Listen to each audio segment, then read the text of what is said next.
and he was a little broader in the shoulders. But then I saw something else, a tattoo on his left shoulder, a grinning canine, sharp-toothed and pointy, the same as the ones before.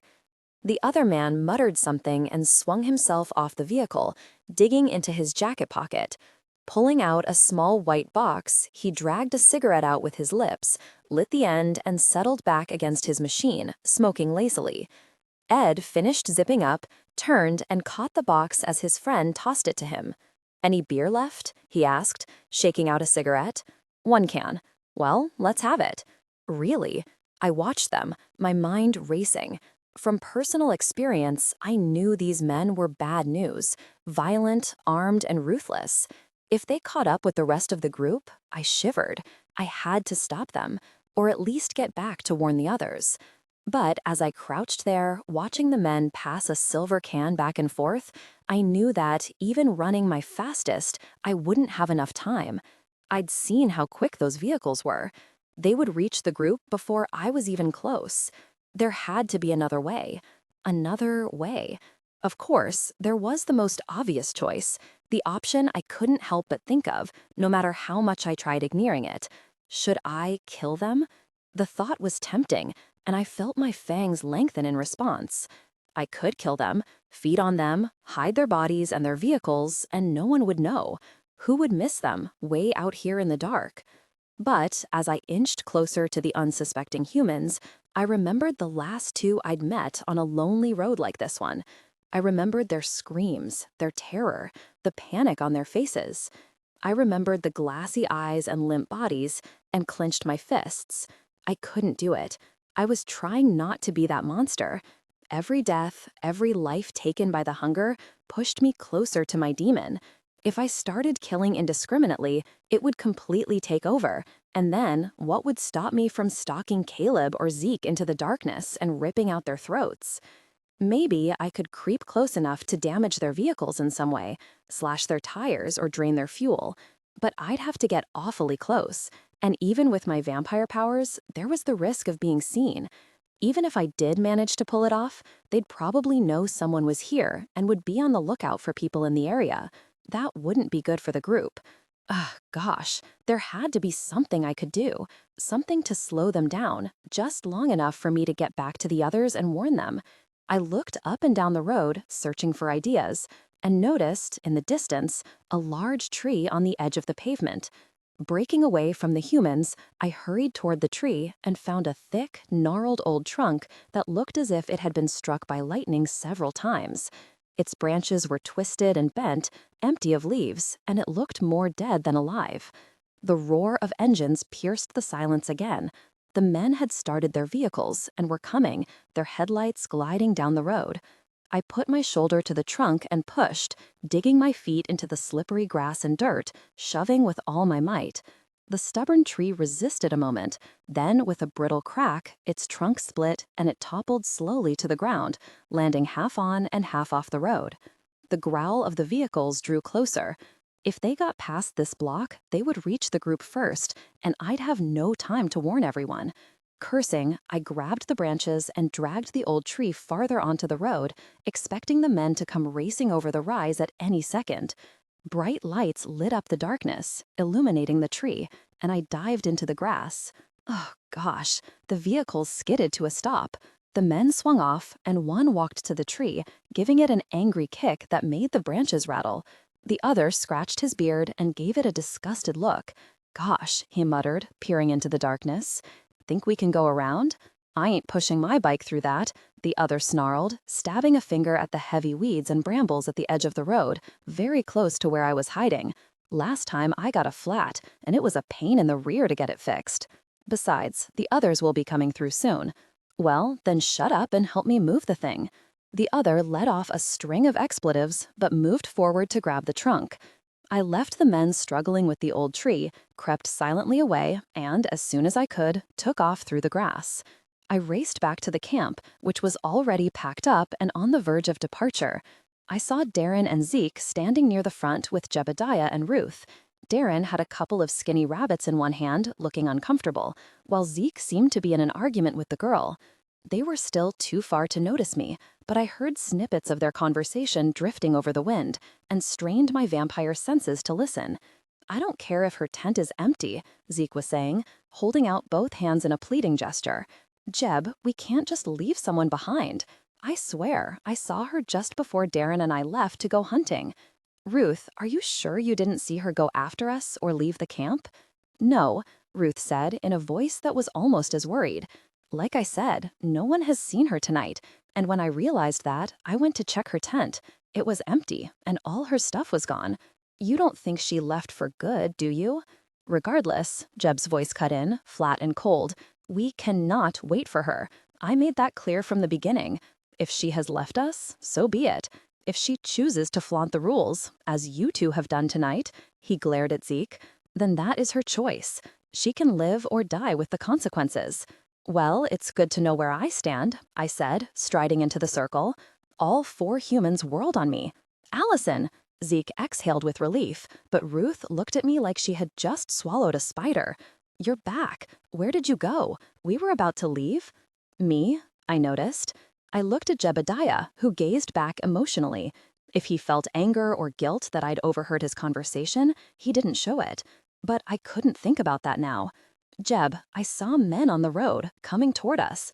They're riding strange motorized bicycles, and they have guns. Motorized bicycles, Ruth said, giving Zeke a puzzled frown. Jeb, however, caught on much more quickly. Raiders, on motorcycles, he said grimly, and Ruth gasped. Briskly, Jeb turned on me and Zeke. Get everyone off the road, he snapped, pointing back to the group. We need to hide, now. No sooner had he spoken than the faint growl of engines echoed down the road, and the glow of headlights appeared in the distance. People gasped, and one of the kids screamed.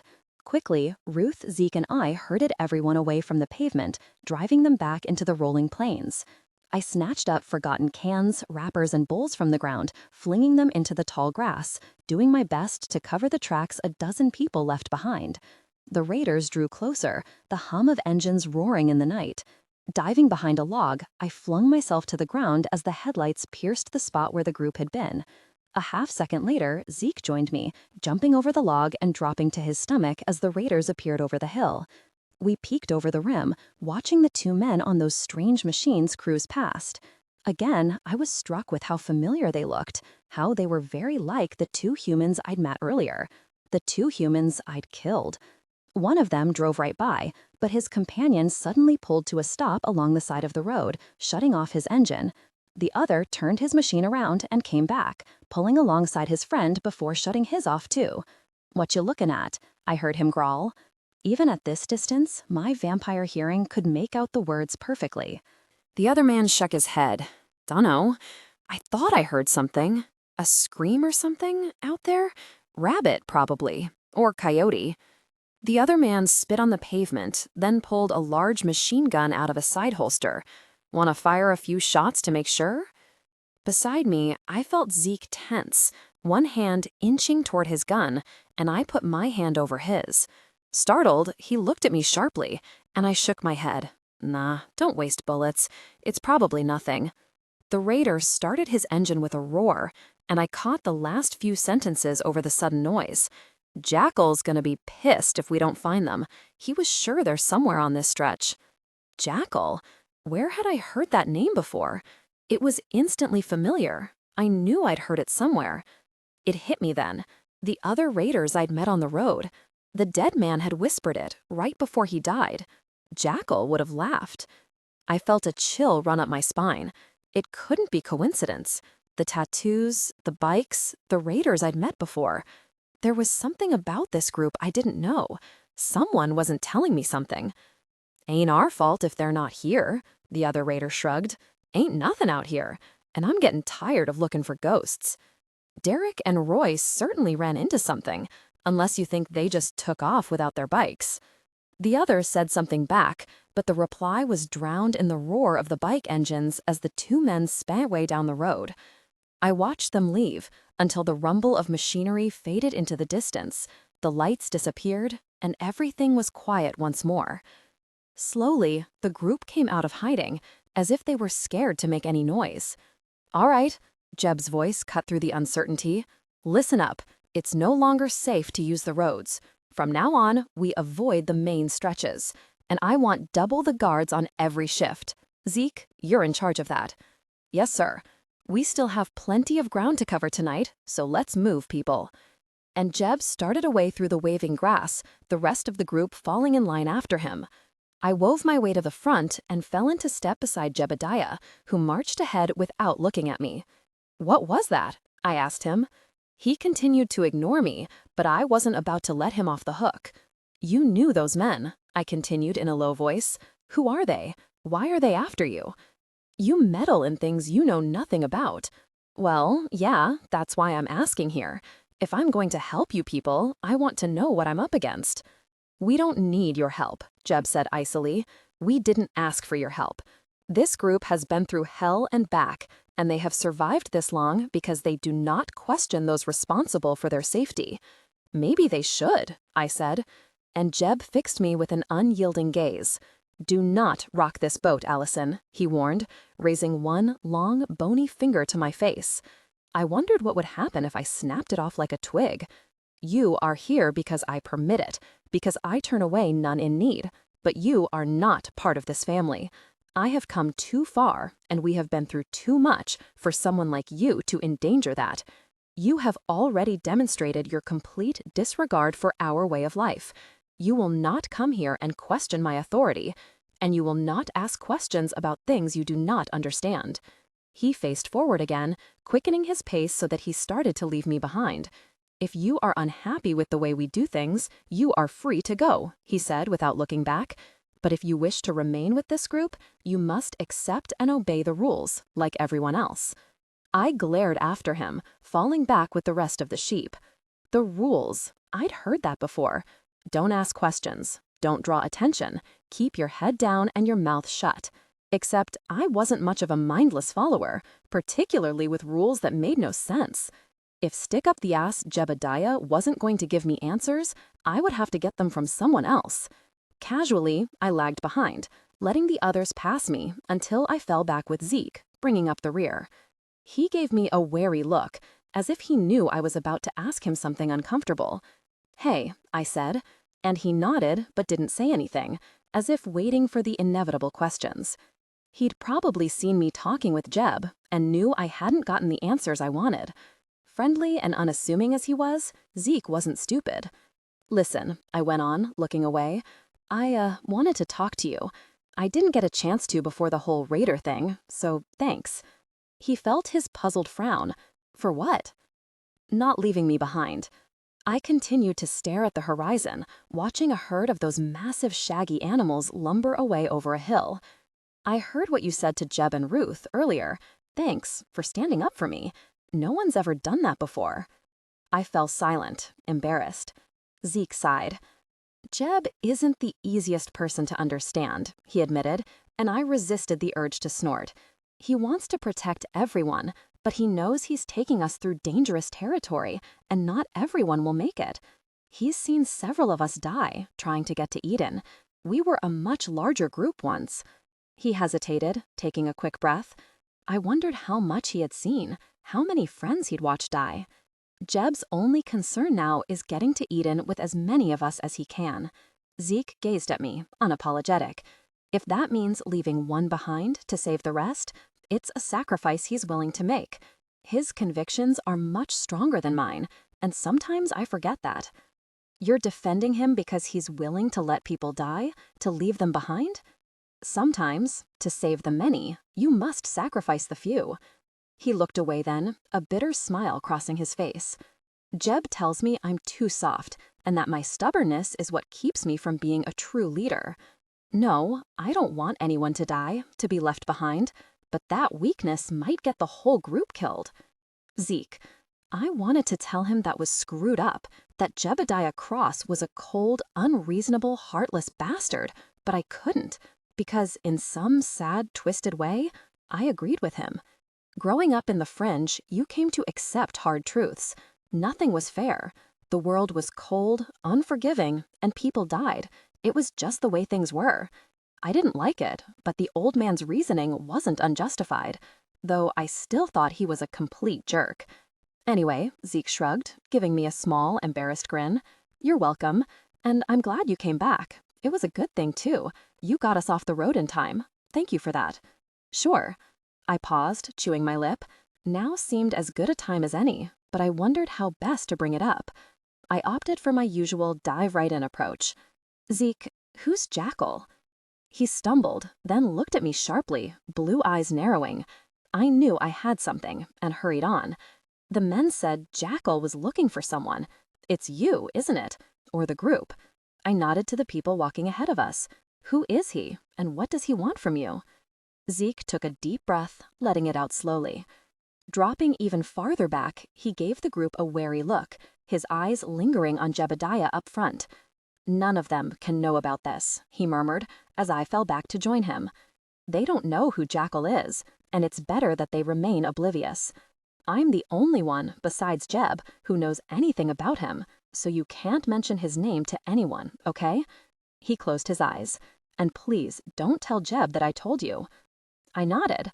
Why the big secret? I asked, frowning. Who is this Jackal person anyway? He's a vampire, Zeke replied, and my stomach clenched. A very powerful vampire. He leads a group of raiders all across the country, looking for us. The others think we just run into random raider gangs that want to hurt us. They're terrified enough without knowing what he is.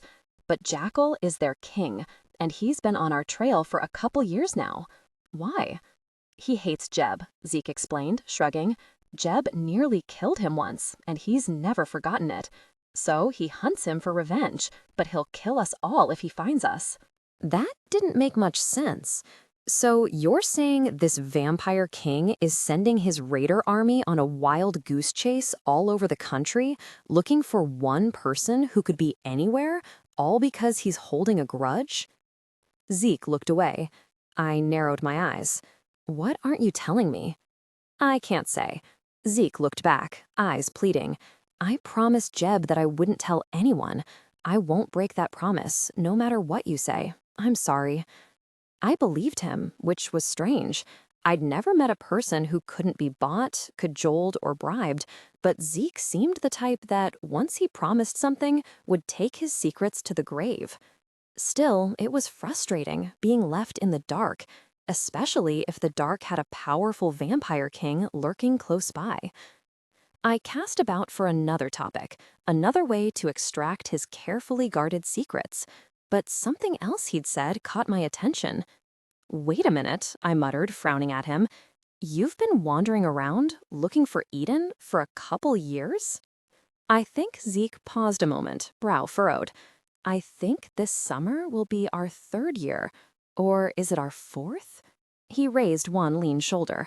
It's hard to keep track anymore. And you still think Eden is out there? It has to be, Zeke said in a fervent voice. If it's not, all the lives we lost, the people who put their trust in us, it'll all be for nothing. His face clouded with pain before he shook it off. His eyes narrowed in determination. Every year we get closer, he said. Every site we come to and it's not there, that's just one more step closer to finding it. Jackal and his gang, they're out there looking for us, but they won't find us. We've come too far to be stopped now. We have to keep everyone's faith alive. If they knew a vampire was hunting us, they'd lose hope. And sometimes hope is the only thing that gets us through the day. He sounded very tired, and I could suddenly see the terrible burden he carried, the weight of responsibility far beyond his years. I remembered the way his eyes had gone dark when I asked why the group traveled at night, the look on his face as he recalled something terrible. Death had marked him. The lives lost weighed on him. I could tell he remembered each and every one. What happened? I asked. You said you travel at night for a reason. Why is that? He closed his eyes. When he opened them again, he seemed a different person. The bleakness on his face transformed him into someone much, much older. In the beginning, he said, his eyes dark and far away, I was the only orphan in the group. There were a lot more of us back then, and we were all so sure we would find Eden before winter set in. Jeb was certain it was along the west coast. When we started out, no one thought that we could be wandering for more than a year. He shook his head, flinging bangs from his eyes. At first, we traveled during the day, when the monsters were sleeping. At night, we waited a couple hours after the sun went down before making camp to make sure there were no rabbits in the area. We thought that the rabbits came out right at sundown, and if we waited an hour or two, we would be safe. His voice faltered, and he shook his head. We were wrong. Rabbits rise when they want to. Zeke paused, took a quiet breath. One night, he continued in a low voice, we made camp as usual, about an hour after sunset. It was at the top of a grassy hill, no trees, no bushes, no places for the rabbits to hide or sneak up on us. We posted sentries around the perimeter, per normal, and went to sleep. I woke up to screaming, Zeke muttered, gazing at something in the distance, his voice dark and grim. They came right out of the ground, from the earth under our tents. No warning, nothing. They were just suddenly there. We didn't stand a chance. I shivered in sympathy. I could see the rabbits coming out of the ground, right in the middle of the camp of helpless sleepers. I'm sorry, I offered, knowing how weak that sounded. More than half the group was lost, Zeke went on, as if he hadn't heard. We would have all died if Jeb hadn't been there. I froze. I couldn't move, not even to help the others. Through all that chaos, he managed to get the rest of us together so we could escape. But we left so many behind. Dorothy's husband, Caleb and Ruth's parents. He stopped, his face pinched and tight. I swore I wouldn't lose anyone else like that, he muttered, ever again. You were a kid. We had drifted closer somehow, our shoulders barely touching as we walked side by side. Jeb couldn't have expected you to face them all on your own. Maybe. He didn't sound convinced and kept walking with his head down, watching his feet. But that's why we can't stop, even if there's a vampire out there who wants us dead, even if there is no Eden. He shuddered. We have to keep going. Everyone is counting on us to lead them there, and I won't take that away from them. All we have left is our faith. His voice dropped even lower as he looked toward the horizon. And sometimes I wonder if that will be enough. Zeke! Ruth came skipping up to us then, smiling brightly, a tin cup clutched in one hand. Here, she said, wedging herself between me and Zeke, holding the cup out to him. I saved a little coffee for you. It's not much, but at least it's warm. Thanks. Zeke gave her a tired smile as he took the cup, and she beamed, ignoring me. I looked at her back, at the pale expanse of her neck, and fantasized about sinking my teeth into her smooth, white skin. By the way, she continued, turning to me with wide, innocent eyes, why is there a big tear in the floor of your tent? It looks like you purposefully cut it with a knife. What are you doing in there, slaughtering animals? Zeke looked at me, raising a puzzled eyebrow. Alarm flickered, but I forced myself to be calm. There must have been a hole already, I said, thinking quickly. I have nightmares sometimes. It could have torn while I was thrashing around. Zeke nodded and sipped his coffee, but Ruth narrowed her gaze, lips pursed in suspicion. She didn't believe me. A growl rose to my throat, and I swallowed it before going on the offensive. Besides, why are you snooping around my stuff? I returned, glaring at her. Looking for something in particular? I don't have anything you can steal. Ruth's mouth dropped open, her delicate face contorting in outrage. Steal? How dare you? I don't steal. That's good, I went on, smirking at her, because sometimes I kill things in my sleep, particularly if they come poking around my tent unannounced in the middle of the day. Comes with living in a vampire city. Stab first, ask questions later. She paled and shrank back against Zeke, who gave me a look of mild concern, unsure how to deal with two bickering females. Freak, Ruth muttered at last, and turned her back on me in blatant dismissal. Regardless, Zeke, I wanted to ask you about camp rations. We're awfully low. What do you want me to do tonight and tomorrow? He gave me an apologetic look. I rolled my eyes and walked away, leaving them to talk, as it was obvious Ruth wouldn't let me get another word in with Zeke. Not that she could have stopped me. I had no issues staying where I was, just to spite her.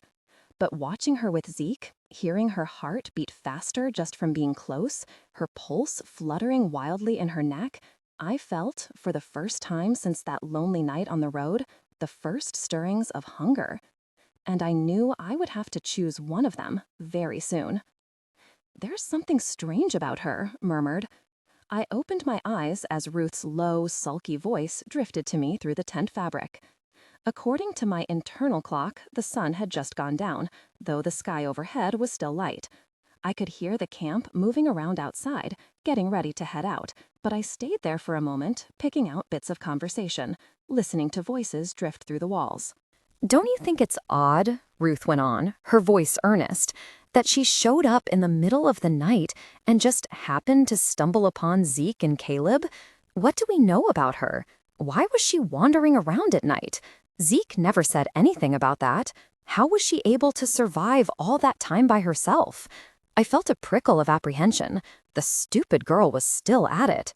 A growl rose to my throat, and I had to stop myself from fantasizing about dragging her off into the woods. "I think she's hiding something," Ruth went on.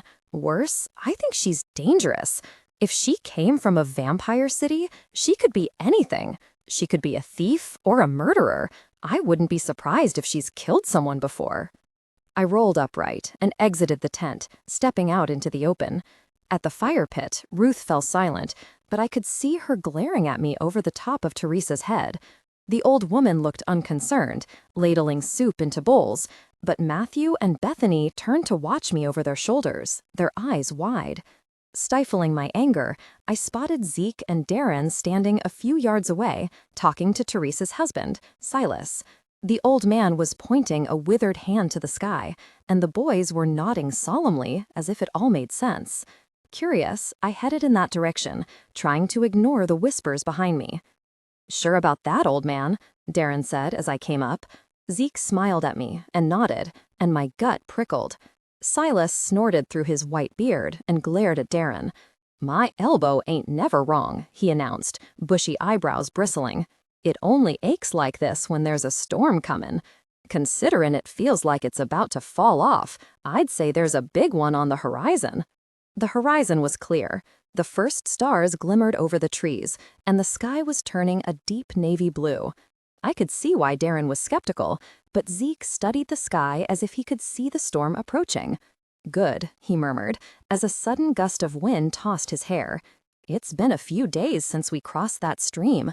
Water is running low. This will come at a good time." "Are we going to stop?" I asked. Darren snorted. "No," Zeke replied, ignoring his friend. "Unless it becomes truly dangerous, Jeb will want to press on through the storm. Rabbits like to hunt during bad weather. You can't hear them coming until they're right up on you. It's not safe to stay put during storms."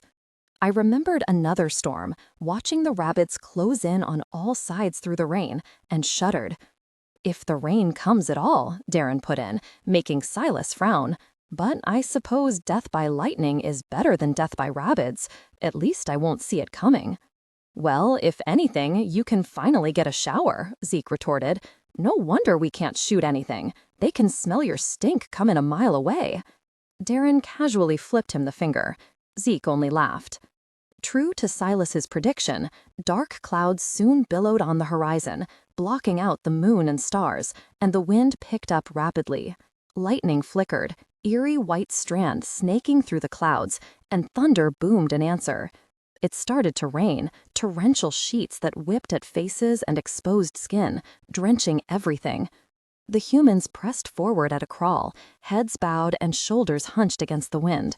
I hung back, watching for stragglers, not wanting anyone to see that the rain didn't bother me, the cold didn't make my skin prickle with gooseflesh, and the wind didn't make me shiver.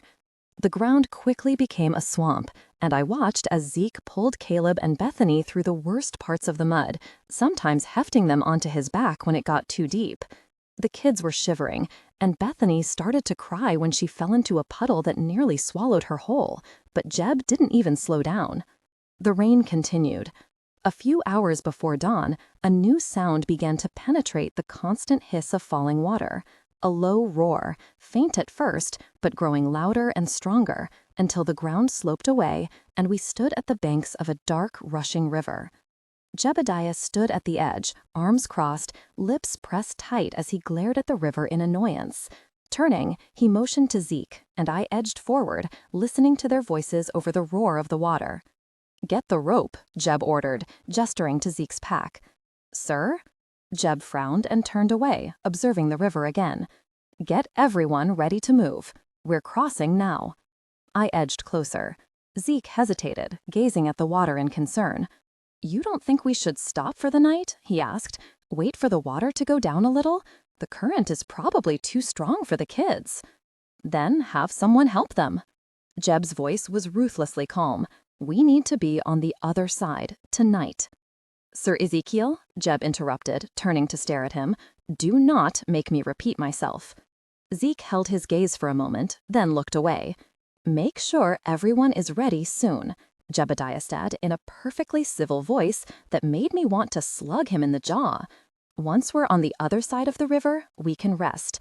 But I want us safely across before we relax." Zeke nodded reluctantly. "Yes, sir." He backed away, shrugging off his pack, as Jeb turned and stared out over the water again.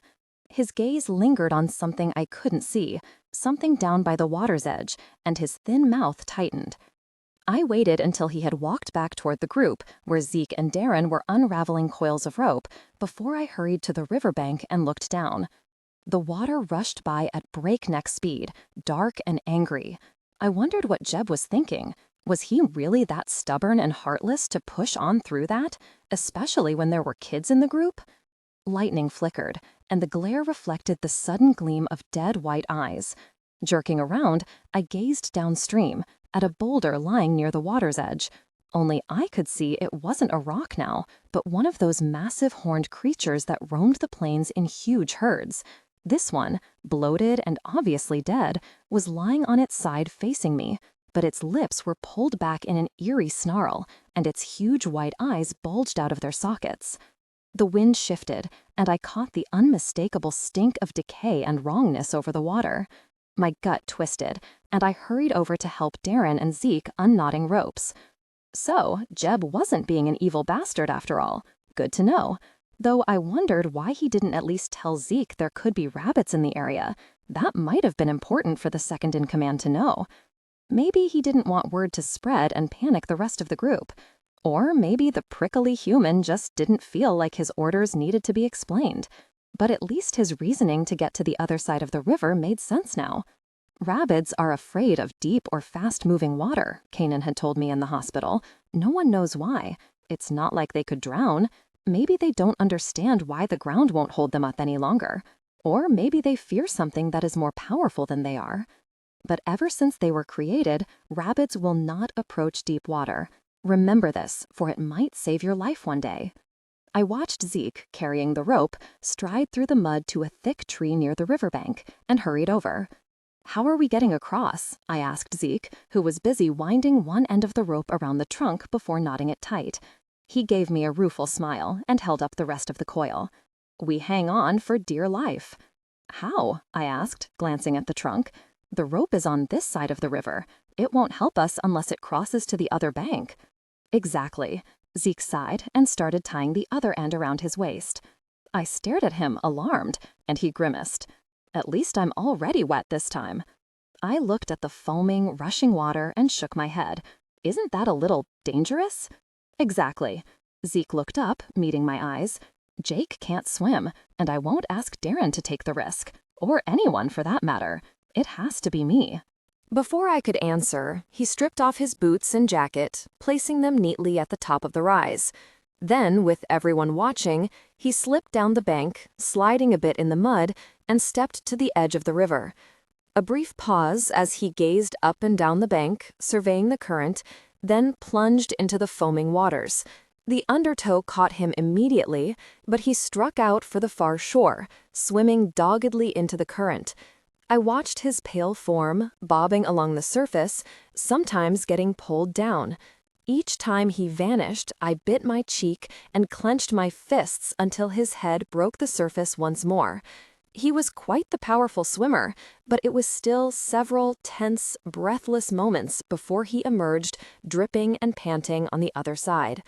As the rest of the group cheered, Zeke stumbled over to a tree, tied the rope around the trunk, and then sat down heavily in the mud, apparently exhausted.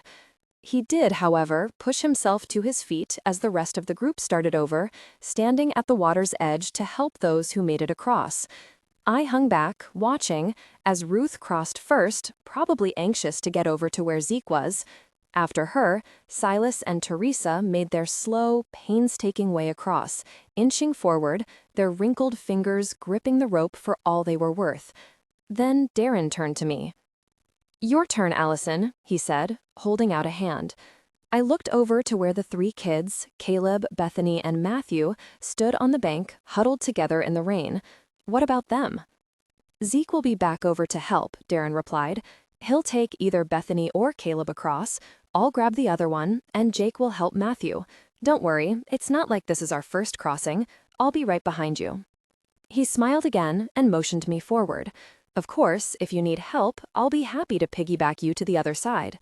"No thanks." I ignored his hand and made my way down to the rope. "I think I can handle it myself." The water shocked me. Not the temperature. The freezing cold didn't bother me, of course, but the strength of the undertow as it tried sucking me down was impressive. If I'd still been human, one who didn't swim very well, I might add, I might have been concerned. The water wasn't very deep, only coming up to my chest, but the current fought me every step of the way. Somewhere behind me, Darren shouted to keep going, his voice nearly lost in the roar of the river. I looked back. Shy little Bethany clung to his back with her arms around his neck, eyes squeezed tightly shut. As I turned to look at them, something big came hurtling toward us over the water, a broken tree trunk, bouncing on the waves. I shouted to Darren, but the tree was moving fast, and my warning came too late. The trunk slammed into him, tearing him away from the rope, and he vanished into the waves. Bethany screamed once before she was pulled under and lost from view. I didn't think. I just acted. Releasing the line, I dove into the water. The current sucked at me, dragging me along like a rag doll. It resisted my attempts to thrash my way to the surface, tumbling me along the bottom, until it was hard knowing which way was up. For a few moments, I panicked, until I realized the river couldn't hurt me. I didn't breathe. I was in no danger of drowning. Once I stopped fighting the current, it was much easier. The river rushed me along, and I scanned the top of the roiling waves, searching for Bethany and Darren. I caught a split-second glimpse of a blue dress and lunged in that direction. It was several long minutes before I could grab the limp, bobbing girl and haul her to me, struggling to keep her pale little face above water. Planting my feet on the river bottom, feeling the current rip at my legs as I braced myself, I struck out for shore. Staggering up the bank, I lay Bethany on her back and sank down beside her, anxiously studying her face for signs of life. The girl looked wholly drowned, eyes closed, mouth slightly open, blonde hair tangled and smeared across her face. She didn't seem to be breathing. I put an ear to her chest, listening for a heartbeat, bracing myself to hear only a hollow emptiness. It was there, faint, but still beating, still alive. I sat up, biting my lip as I stared at the motionless girl. I had an inkling of what I was supposed to do. Back in the Fringe, I'd watched as a young boy was dragged out of a flooded storm drain.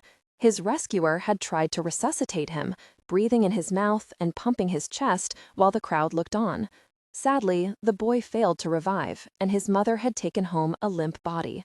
I couldn't help but wonder if Bethany would share the same fate. "Well, she certainly will unless you do something, Allison." "Gosh," I muttered, gently prying open the girl's mouth, pinching her nose shut. "I have no idea what I'm doing here," I warned her, before lowering my mouth to hers.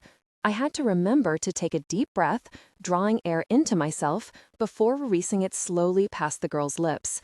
I did this 5 or 6 times, breathing for the girl, feeling her stomach expand and contract with each breath. Bethany remained limp, unresponsive. I wondered if I shouldn't shove on her chest, as I'd seen the man do with the boy, but decided against it. I still didn't know my own strength, and the last thing I wanted to do was snap a rib by mistake. It made my stomach crawl just thinking about it. By the 7th breath, I was about to admit defeat when Bethany suddenly choked, gagged, and started coughing, expelling river water from her mouth and nose. Relieved, I drew back as she struggled upright, bent over, and vomited water and mud into the grass. Shivering, she looked up at me, her small body tense. "Relax," I told her, recalling all the wide-eyed, fearful looks she'd given me whenever I walked by. "Ruth's doing, probably. You fell into the river, but you're safe now. When you're up for it, we can go find the others." Bethany lunged forward, throwing her arms around my neck, burying her face in my shoulder. I froze for a second, startled and uncomfortable, not knowing what to do. She sniffled, mumbling something incoherent, and pressed closer against me, snuggling in. And her little neck was suddenly right there, inches from my cheek. We were all alone out here. No Zeke, no Ruth, no Jebediah Cross to find us. It would be so easy to turn my head to... Stop that. I closed my mouth, feeling fangs slip back into my gums, and gently freed myself from the girl's arms. "Let's get back to the group," I said, standing up. "They're probably looking for us," I hoped. Or had Jebediah already given us up for dead and moved on? Gazing at the foaming liver, I winced. I hope Darren made it out okay, I thought, trudging along the bank with Bethany close behind. There's nothing I can do for him now. It was a long, muddy walk back up the river. The current had carried us quite a ways, further than I'd first thought. Bethany whimpered and sniffled a bit, especially when having to walk through deep mud, but I refused to piggyback her through the wet spots, so she eventually sucked it up and trailed doggedly after me. The rain had finally let up, and dawn was fast approaching when I at last spotted a figure, walking down the bank toward us. It walked with a sense of purpose, scanning the bank and the edge of the water, and spotted me almost at the same time I saw it. As we drew closer to each other, I blinked in surprise. It wasn't Zeke, as I was expecting, or Ruth, or even Darren. It was Jeb. Bethany suddenly broke away from me, half running, half stumbling, toward Jebediah, who, shockingly, bent down and lifted her in his arms. I watched in amazement as he spoke to her quietly, smoothing back her hair, and wondered if this was perhaps Jeb's long-lost twin brother, the one who wasn't a heartless jerk. Bethany suddenly pointed back at me, and I stiffened as Jeb's steely gaze turned in my direction. Putting the girl down, he approached, his impassive face giving no hints to what he was thinking. "I commend you for your bravery, Allison," he said when he was a few feet away, and I blinked, shocked for the second time that night. "I don't know how or why you did it, but you saved one of our own, and I will not forget that. Thank you." He paused and said, very seriously, "Perhaps I was wrong about you." "What about Darren?" I asked, not sure if I should trust this unexpected change toward me. "Are there people looking for him? Is he all right?" "Darren is fine," Jeb replied, no change in his expression. "He managed to grab the trunk when he surfaced, and we were able to pull him to shore when it became lodged between two rocks downstream. We had almost given up hope with you and Bethany." He paused and looked down at the girl, a soft, almost grandfatherly look crossing his face. "You are both very lucky, indeed." Abruptly, he straightened, brisk and businesslike again. "Come," he ordered. "Dawn is approaching, and we must get back to camp. This delay was unfortunate, and I wish to have an early start tomorrow night. Let us go, quickly." We followed Jeb back to camp, where Bethany was greeted with hugs and tears of relief, and a few smiles and nods were thrown my way. Teresa even took my hand in both of hers and squeezed with her withered fingers, murmuring how I was a godsend and they were so thankful that I had joined the family. Embarrassed, I excused myself and retreated to the edge of the camp, setting up my tent per normal. When I'd finished, I straightened and turned around, and nearly ran into Zeke. Whoops! Zeke put out both hands to steady us. For a half second, we were face to face, so close I could see the rings of silver around his pupils, hear the pulse at his throat. The hunger stirred, and I clamped down on it, hard. "Sorry," he apologized, taking a step back. His clothes and hair were still slightly damp, and he smelled faintly of the river. "I just wanted to make sure you were all right," he said, and ran his fingers through his bangs, shoving them back. "Are you all right? No broken bones, no hidden concussions, no fish swimming around in your lungs?" I smiled at him tiredly. There might be a minnow or two, but I'm sure I'll cuff them up before tomorrow, I said, and he chuckled. My stomach squirmed weirdly at that laugh, and I eased back toward my tent. I think I'm done for the night, though. Something about near-death experiences always wears me out. I faked a yawn, covering my mouth just in case fangs were showing. See you tomorrow, Zeke. He reached for me before I could turn, taking a strand of my wet hair, running it lightly through his fingers. I froze, my stomach in knots, the hunger stirring curiously at this newest development. Allison. Zeke's smile sent a rush of warmth through me, and I had to stifle the urge to touch him, skin to skin, just to feel that heat. My gums throbbed, fangs aching to break through, and I forced myself to stay put, to not step forward and lean up towards his neck. I'm glad you're here, Zeke murmured, without a trace of embarrassment or guile. It's nice, having someone else we can count on. I hope you'll stay, so we can see Eden together. He gave my hair a final, gentle tug and turned away. I watched him go, hunger and longing and that strange, squirmy feeling twisting my insides. Crawling into my tent, I pulled the blanket over my head and tried to sleep, to forget Ezekiel Cross, his touch, his warmth, and how badly I wanted to sink my fangs into his throat and truly make him mine. The plains couldn't go on forever. The next night, a scattering of trees appeared on the horizon, growing thicker and more numerous until it became a proper forest. Trudging through brush and tangled undergrowth, our progress slowed even more. People began to mutter. The forest was more dangerous than the plains, harder to get through, especially since we weren't following a road. The shadowy trees hid predators like wolves and bears, and of course, the worst fear of all, rabbits. Not surprisingly, Jeb was deaf to these fears and continued to push doggedly through the woods, pausing only to let the little ones rest and to ration out our nearly exhausted supplies. When we finally stopped to camp a few hours before dawn, Zeke and Darren grabbed their bows to go hunting again, and this time I joined them. "So, do you know how to shoot one of these things?" Darren asked as I followed him and Zeke into the woods. He seemed fully recovered from his tumble into the river, no worse for wear except for a small cut and a purple-green bruise on his forehead. Zeke had teased him about his hard-headedness, and Darren had responded by saying that scars were sexy to the ladies. I smiled at him, secretly thinking he was making far too much noise for us to be able to sneak up on anything. Ahead of us, Zeke was much quieter. At least Darren was speaking in whispers, though I winced whenever he stepped on a twig or made the leaves crunch. "I think I've got the general idea," I murmured back. "Point the sharp end at something and pull the string, right?" "There's a bit more to it than that," Darren said dubiously. "It takes a fair bit of strength to pull the cord effectively, and you have to know how to aim it, too. Are you sure you don't want me to show you how? I'll be happy to teach you." My annoyance flared.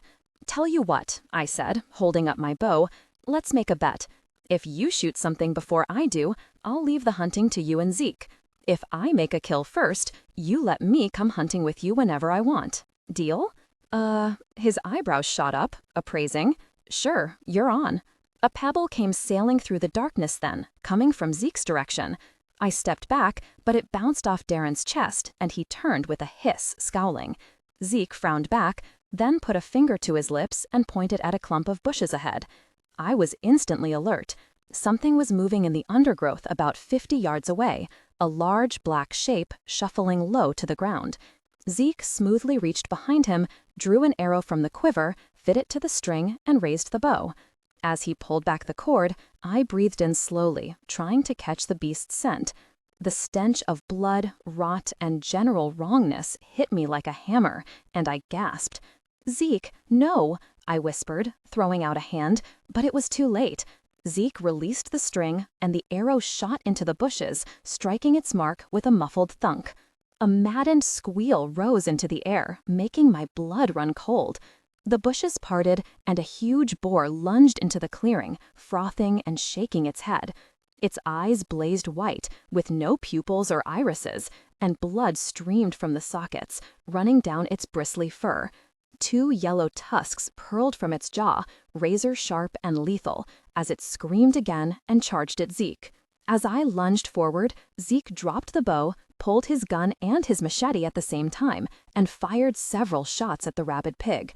I saw blood erupt from the boar's head, face, and shoulders, but the crazed animal didn't slow down. At the last instant, Zeke stepped aside, swinging himself out of the boar's path, and brought his machete slashing down across its flanks. The boar whirled with frightening speed, but by that time, I had drawn my sword and sliced deep into the animal's back, shearing through flesh and bone. The pig squealed and whirled, gouging at me with those deadly tusks, but its spine had been severed, and its hind legs gave out before it could reach me. Zeke stepped up and hit it again, landing a blow directly behind its skull, opening a gash in its neck, and the boar stumbled. Raising my blade, I brought it down with all my strength, aiming for the gaping wound Zeke already opened.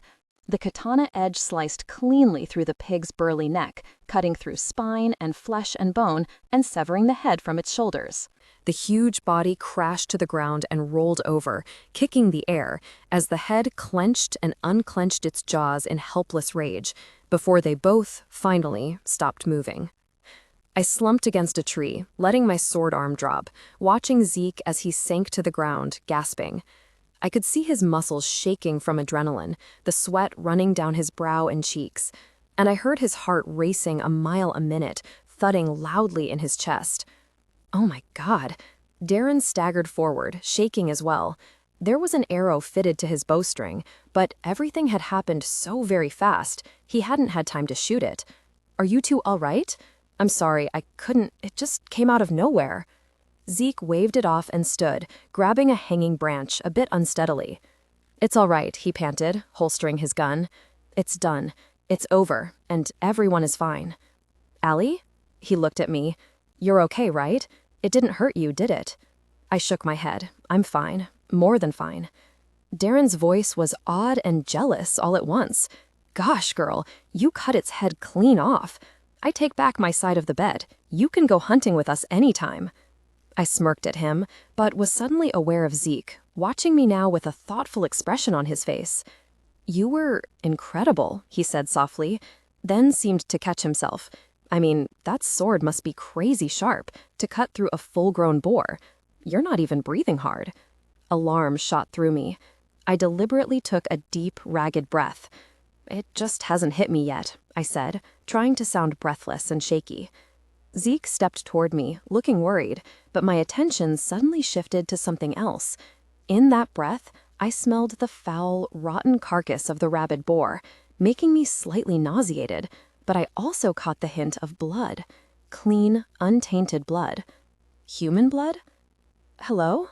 Called a weak, unfamiliar voice through the trees. Is anyone there? Are you still alive? We all jerked upright, pointing weapons into the darkness. Where are you? Zeke demanded, easing back to stand with Darren and me. Show yourself. I can't, the voice answered. The boar, my leg. I need help, please. I peered into the forest, tracking the voice by sound, trying to pinpoint its location. There, I muttered to Zeke, pointing to the branches of an old pine tree. A dark shape huddled among the needles, clinging desperately to the trunk. He smelled of fear and pain. And blood. A lot of blood. We approached the tree with caution, weapons still out and ready. The dark shape came into focus, a middle-aged man with a short yellow beard and dirty blue overalls. He watched us with glazed eyes, his teeth clenched in a grimace of pain. The pig? He whispered. It's dead, Zeke assured him. You can come down. We're not going to hurt you. Thank God. The man slumped in relief and half fell out of the tree, landing with a gasp.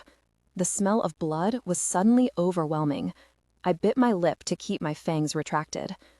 Gosh, pig caught me off guard, the man gasped, sinking back against the trunk, extending one leg with a grimace. The right pant leg was torn to the knee, stained dark. I was able to get up the tree and out of reach, but it got me anyway. Stubborn thing was waiting for me to come down. I'd be dead if you hadn't come along. Do you have a safe place to go? Zeke asked, kneeling beside him. He nodded. There's several of us living in a compound about 2 miles west of here. He pointed with a blood-stained hand, and Zeke stood. All right, he said. Darren, go back to the others. Tell Jeb what's happened. Warn them there are probably rabbits in the area. Allison, he continued, nodding to the injured man, help me get him home. I frowned. Zeke noticed my hesitation and stepped close, lowering his voice to a murmur. We can't leave him here, he said earnestly. That wound looks deep, and he's lost a lot of blood. Exactly, I hissed back. He's probably attracted every rabbit in a 10-mile radius. Fighting an endless wave of rabbits for some random stranger doesn't sound like a good plan to me. I'm not leaving him, Zeke said firmly. Random stranger or not, I'm not going to let another human die out here. His eyes hardened, and he lowered his voice. I won't leave him to be torn apart by soulless demons. That's not going to happen. So, either help me, or go back to the others with Darren. Gosh, I growled as Zeke turned away. The stupid boy didn't know it, but rabbits weren't the only thing he had to worry about. The man reeked of blood, and deep within, the hunger stirred restlessly. My fangs pressed against my gums, and I could almost taste the heat spreading over my tongue. But Zeke was already bending to help the wounded man, shouldering half his weight and lifting him to his feet. The human gasped and leaned on the younger man, keeping his injured leg off the ground, and Zeke staggered under the weight. Gosh, I muttered again, and stepped to the opposite side, looping the man's arm over my neck. Maybe if I didn't breathe and stopped fantasizing about plunging my teeth into his throat every few seconds, we would be all right. Thanks for this, the human panted as we began the agonizingly slow hobble into the dark woods. The name's Archer Joe. Archer. My family owns these lands, or at least they did back before the plague. What were you doing so far from home, Mr. Archer? Zeke asked, gritting his teeth as the man stumbled. I braced myself, keeping all of us upright, especially at night when the rabbits are roaming around. Joe Archer managed a short, embarrassed laugh. One of our freaking goats got through the fence, he admitted, shaking his head.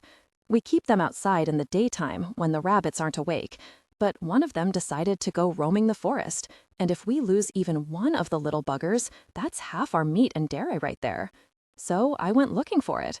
I didn't mean to be out so late, but it got dark quicker than I expected. You're lucky to be alive, I muttered, wishing they would both move faster. If that pig had bitten you a few times instead of just gouging your leg, you'd have a lot more to worry about than finding a goat. I felt him go very still under my arm, and his heart rate sped up. Yeah, he mumbled, not looking at me. It was a lucky thing. Miraculously, despite the obvious scent of blood in the air and the conspicuous trail we left behind, we managed to avoid any sudden rabbit attacks. Breaking free of the trees, we found ourselves at the edge of a large clearing, encircled with a barbed wire fence. The remnants of an ancient barn sat rotting within the fence, overgrown with weeds and falling apart, and a rusty tractor sat beside it in the same condition. In the middle of the clearing, a wall of corrugated metal, wood, and cement surrounded a low hill. Bonfires had been set a few feet from the perimeter, lighting the darkness with heat and smoke, and I could see lights and other structures beyond the wall. We eased Joe through the barbed wire, taking care with his leg, and started across the clearing. Halfway across, a shout came from somewhere up ahead, and someone on the wall shone a flashlight into my eyes. Joe shouted back, waving his arms, and the light disappeared. A few minutes later, a rusty groan echoed across the field as the gate opened, and 3 people, 2 men and a woman, rushed toward us. I tensed out of habit, and because the younger-looking man did have a rifle, though it wasn't pointed at us. The other man was lanky and raw-boned, but it was the woman I paid the most attention to. Her brown hair was in a ponytail, and though she didn't look very old, a few gray strands poked out from the sides. She might have been pretty once, but her face was lined with creases now, her mouth pinched and severe. And her eyes told me that, without a doubt, this was the person in charge. "Joe!" cried the woman, flinging herself at us. "Oh, thank goodness! We thought you were dead." And, despite her words, she looked as if she would have slapped him if it wasn't for his injuries. "What were you doing going into the forest by yourself, you great very fool? Never mind, don't answer that. I'm just relieved you're home." And her shrewd brown eyes suddenly fixed on me. "I see I have some strangers to thank for your safe return." "Be nice to them, Patricia. Joe gasped, making a feeble attempt to smile. They saved my life. Killed a rabid pig without blinking an eyelash. Veriest thing I've ever seen. Did they now? The woman continued coolly, as Joe was taken by the two men and limped back into the compound. You don't say. Well, the Lord works in mysterious ways. Her sharp, no-nonsense gaze fixed on us. My name is Patricia Archer, she said briskly, and I don't know who y'all are, but anyone who takes care of one of mine is welcome here. Thank you, Zeke said solemnly. I'm Zeke, and that's Allison. Pleased to meet you, Patricia shot back, leaning forward and squinting at us. Let me see you better. My eyes ain't what they used to be. Lord have mercy, you're young. How old are you, boy? 17? 18? 17, Zeke replied. I think. Well, y'all are extremely lucky, traveling through the forest alone without running into rabbits. They're quite the menace round these parts. Menace? I thought. Like raccoons and rodents are a menace? A rabid boar nearly took off a man's leg. What are y'all doing way out here anyway? Patricia continued, but not in a wary, suspicious tone. She just sounded curious. The pair of you could be my grandchildren. Oh, it doesn't matter. She waved her hand in front of her face. Stop being nosy, Patricia.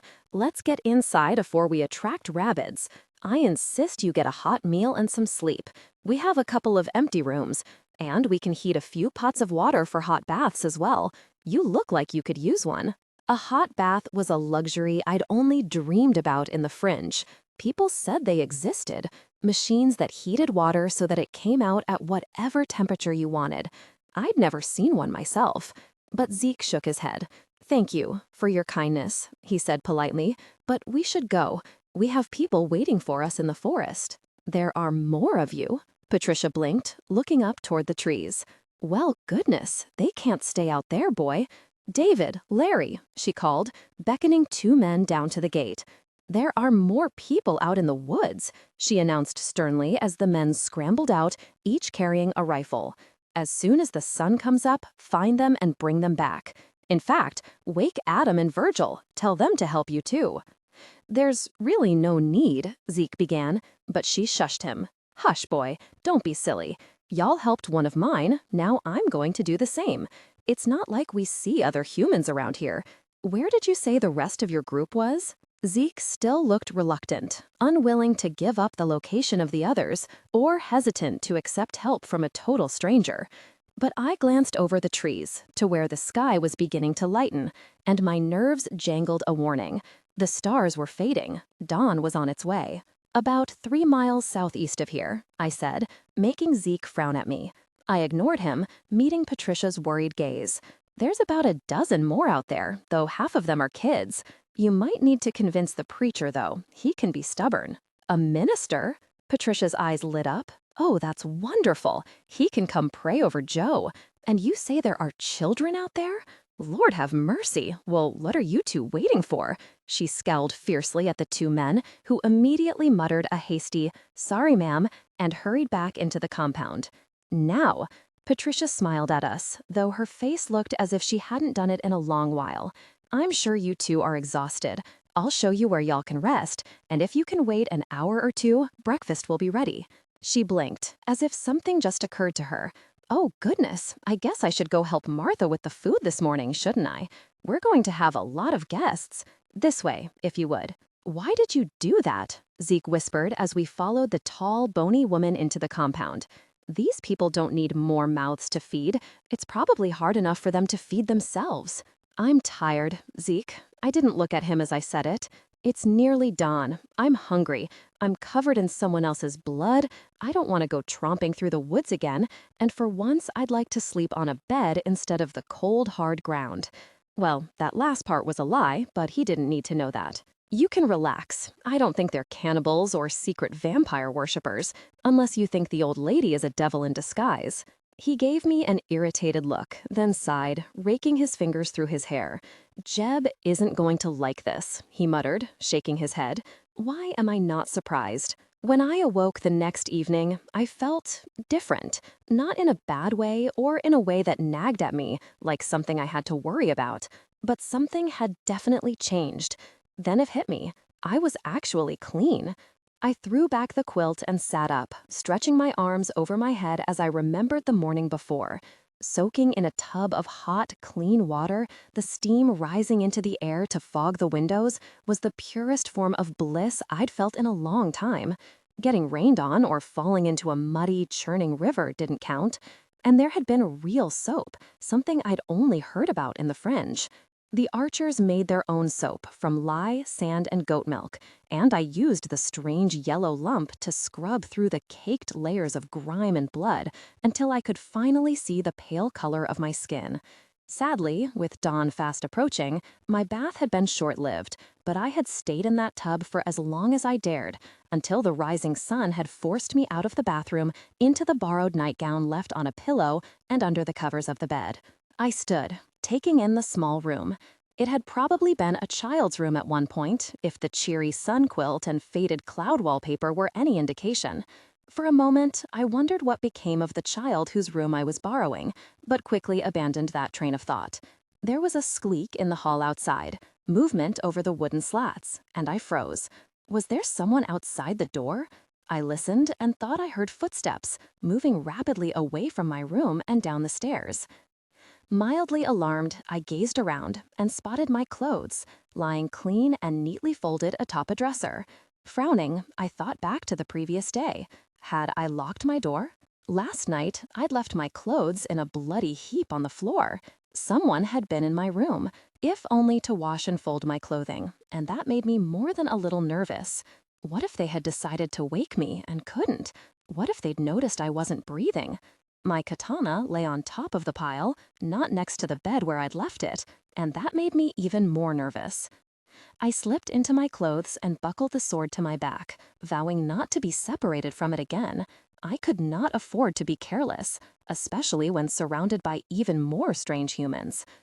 Pulling the coat over my shoulders, I turned to leave when there was a knock at the door. "Allie?" came a voice from the other side. "You up yet? It's Zeke." "It's open," I called back, though after tonight, that is going to change. The door creaked as it swung inward, revealing a very clean, smiling Zeke on the other side, holding a candle. He wore a white shirt and slightly baggy jeans, and his blonde hair feathered out over his eyes and collar, looking very soft and touchable. His pistol, machete, hatchet, and various weapons were still in place, but he looked more relaxed than I'd ever seen him. And, though I tried to block it out, I could hear his heart beating, low and contented in his chest. I could sense the pulse at his throat, echoing it, and the blood flowing through him, hot and powerful. Scolding myself, I shoved those thoughts away. Maybe it was the overload from last night, being forced to see the wound, smell the blood soaking everything. To be that close, unable to tear into the man's throat, as I'd wanted to do all night, made me crave it even more. I was getting to the point where I'd better feed soon, or I'd go crazy. Or maybe it was Zeke himself. That was going to be a problem. "Oh, wow," Zeke said quietly, his blue eyes dancing with mischief as he held the candle up. "Look at that. There was actually a girl underneath all the blood and dirt, though you're a bit paler than I expected." I snorted, hiding my sudden alarm. "Seen yourself?" He laughed good-naturedly. "Come on, I just got up, but I think Jeb and the others are down in the barn. They arrived a few hours after we went to sleep. At least that's what Martha said, after telling me she was washing my unmentionables and I could have them back tomorrow." He wrinkled his nose. "I think the old woman was trying to flirt with me." "Okay, I'm just going to erase that image from my brain now." I gave him a mock horrified look as we started down the corridor. For the record, the words old woman and unmentionables should never be used in the same sentence. He grinned as we made our way down the stairs and through the shadowy halls of the ancient farmhouse. It was a truly monstrous old building, 2 stories tall, with high windows, wooden floors, and a roof that had been patched numerous times. Over the years, it had been expanded and built upon, and the back part of the house didn't quite match the first half, but it served its purpose, I suppose, keeping a roof over the Archer clan's heads. "Where is everyone?" I asked as we hit the ground floor without running into any of the clan's numerous members. Last night, Patricia had proudly told us that they had 3 generations of archers living under one roof. Brothers, sisters, aunts, uncles, cousins, in-laws, grandmothers, grandfathers, the whole family tree. I'd seen at least a half-dozen people taking care of Joe when we'd followed Patricia into the house, and I'd suspected even more had been sleeping in their rooms. Where was everyone now? I heard banging noises coming from the kitchen, but other than that, the old farmhouse was silent. Zeke shrugged. I think most everyone is outside, taking care of the animals, finishing work in the fields, and making sure the wall is safe. Martha told me they keep goats and sheep out in the pasture during the day, but they have to bring them in at night. Otherwise, the rabbits will get them. Zeke? A frail, reedy voice came from the kitchen. Is that you? Zeke grimaced and ducked behind a wall, blowing out the candle as a small, white-haired old woman came out of the kitchen with a frying pan in one bony claw. She blinked when she saw me, thick glasses and toothless gums making her look like a lizard. "Oh," she said, not able to hide her disappointment. "It's you." "The girl," I provided. "Yes, of course." Martha wasn't even looking at me anymore, roomy eyes scanning the candlelit room. "I thought I heard that boy out here. Is Zeke with you?" "No," I said firmly, not glancing at the corner where Zeke was vigorously shaking his head. "I haven't seen him." "Oh, pity," Martha sighed. "He must be in the barn with the others. Such a handsome lad, that one." She sniffed and peered at me, narrowing her eyes behind her glasses. "Oh, good. You found your clothes. I was going to tell you I had washed them, but you were sleeping so soundly I couldn't even rouse you. You sleep like the dead." "Yeah," I shifted uncomfortably. "I am so definitely locking my door tonight. That, or I'll nail the very thing shut. I guess I was tired. Our group, we sleep during the day and travel at night. I'm not used to being up in the afternoon. Sleeping is one thing." Martha nodded her wrinkled head sagely. "You, my girl, were out like a log." I started to reply, but she appeared to lose interest now that Zeke wasn't around. "Well, if you see that boy, tell him I'm making a pie just for him. Boys like pie. Dinner will be ready in an hour. Be sure to tell your people." "I will," I muttered, as she vanished back into the kitchen. I glanced at Zeke, hoping he hadn't picked up on my unease. He just shrugged, and I raised an eyebrow. "The mighty hunter," I quipped as we snuck out the back door, escaping into the yard. "He can take down vicious rabbits and rampaging boars, but one old lady can make him flee in terror." "One scary old lady," he corrected me, looking relieved to be out of the house. "You didn't hear what she told me when I got up? You're so cute, I could put you in a pie. Tell me that's not the creepiest thing you've ever heard." His voice climbed a few octaves, turning shrill and breathy. "Today for dessert, we have apple pie, blueberry pie, and Ezekiel pie." We laughed together, our voices bouncing off the farmhouse walls. Outside, the twilight air was cool and hazy, and when I took a breath, I could smell smoke, dirt, livestock, and manure. It was a clean smell, much cleaner than the Fringe in the city streets. Chickens milled about the yard, scattering before us, and a shaggy black and white dog watched us from a rusty tractor. It growled at me, curling its lips back as I met its gaze, but Zeke didn't notice. "Now it's my turn," Zeke said, watching his feet as we walked down the muddy path to the barn. I glanced at him, frowning, and he kicked a pebble into the grass, following it with his gaze. "To thank you," he elaborated, "for helping me with Joe, and for killing that pig, basically for saving our lives. If you hadn't been there." I shrugged. "Don't worry about it," I said, embarrassed. "You would have done the same, and so would Darren. And I think we both got really lucky that night. No one got hurt, so it's over." "It almost got me," Zeke muttered, almost to himself. I felt its teeth catch my leg as it went by. Thank God it didn't break the skin. "If Jeb were to find out..." He trailed off. "What?" I prodded. He shook himself. "Nothing. Never mind. He would lecture my ear off, that's all." I watched him intently, but he wouldn't meet my eyes. "Anyway, I just wanted to say thanks." He shrugged. "And you're welcome to tag along with me and Darren whenever you want." "Tag along?" "You know what I mean." We had reached the barn, a faded gray building that smelled of straw and goat poop. A warm yellow glow came from inside, along with the murmurs of people and the bleating of livestock. Slipping through the large double doors, we found Jeb near the front, talking to Patricia, while the rest of the group had sprawled around them, sitting on bales or leaning against fence railings. Matthew sat in the corner, holding a bottle for the baby goat in his lap, while Caleb and Bethany looked on in delight. "Thank you for your hospitality," Jeb was saying as Zeke and I eased inside. "We appreciate you offering your home to us, but we don't want to be a bother." "Oh, Jebediah, stop it," Patricia said, overruling him. "It's no bother at all. Y'all are welcome here, for as long as you need. We have enough food, and if you don't mind sleeping in the barn, there's more than enough space to go around. I must say, it's a mite strange that y'all sleep during the day, but I'm not here to judge. No, I'm not." She cast her gaze over the rest of the group, smiling at Matthew, Caleb, and the baby goat. "I know it's too soon to decide," she continued in an almost wistful voice, "but if y'all decide to stay on a more permanent basis, we can always extend the house. We done it before, we can do it again." "We cannot stay long," Jeb said firmly, "and I do ask that our sleep cycles not be interrupted, but perhaps we can find other ways to repay your hospitality." "Just you praying over our man Joe? That's enough, preacher," Patricia said, her face turning somber and grim. "And maybe, if you really wanted to help, you could spare a couple of your men to help us watch the wall at night, keep the fires going, and keep an eye on the critters, since y'all are night folk anyway." "Yes." Jebediah nodded and suddenly caught sight of Zeke and me standing by the front doors, watching. "Yes, we can do that," he continued, and beckoned to Zeke, clapping him on the shoulder as he came up.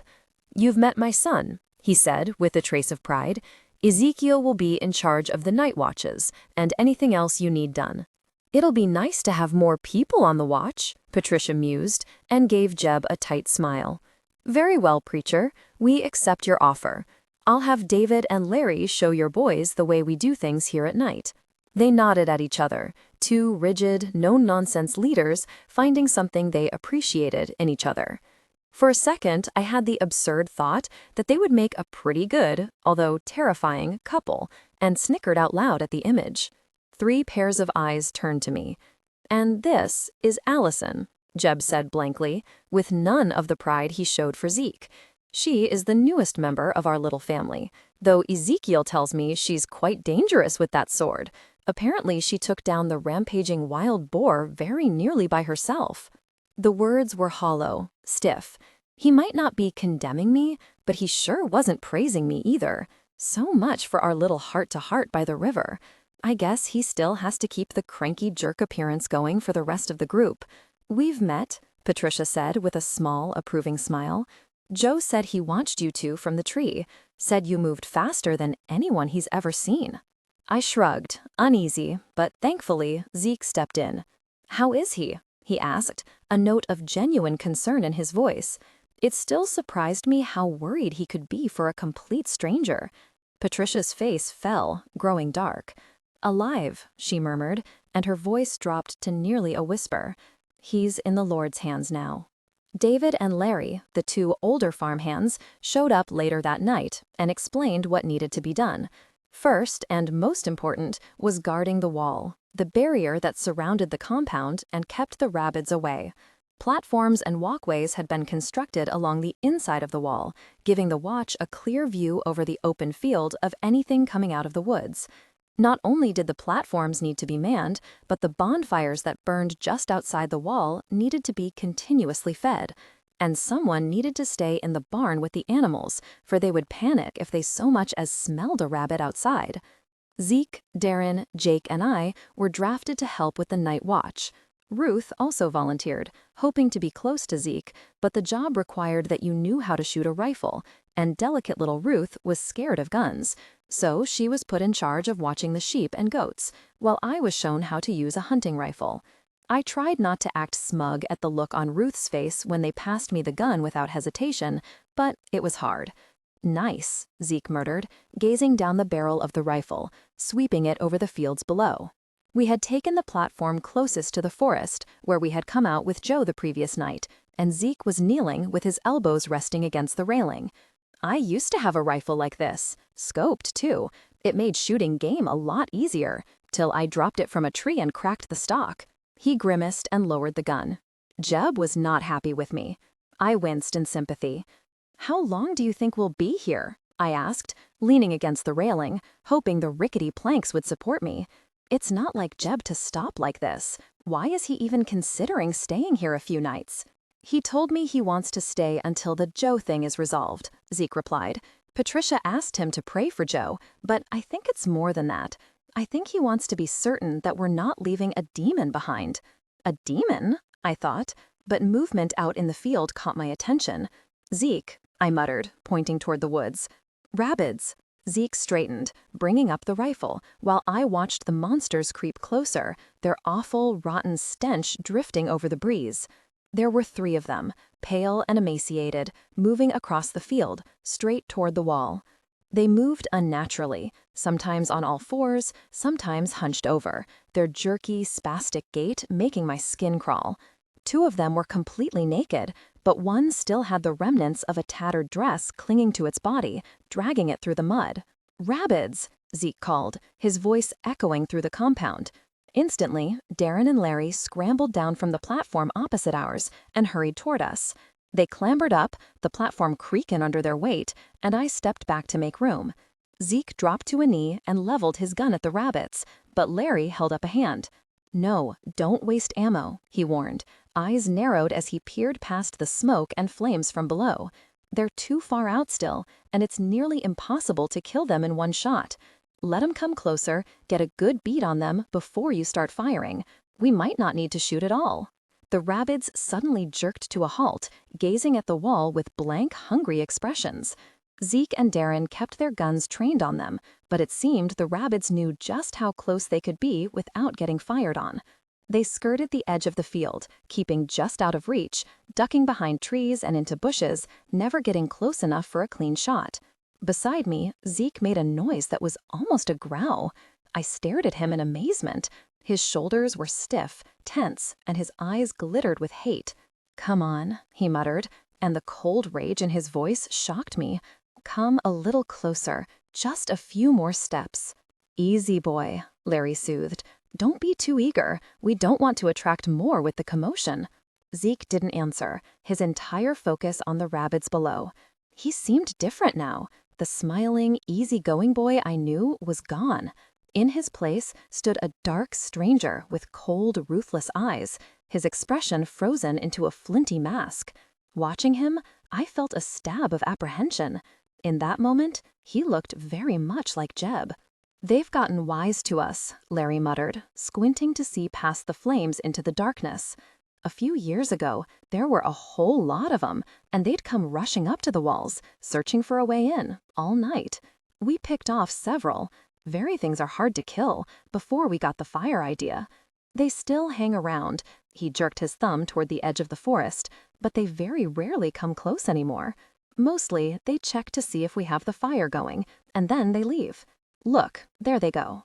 I watched the rabbits melt back into the woods, disappearing into the trees. The tension left Zeke and Darren's shoulders, and they straightened, lowering their guns, though Zeke looked disappointed. "They'll come back," Larry said, not weary or resigned, just a statement, a simple fact. "They always do."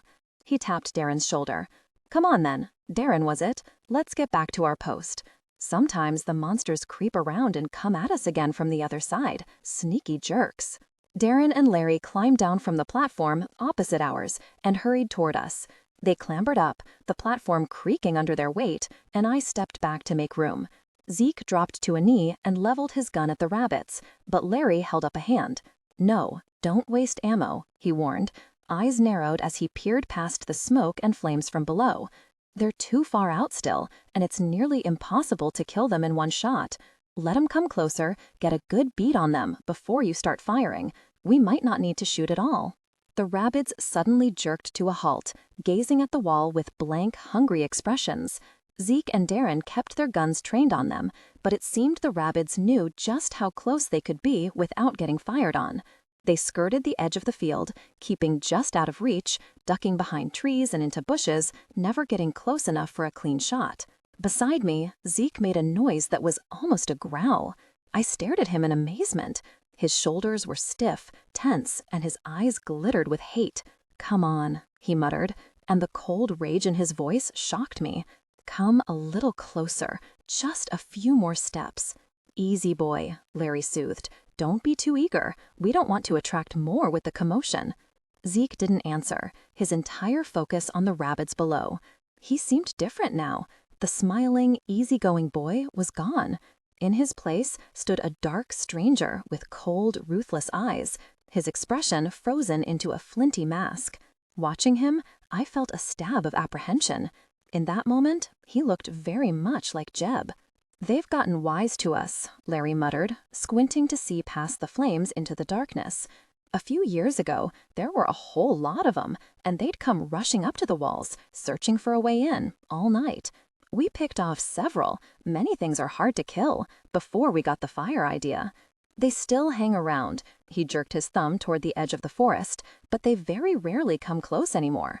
Mostly, they check to see if we have the fire going, and then they leave. Look, there they go." I watched the rabbits melt back into the woods, disappearing into the trees. The tension left Zeke and Darren's shoulders, and they straightened, lowering their guns, though Zeke looked disappointed. "They'll come back," Larry said, not weary or resigned, just a statement, a simple fact. "They always do." He tapped Darren's shoulder. "Come on then. Darren, was it? Let's get back to our post. Sometimes the monsters creep around and come at us again from the other side. Sneaky jerks." Darren and Larry climbed down from the platform and shuffled back to their own, Larry already pointing out more rabbit strategies, if you could call them that. Zeke set down his rifle and leaned next to me against the railing, our shoulders barely touching as we gazed out over the fields. "They have a nice life here," he said, and his voice wasn't mocking or sarcastic. It was almost wistful, envious. I snorted and crossed my arms, hiding the unease of a moment before. "What, you mean with the wall and being penned in like sheep and the constant threat of rabbit invasion? It's like a miniature New Covington, except there are no vampires here. Except one." "They have a home," Zeke said, giving me a sideways look. "They have a family. They've carved out their own lives. And yeah, it might not be completely perfect or safe, but at least they have something that belongs to them." He sighed and scrubbed his fingers through his hair. "Not like us, constantly wandering around, never knowing what we'll find or what comes next, not having a home to go back to." The longing in his voice was palpable. I felt his shoulder against mine, our arms brushing together, the heat radiating from him. We didn't look at each other, keeping our gazes on the looming forest. "What was home for you?" I asked softly. "Before all this, before you started looking for Eden, where did you live?" "A little yellow house," Zeke murmured, his voice sounding distant, "with a tire swing in the front yard." He blinked, giving me an embarrassed look. You don't want to hear about it, do you? It's pretty boring. Nothing special." I gave him a puzzled look. My whole life, I thought there was nothing beyond the vampire cities but wilderness and rabbits. The fact that there were other settlements out there, other towns, no matter how scattered, gave me hope. Maybe the world wasn't as empty as I'd first thought. But I didn't tell him that. I just shrugged and said, "Tell me about it." He nodded, paused a moment, as if gathering memories. "I don't remember much," he began, gazing out into the darkness. "There was a community down in the hollow of a mountain range. It was fairly small. Everyone knew each other. We were so isolated, we didn't even think about rabbits and vampires and things happening on the outside. So when the rabbits did come, no one was prepared for it. Except Jeb." Zeke stopped and took a quiet breath, his eyes far away and dark. "They came to our house first," he mused. "I remember them scratching at the windows, tearing down the walls to get in. My mom or my dad hid me in a closet, and I listened to their screams through the door." He shivered, but his voice was calm, as if this had happened to someone else, and he was detached from the boy in the story.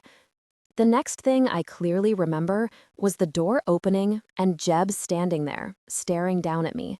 He took me in, and we lived there for several years.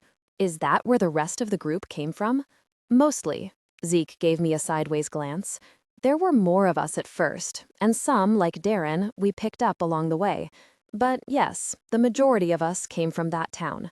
After the rabbit attack, people were scared. They didn't know what to do. So they started listening to Jeb, coming to him for help, pleading for his advice.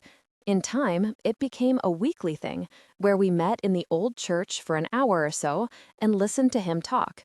Jeb didn't want to be a preacher again. He told everyone that. But people kept coming, and after a while, he sort of gained a following.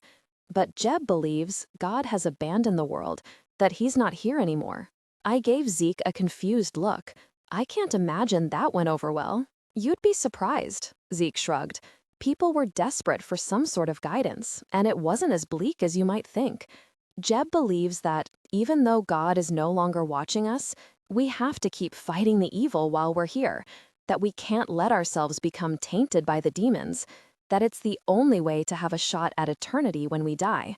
How cheerful. He smiled faintly. He did have some rather strong opposition, but it didn't seem to bother him. Jeb was never really attached to the town, not like me. Now that I think about it, I don't think he ever meant to stay long. Not with what he was teaching me. What did he teach you? Everything I know. How to shoot, how to fight. We would go out to the hills behind the town, in the daylight, of course, and he would show me how to survive in the wilderness. I shot my first rabbit at the age of 6, and I cried all the way through cleaning it.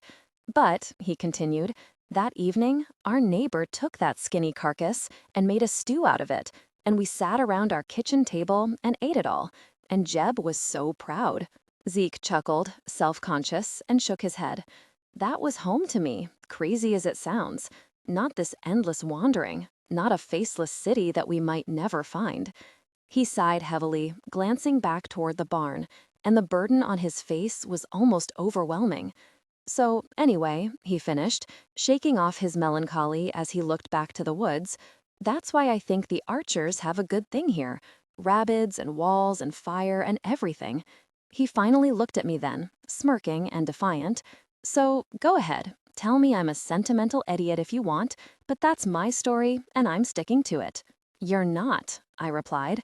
I think you're too hard on yourself, and that Jeb shouldn't expect you to keep everyone alive and safe and happy, but I don't think you're an idiot. He smiled, a real one this time, though his voice remained teasing. So, what do you think I am? Naive, I thought at once. Naive, brave, selfless, incredible, and much too kind to survive this world. It'll break you in the end if you keep going like this. Good things never last. I didn't say any of these things, of course. I just shrugged and muttered, it doesn't matter what I think. Zeke's voice was soft, almost a whisper. It matters to me. I looked at him. His eyes were stormy blue in the moonlight, his hair a pale silver blonde. The cross glimmered against his chest, winking metallically, as if in warning. But I couldn't tear my eyes from his face. Slowly, he let go of the railing and leaned in, reaching up to brush a strand of hair from my cheek. His fingers grazed my skin, and warmth shot through me like an electrical jolt. I heard his heart thudding in his chest, the pulse throbbing beneath his jaw. His scent was everywhere, overwhelming. Heat and blood and life, and a distinct, earthy smell that was uniquely him. I imagined kissing him, trailing my lips down to his throat. I felt my fangs lengthen, even as I leaned in. Zeke! Ruth's voice shattered the stillness, jerking us apart and bringing me to my senses. Horrified, I rose and stepped to the edge of the platform, facing the wind. What the hell was I doing, playing with fire like this? Biting the preacher's son was an excellent way to get myself excommunicated and hunted down. Jeb was ruthless when it came to moving on, but I had the feeling he would make an exception for me. Even worse, Zeke would know what I was, and he would hate me for it. And, a dark little corner of my mind whispered, what if you had bitten him and couldn't stop? What if you had drawn every bit of light and warmth into yourself, and when you were done, nothing was left of him? I shuddered and willed my fangs to retract, stifling the desire and the hunger that came with it. I thought back to our almost kiss and had to wonder, would I have kissed him? Or would I have leaned in those final inches to tear out his throat? Zeke, Ruth called again, oblivious to the scene up top. Miss Archer wants me to remind you that the fire outside the wall needs to be fed. The wood pile is back behind the water cistern. I can show you where it is if you want to come down. I'll go, I said quickly, as Zeke leaned over the railing to call back to Ruth. He stopped and gave me a puzzled look, but I turned away toward the ladder before he could say anything. If Ruth wanted alone time with Zeke, so be it. She could have her chance. Right now, I had to get away from him before we both did something we'd regret. Allison, Zeke said, stopping me. I glanced up at him from the ladder and found him looking at me with a sad, confused expression. I'm sorry, he murmured. I shouldn't have. He trailed off with a sigh, raked a hand through his hair. Don't go, he pleaded, giving me a hopeful smile. I'll behave, I promise. But I can't. I shook my head and climbed down, leaving my rifle up top against the rails. I felt Zeke's eyes on me as I left, but I didn't look at him. Naturally, Ruth glared at me as I descended, but I ignored her too, continuing toward the water cistern at the far corner of the lot. Her shoes clumped against the ladder as she climbed up to join Zeke, and I forced myself to keep walking. Hopefully, Ruth's single-minded adoration would distract Zeke from coming after me, though a part of me wished he would. It's better this way, I told myself, passing the barn. Soft murmurs and contented bleats came from within. The rest of the group was taking advantage of the unexpected stop, probably relieved not to be hiking through rabbit-infested woods. That was way too close, I continued, hurrying past before anyone could see me. What would you have done if Zeke found out? You think he could like you if he knew what you really were? A mental snort. You saw how he was with the rabbits. He'd put a stake in your heart or a bullet in your skull without thinking twice about it. He'd sell you out, just like Stick. I came to the tiny woodshed in the shadow of the gravity-fed cistern, really nothing more than a three-sided wooden shelter with a tin roof. It was stacked high with split logs, and I loaded several into the rusty wheelbarrow sitting nearby when I heard a soft moan. Warily, I put a hand on my sword and waited, unmoving. It came again, the soft, hopeless sound of a human in pain. From the other side of the woodshed, still keeping a hand on the hilt, I edged around the building, ready to draw my weapon if necessary. When I saw what was making the noise, however, I dropped my arm. There was no need. A large iron cage stood at the back of the woodshed. The bars were thick and close together, though far enough apart to see inside. The door was barred in two places from the outside, padlocked shut and wrapped in chains. Even the floor of the cage had iron bars running across it, separating the prisoner from the natural earth. A thin layer of straw had been spread over the ground, partially absorbing the smell of urine, iodine, and blood. Huddled under a blanket, curled up in the corner closest to the woodshed, a familiar, bearded face raised its head to stare at me. I blinked. "Joe?" I whispered, recognizing the man Zeke and I had dragged back from the woods. "What are you doing in there?" I asked, appalled. I could smell the blood on him, the torn flesh under the bandages. He was still badly hurt and needed to be in a bed, or at least a room where he could be looked after. "Who put you in here?" I demanded, wrapping a fist around the bars. He stared at me with bleary eyes, and I backed away, fuming. "I'll get Patricia," I told him. "She'll let you out. Just hang in there." "No," Joe wheezed, holding out a hand. I stared at him, and he coughed, shuddering beneath his quilt. "No, it's all right," he continued when the spell had passed. "The boar savaged my leg pretty bad. I have to be locked up till they can be sure I don't turn. They did this to you on purpose?" I came back, gripping the bars as I peered at him. "And you let them? What about your leg?" "It's been looked after as well as can be expected," Joe replied, shrugging. "In the morning, someone will come and rebandage it, and it's not as bad as it looks. I think I have a good chance of pulling through this one." I looked at his sallow, sweaty face, the pain glazing his eyes, and shook my head. "I still can't believe they'd leave you in here like an animal. I'd be screaming and tearing the walls down, trying to get out." "I want to be here," Joe insisted. "What if I die in the house and turn before anyone notices? When everyone is asleep? I could kill my whole family." "No." He leaned back, drawing his blanket closer. "This is necessary. I'm not a danger to anyone here, and the family is safe. That's all I care about." "Good man," said a voice over my shoulder. I whirled. Jeb stood at a corner of the cage, looking in, his sharp face impassive. The man moved like a vampire himself. I hadn't even heard him approach. "You see, Allison," Jeb mused, though he wasn't looking at me, "this is a man who is more concerned about the safety of his family rather than his own short existence. In fact, everyone here understands what must be done to protect the whole rather than a few individuals. That is how they have survived here so long. You think locking an injured man up like a dog with no treatment or help or medicine is the best thing for him?" Jeb's steely eyes turned to me. If that man's soul is in danger of corruption and his body is in danger of succumbing to the darkness, then he is no longer a man but a demon. And when the demon emerges, it is best to have it contained. For the safety of the untainted humans, yes, I do believe that is the best thing. I opened my mouth to protest, but he overrode me. "What would you do differently?" Jeb raised his eyebrows expectantly, and I glared at him. "I don't know. You and Ezekiel?" The old man shook his head. "Both of you refuse to see the world as it is. But that is not my problem. If you'll excuse me, I must get to praying for this man's soul. Perhaps it can yet be saved." He turned from me and bowed his head, speaking quietly. Inside the cage, Joe did the same. I retreated back to the woodshed, grabbing the wheelbarrow and filling it with wood, making sure to fling the logs so they clattered around in the noisiest way possible. I knew, in a sick, twisted way, that Jeb was right. Any human bitten by a rabid, whether it was a dog or skunk or a rabid person, was in danger of turning. It was different from becoming a vampire, where you had to drink your sire's blood to become one. In my case, Canaan's master vampire blood had made me strong enough to overcome the disease, and he'd gotten to me immediately after I'd been attacked. Even then, I had been very lucky. Most vampires still created rabids when they tried to make new offspring. Rabidism, however, was much more potent and certain. Every case was different, Canaan had told me. Usually, it depended on the severity of the wound and the victim's fortitude and will to fight off the infection. The virus spread quickly, accompanied by raging fever and a great deal of pain, before it finally killed the host. If left undisturbed, the body would rise again, completely changed, a rabid, carrying the same deadly virus that had turned it.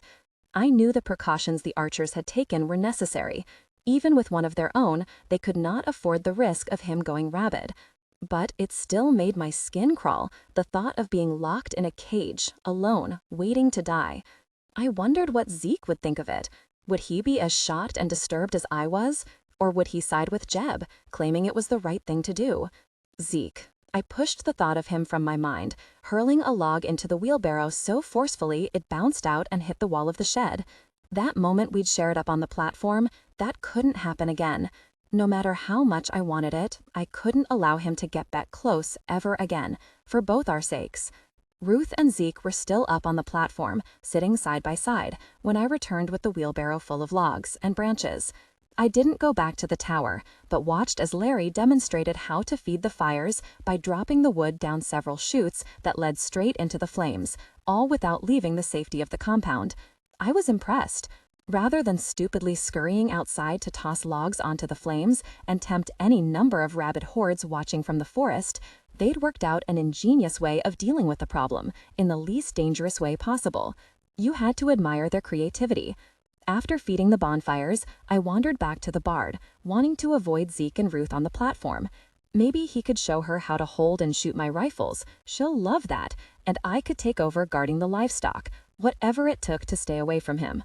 The barn was musty and warm as I opened the door and slipped inside, the livestock dozing contentedly. Most of the group was outside or in the farmhouse, helping with the watch or doing various chores around the compound. But Teresa, Silas, and the youngest of the kids remained in the barn with the animals. Old Silas dozed in a corner, covered in blankets, snores coming from his open mouth. Teresa sat nearby, mending a quilt and humming softly to herself. She smiled and nodded at me when I came in. "Allison." Caleb emerged from one of the stalls and walked up to me, shy little Bethany trailing behind him, clutching a bottle in a grubby fist. Caleb held a spotted baby goat in his arms, and it was almost too much for him to handle, bleeding and struggling weakly.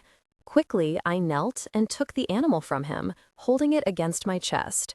It calmed somewhat, but still cried out pitifully. "It doesn't have a mommy." Caleb sounded close to tears, wiping his face and leaving a streak of mud across one cheek. We have to feed it, but it won't drink its bottle. It keeps crying, but it doesn't want the milk, and I don't know what it wants. Here, I said, holding out my hand, and Bethany gave me the bottle. Sitting against the wall, I settled the tiny creature in my lap as the two human kids watched anxiously. For a moment, I felt a prick of irritation that Ruth should be here doing this, not me, but then I focused on the task at hand. I had only a vague idea of what to do, having never seen a goat before, much less held one, but I'd have to make it work. I pinched a drop of milk onto the nipple and waited until the goat bleated again before sliding it into its mouth. The first 2 times, the stubborn kid shook its head and cried louder than ever, but the third time, it finally realized what I was offering. Clamping its jaws around the bottle, it started drinking in earnest, gurgling through the milk, and my audience clapped in relief.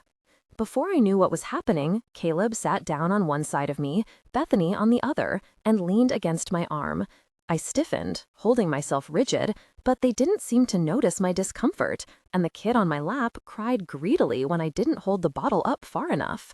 Resigned, I leaned back, watching the 3 young creatures around me, trying not to breathe in their scent or listen to their hearts. Teresa looked over at me and smiled, and I shrugged helplessly. You know, I muttered, mostly to keep my mind distracted, so I wouldn't think of blood or hearts or how hungry I was getting. I think this little guy needs a name, if he doesn't have one already. What do you think? Caleb and Bethany agreed. What about Princess? Bethany suggested.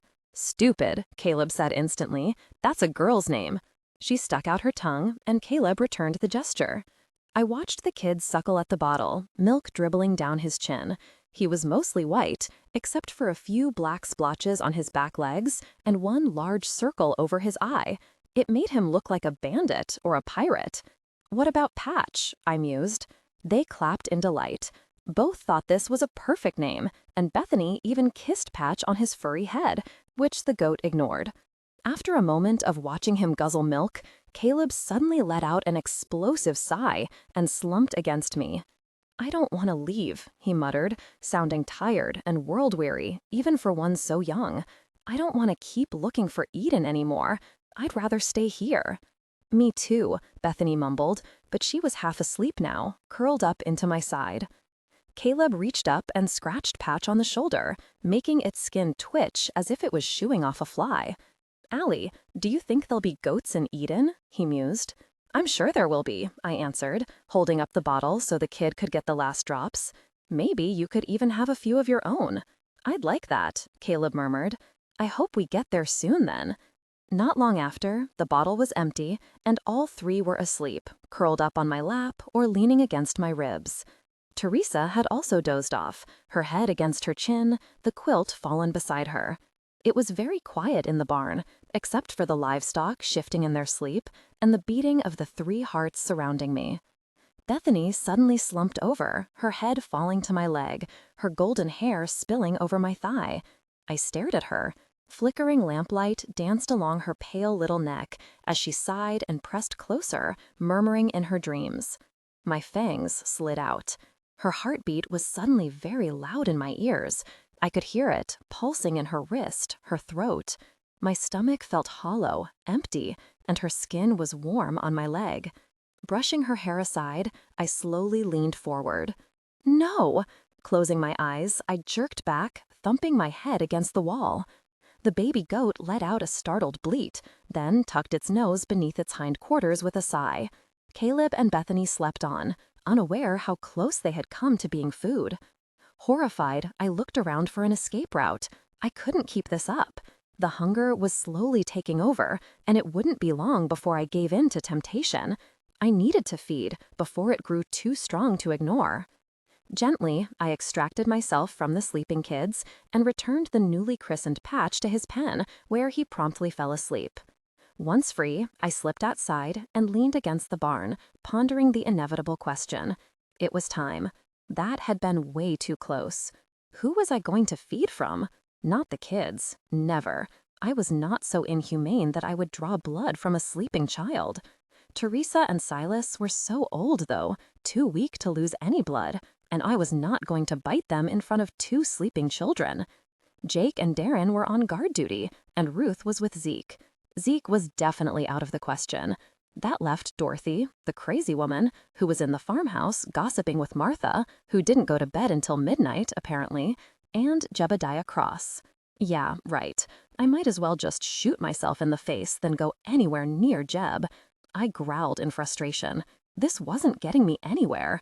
When had I gotten so close to the people I was supposed to be feeding from?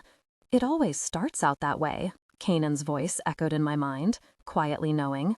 Noble intentions, honor among new vampires, vows to not harm humans, to take only what is needed, to not hunt them like sheep through the night.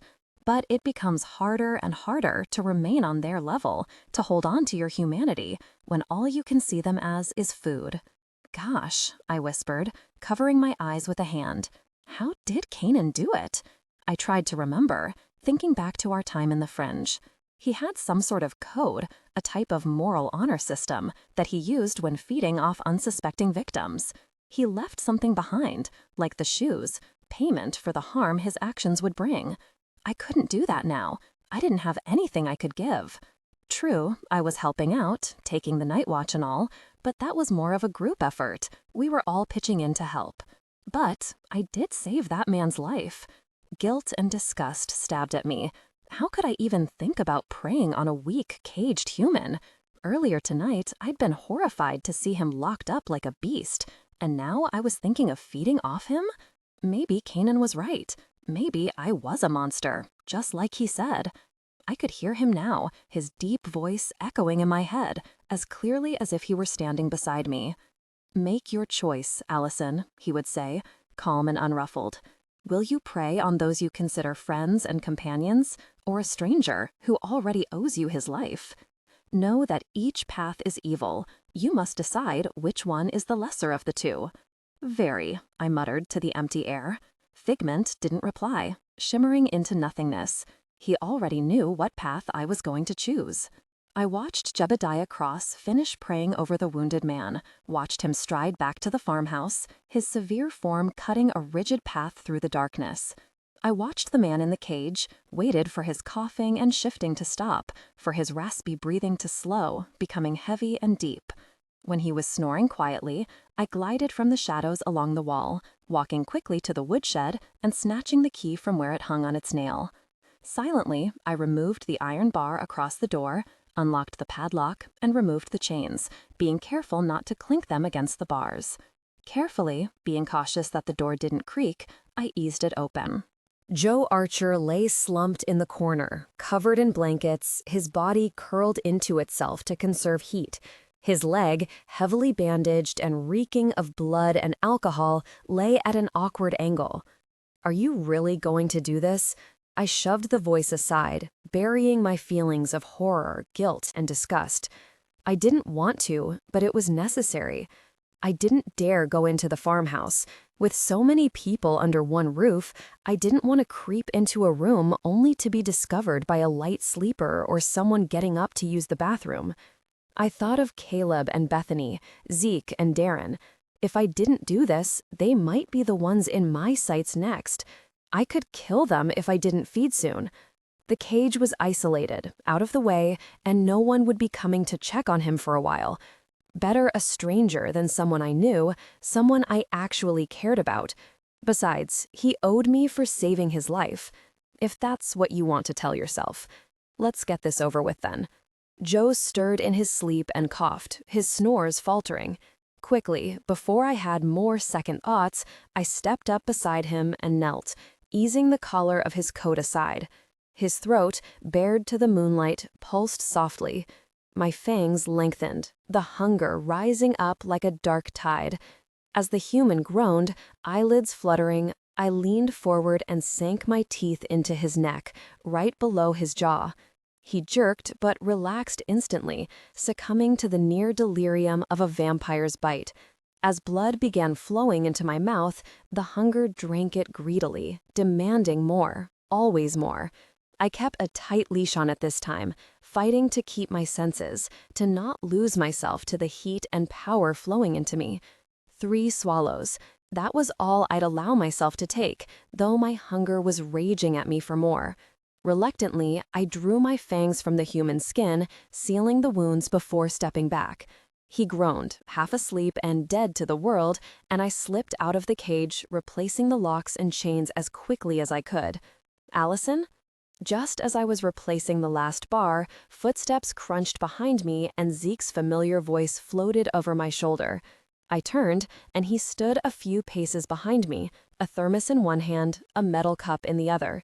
"Here you are," he said, not accusingly, though he seemed puzzled. "You never came back after Ruth left. Are you still angry with me?" "What are you doing here?" I asked, ignoring the question. I wasn't angry, of course, but maybe it was better if he thought I was. He nodded to himself, as if expecting it.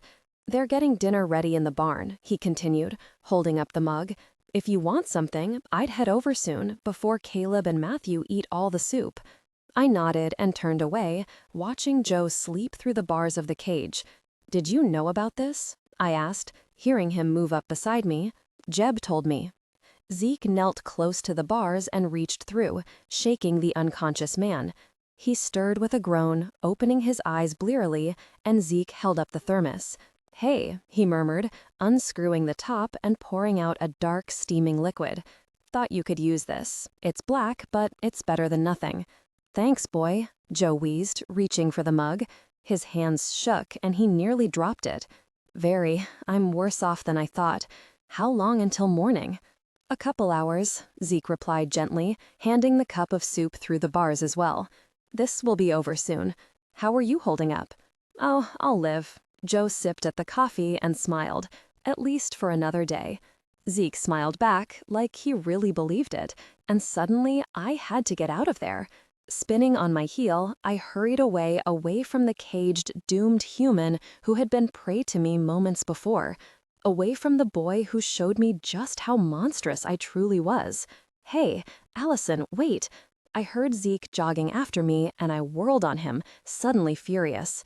"Go away," I snarled, managing, barely, not to show fangs. "Why do you keep hanging around? What are you trying to prove, preacher boy? Do you think you can save me too?" He blinked, utterly bewildered. "What? Why do you try so hard?" I continued, glaring disdainfully, holding on to my anger through sheer force of will. "You're always giving things away, putting yourself at risk, making sure others are happy. It's stupid and dangerous. People aren't worth saving, Ezekiel. Someday, that person you help is going to stick a knife in your back or slit your throat from behind, and you won't even see it coming." His blue eyes flashed. "How ignorant do you think I am?" he demanded. "Yeah, the world's an awful place, and it's full of people who would as soon put a knife in my back as shake my hand. Yeah, I could stick my neck out for them, and they'd throw me to the rabbits without a second thought. Don't think I haven't seen it before, Allison. I'm not that stupid. Then why keep trying? If Jeb thinks this is hell, why even bother? Because there has to be more than this." Zeke paused, ran both hands through his hair, and looked at me sadly. "Jeb has pretty much given up on humanity," he said in a soft voice. "He sees corruption and vampires and rabbits and thinks that this world is done. The only thing he cares about is getting to Eden, saving the few lives he can. Anyone else?" he shrugged. "They're on their own. Even people like Joe." He nodded back toward the woodshed. "He'll pray for him, but he keeps himself distant, detached. But you don't believe that." "No, I don't." Zeke looked me straight in the eye as he said it, unembarrassed and unshakable. "Jeb might have lost faith, but I haven't. Maybe I'm wrong," he continued with a shrug, "but I'm going to keep trying. It's what keeps me human. It's what separates me from them. All of them. Rabbits, demons, vampires, everything. Vampires. That stung a lot more than I thought it would. "That's great for you," I said bitterly, "but I'm not like that. I don't believe in God, and I don't believe humans have anything good in them. Maybe you have a nice little family here, but I've been on my own too long to trust anyone." Zeke's expression softened, which was not what I wanted to see. I wanted to hurt him, make him angry, but he just watched me with those solemn blue eyes and took a step forward. I don't know what you've gone through, he said, holding my gaze, and I can't speak for everyone, but I promise you're safe here. I would never hurt you. Stop it, I hissed, backing away. You don't know me. You don't know anything about me. I would if you'd let me, Zeke shot back, then crossed the space between us in 2 long strides, gripping my upper arms. Not hard, I could have jerked back if I wanted, but I was so shocked that I froze, looking up into his face. I will if you give me a chance, he murmured. And you're wrong. I know a few things about you. I know you and Ruth don't get along. I know Caleb adores you, and I know you can handle a sword better than anyone I've seen before. He smiled then, achingly handsome, his eyes liquid blue pools as he gazed into mine. You're a fighter. You question everything you don't agree with, and you're probably the only one here who's not terrified of Jeb. And I've never met anyone like you. Ever. Let go, I whispered. I could hear his heartbeat thudding loud in his chest and was suddenly terrified he would hear my lack of one. He complied, sliding his hands down my arms, holding the tips of my fingers before dropping them. But his eyes never left my face. I know you're scared, he continued in a quiet voice, still close enough that I could feel his breath on my cheek. The hunger stirred, but it was weaker this time, sated for now. I know we just met, and we're all strangers, and you keep yourself apart for your own reasons. But I also know, I hope, you feel the same, because that was really hard for me to say. So, he reached out again, taking my hand. I'm asking you to trust me. I wanted to. For the second time that night, I wanted to kiss him, standing there so openly in the moonlight, his bangs falling jaggedly into his eyes. Zeke leaned forward, and for just a moment, I allowed him to step close, to cup the back of my head as his lips moved down toward mine.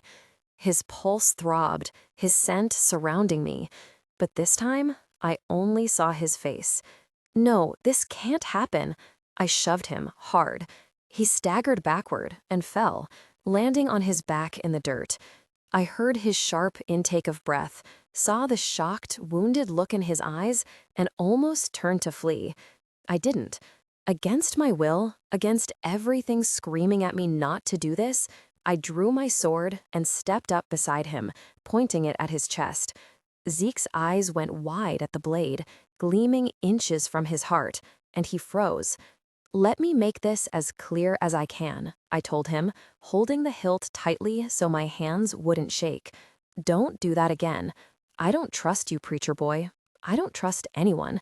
And I've been stabbed in the back too many times for that to change.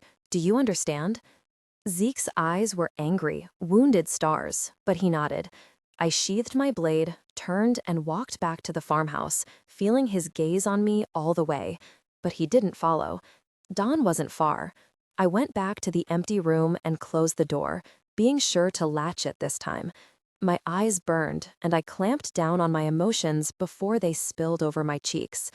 In the bathroom, I splashed icy water on my face, gazing at my cracked reflection in the mirror. Unlike the story said, we actually did cast a reflection, and mine looked awful. A pale, dark-haired girl with traces of blood running from her eyes, and someone else's blood flowing in her veins.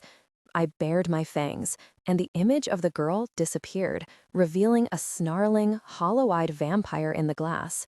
If Zeke only knew what I really was.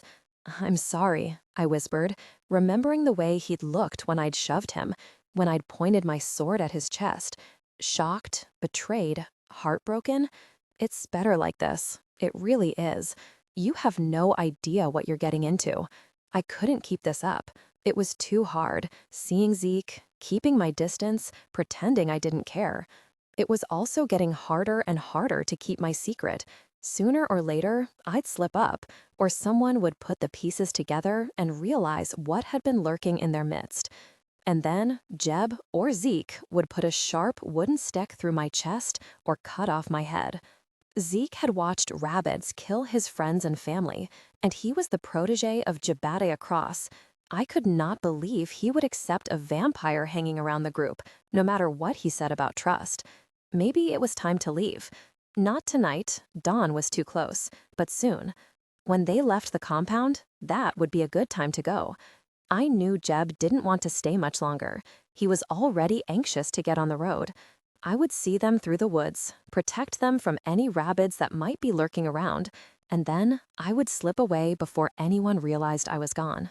"Where will you go?" my reflections seemed to ask. I swallowed the lump in my throat and shrugged. "I don't know," I muttered. "Does it matter? As long as I get far away from Zeke and Caleb and Darren and everyone, it doesn't matter where I go. They'll miss you. Zeke will miss you. They'll get over it." I left the bathroom, my mind churning with conflicting emotions. I didn't want to leave. I had grown attached to Caleb and Bethany and Darren. Even Dorothy had her strange charm. The rest I barely spoke to, and some, Ruth and Jebediah, I would be perfectly happy if I never saw again, but I would definitely miss the others, especially a certain boy with starry eyes and an open smile, who saw nothing but good inside me, who didn't know what I really was. I slept with my sword close that day, the covers pulled over my head. No one disturbed me, or, at least, when I woke again the following evening, the room was as I'd left it. Lightning flickered outside, searingly bright for a split second, and thunder rumbled in the distance. If Jeb wanted to leave tonight, it would be a long, wet walk out. Voices echoed through the stairwell, and I found the entire group downstairs, milling around the enormous wooden table that dominated one side of the kitchen. Ruth and Martha were ladling stew into bowls and passing them around, and a large bowl of corn muffins sat on the table within easy reach of everyone. Despite the feast, the mood around the table was somber and grim. Even the kids ate silently with their eyes downcast. I wondered what was going on. Jeb wasn't here, and neither was Patricia, but I glanced up and met Zeke's eyes on the other side of the table. As soon as our gazes met, he turned, grabbed a muffin from the bowl, and walked out of the room without looking back. My chest constricted. I wanted to go after him, to apologize for last night, but I didn't. It was better that he hate me now. I'd be gone from his life soon enough. Instead, I wandered over to where Darren stood, leaning against a corner and dunking his bread in his stew. He glanced at me, nodded, and went back to eating. But he didn't seem openly hostile, so maybe he hadn't spoken to Zeke about what happened. "What's going on?" I asked, leaning beside him. He gave me a sidewise look and swallowed a mouthful of food. "We're leaving soon," he muttered, gesturing to the back door where all our packs lay stacked in a neat pile. "Probably in a couple hours, after everyone has eaten. Hopefully, we can get underway before the storm hits, and then the rain will hide our noise and our scent from any rabbits in the woods. Jeb is talking to Patricia right now. She's trying to get him to stay for another night or two, but I don't think she'll get very far. Jeb already gave us the order to move out. Now? Tonight?" I frowned, but Darren nodded. "I thought we were staying until Joe got better." "He died," Darren said softly, and my throat clenched in horror. "This afternoon. Larry went out to check on him, and he was gone." "He's dead?" "No," I whispered, as a growl of distant thunder drowned my voice. "No, he can't be dead. Not after breaking away." I ducked out the back door and headed toward the woodshed. Outside, a few drops of rain had begun to fall, making pattering sounds on the tin roof. As I passed the barn, the animals inside were bleating and crying, and I heard thumps of bodies hitting each other and the walls, the scuffle of hooves on the floor. In the twilight, the woodshed was dark and silent. Several logs had already been taken to feed tonight's fires, though the rain would drench the flames soon enough. I wondered if the rabbits got excited every time it stormed. As I rounded the shed, I saw the cage, and the body huddled in the corner, shaking. Relief swept through me. Darren had been wrong. Joe was still alive. "Hey," I greeted softly, stepping up to the bars. "You sure gave me a scare. Everyone thought you were dead." Joe looked up, eyes blazing, and lunged at me with a scream. I jerked back, and the body struck the cage with a chilling shriek, grabbing at me through the bars, its skin pale and bloodless. The rabbit howled, shaking the bars of the cage, biting and clawing at the iron, its mad eyes fixed on me. Sickened, I stared at the thing that had once been Joe Archer, at the once familiar face, now gaunt and wasted. His beard was covered in blood and froth, his eyes glazed and glassy as they stared at me, nothing in them except hunger. And my stomach twisted so hard I thought I might throw up. Did I do this? Is this my fault? I thought back to the previous night when Joe had spoken to me, had accepted coffee from Zeke, and even made a joke. He had been fine then. Had I taken too much that he had died, succumbed to the infection? Would he still be alive if I hadn't fed from him? I heard the crunch of gravel behind me and turned, hoping and fearing it was Zeke. But it was only Larry, come to return the empty wheelbarrow to the woodshed. He set it aside and stared at the rabbit a few moments, his weathered face crumpled with grief. "Gosh," he muttered in a choked voice. "Gosh, darn it! I was hoping he wouldn't." He sucked in a breath, swallowing hard. "I'll have to let Patricia know," he whispered, sounding on the verge of a breakdown. "Aw, Joe, you were a good man. You didn't deserve this." "What will happen to him now?" I asked. Larry didn't look at me, continuing to stare at the rabbit as he answered. "Joe is gone," he said in a flat, dull voice. "We would have buried the body if he hadn't turned, but there's nothing left of him anymore. The sun will take care of the rest tomorrow." He shuffled away, back toward the farmhouse, leaving me to stare at the monster that had been Joe and feel completely and utterly sick. My eyes burned, and I felt something hot slide down my cheek. I didn't wipe it away this time, and more followed, burning crimson paths down my skin. The rabbit watched me, cold and calculating.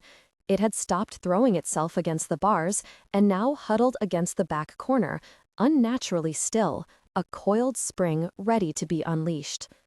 "I'm sorry," I whispered to it, and it bared its fangs at the sound of my voice. "I did this. You'd still be alive if I hadn't bitten you. I'm sorry, Joe." "I knew it," someone hissed behind me. I whirled. Ruth peered at me from around the corner of the woodshed, her brown eyes wide with shock. We stared at each other, frozen in time. As our eyes met, I became aware of the small things happening around us. The drip of rabid drool hitting the ground, the lines of blood smeared across my cheek. Then Ruth stepped back and took a breath. "Vampire!" The cry echoed off the woodshed, carrying over the rain, as Ruth turned to flee. Behind me, the rabbit shrieked in response, and my vampire nature surged up with a roar. I lunged forward on instinct. Before the girl could take a single step, I was in front of her, slamming her back into the wall, fangs bared to their fullest. Ruth screamed. "Shut up," I snarled, even as I caught myself from lunging forward, from driving my fangs into her slender throat. The vampire within howled a protest, urging me to bite, to kill. Shaking from holding myself back, I glared at her, curling my lips from my teeth. "That was you by my room last night, wasn't it?" I demanded. "I thought I heard someone on the stairs. You've been snooping around me all this time, just waiting for something to happen." "I knew it," Ruth panted, shrinking back from me, her expression caught between defiance and terror.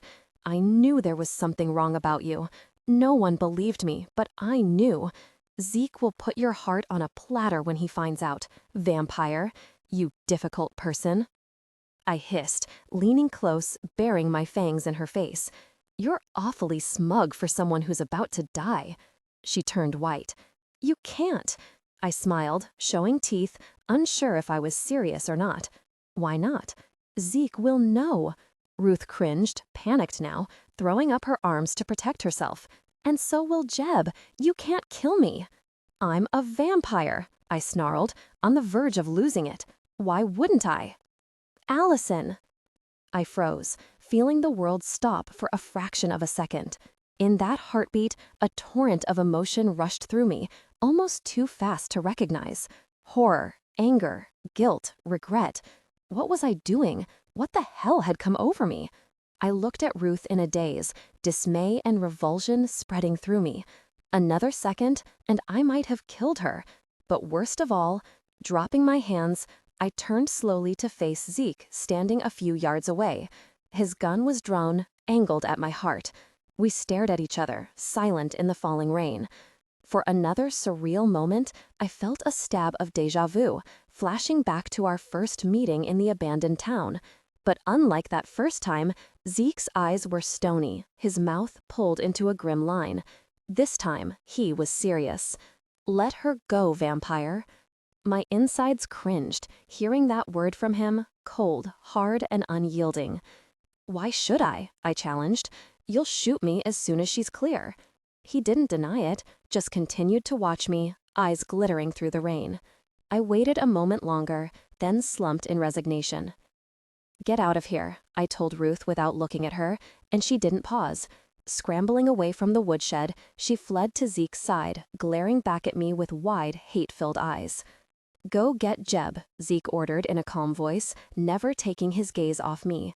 "Alert the rest of the house, but don't come back to help, Ruth. Stay inside, keep the kids close, and lock the doors. Understand?" She nodded and fled back toward the house, already screaming. I tensed as her shrill voice echoed over the rain.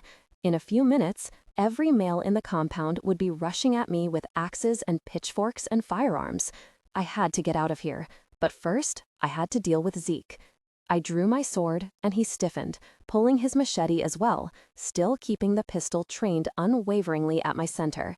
I gazed at him and fought the despair threatening to crush me. I was going to have to fight him. Zeke wasn't going to let me go, not after what I'd done to Ruth.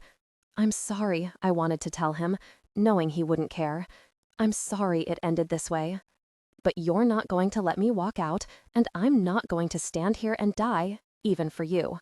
That's not going to stop me," I told him, shifting to a better stance so I could lunge out of the way if needed. "I'm much faster than you. Even if you empty that clip into my heart, it's not going to kill me. I'm already dead."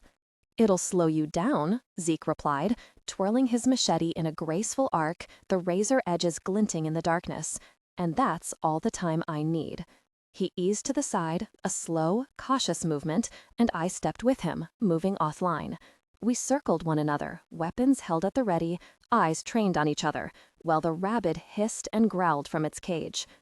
"How many?" Zeke demanded, his face hard. I frowned in confusion. "How many of us did you bite?" he elaborated in a cold voice. "Who did you feed from? Caleb? Darren? Should I be worried they're going to turn into rabbits or vampires?" "I never bit any of you," I shot back, angry that he would think that, knowing I had no right to be. Of course, what else would he believe? "I never fed off anyone," I said in a more reasonable voice, "and it doesn't work that way. I would have to kill someone to turn them into a rabbit. Like Joe." My stomach clenched, but I tried keeping my voice and expression neutral. "I didn't mean for that to happen," I said, willing him to believe me. And it might not have mattered. He could have already been infected by the boar. But it was a weak excuse, one I didn't really believe, and I knew Zeke didn't either. In his mind, I had turned that rabbit all on my own. Zeke shook his head. "You were just using us," he muttered, as if it pained him to say it. "This whole time. It makes sense now. You never believed in Eden. You never believed in any of this. All you wanted was an easy food source. And I fell for it." He clenched his jaw. "God, I left Caleb and Bethany alone with a vampire." My heart sank, even as betrayal burned hot and fierce in my chest. This Zeke was different, the student of Jebediah Cross, the boy who had been trained his whole life to hate vampires and everything about them. His eyes were cold, his expression closed off, unyielding.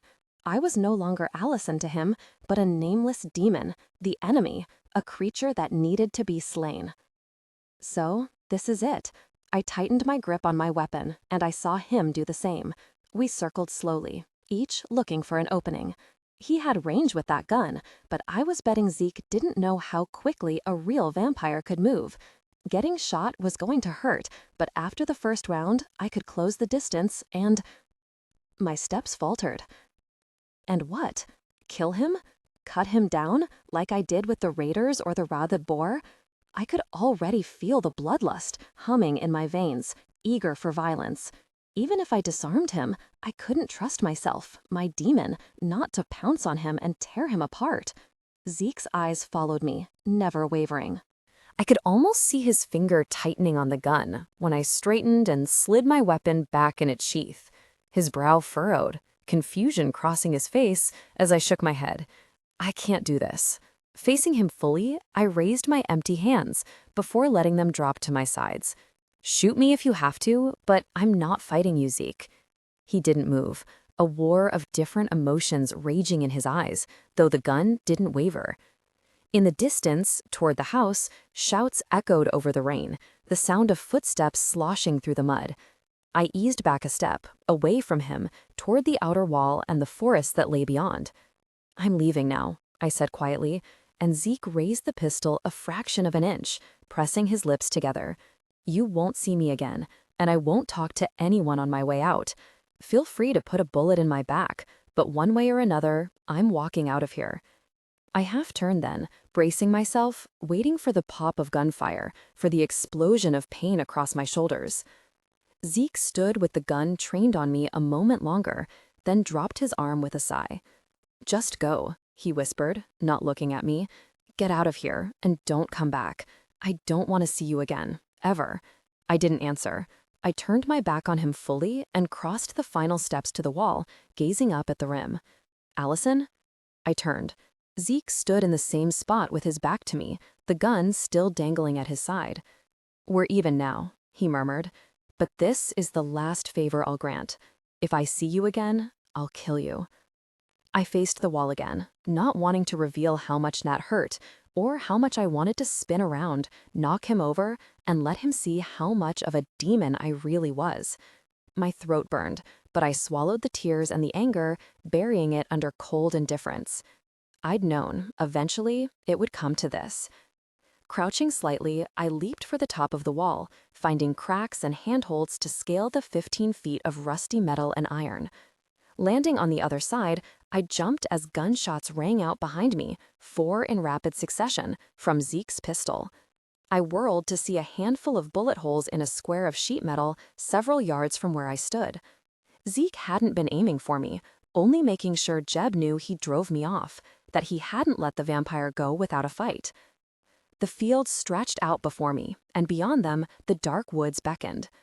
Behind me, I heard Zeke pause for a long moment, then his footsteps walked away, back to Jebediah and his family, where he belonged.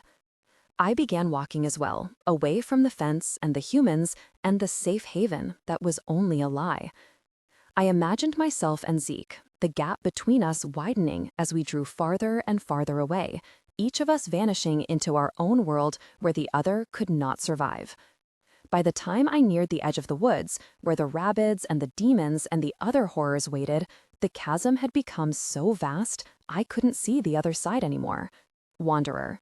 They were waiting at the edge of the woods, blank eyes shining through the rain, watching me with the unblinking stare of death. 4 of them, including the woman in the tattered dress, crouched among the trees and dripping branches of the forest. I watched them, and they did the same, none of us moving, 5 statues in the darkness, water streaming down our pale skin, trickling off the blade in my hand. And we waited. Monsters in the night, sizing each other up. The storm flickered around us, reflecting in the rabbits' eyes, revealing the deadness behind them, but none of us so much as flinched. Then the woman in the dress hissed softly, showing jagged fangs, and backed away, retreating from me into the darkness. After a moment, the other rabbits did the same, creeping back without a fight, recognizing another predator. I watched them, feeling cold and detached, watched as they eased around me and slipped out of the woods toward the compound I just left. I wasn't prey. I was a corpse, a creature whose heart didn't race, who didn't breathe or sweat or smell of fear. I was dead, just like them. You are a vampire, Kanine had told me, so long ago it seemed. You are a wolf to their sheep, stronger, faster, more savage than they could ever be. They are food, Allison Sekemoto, and deep down, your demon will always see them as such. Lightning flashed through the trees. The Archer compound stood behind me over the fields, outlined by weak fires that smoldered in the storm. You're a vampire, Stick whispered, his eyes huge and terrified. A vampire. The rabbits reached the edge of the trees and stopped, 4 pale, motionless killers staring at the compound on the hill. I wondered how many more rabbits lurked in the darkness just beyond the fields, watching their prey with the patience of the dead.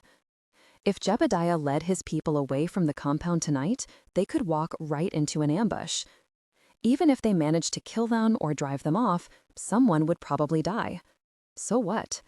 Sheathing my sword, I turned my back on the rabbits, on the people still hiding behind the wall. I tried to fit in, and they had driven me away. Let them be slaughtered by rabbits. What did I care? I was vampire, and humans were no longer my concern. "This is the last favor I'll grant," Zeke said, his voice cold and hard. "If I see you again, I'll kill you." My chest felt tight. Of all the lies and treachery and knives in the back, his hurt the worst. It was different from Stick's betrayal. Though we had been friends for years and years, I'd known, deep down, that Stick was using me, that he was more than capable of selling me out if something better came along. Zeke was different. He did things because he truly cared, not because he expected anything in return. It was such an alien philosophy. On the streets, in the Fringe, it didn't matter where you were. It was every human for himself. I'd learned that nothing was free, and everyone had an angle. It was just how things were. Except Zeke. Zeke had treated me like a human, like an equal. He'd stood up for me, helped me, given me things as if it was the most natural thing in the world. He cared, because it was his nature. Which made it all the more painful to find out he'd lied when he'd said I could trust him, when his eyes had gone hard and cold, and he'd turned on me as if I was a monster. "You are a monster," Kaneen's deep voice droned in my head again as I forced myself to move, to walk away. "You will always be a monster. There is no turning back from it. But what type of monster you become is entirely up to you." I bit my lip. I'd forgotten that part. For a moment, I stood there, struggling with myself. The wind whipped around me, tossing my hair and clothes, rattling the branches above. Across the fields, the bonfires smoldered, burning low, and the rabbits shifted restlessly at the edge of the trees. "Zeke betrayed you," a small, furious voice whispered in my head. "He's no better than Jebediah, no better than any of them. You're just another demon to be hunted down and shot. Why should you care if he makes it to his Eden? Why care about any of them?" Because I did care, I realized. I cared that this small, stubborn band of human beings would challenge everything in their search for a better life. I cared that they would risk rabbits and starvation and horrible conditions to follow that dream and cling to hope, even if they knew, somewhere deep down, that it was impossible. I thought of Caleb and Bethany. I told them there would be goats in Eden. They couldn't die now, dying of hunger or torn apart by rabbits. I wanted them to succeed, to defy all odds, and to make it to the end. Could I abandon them to the very monsters that had killed me?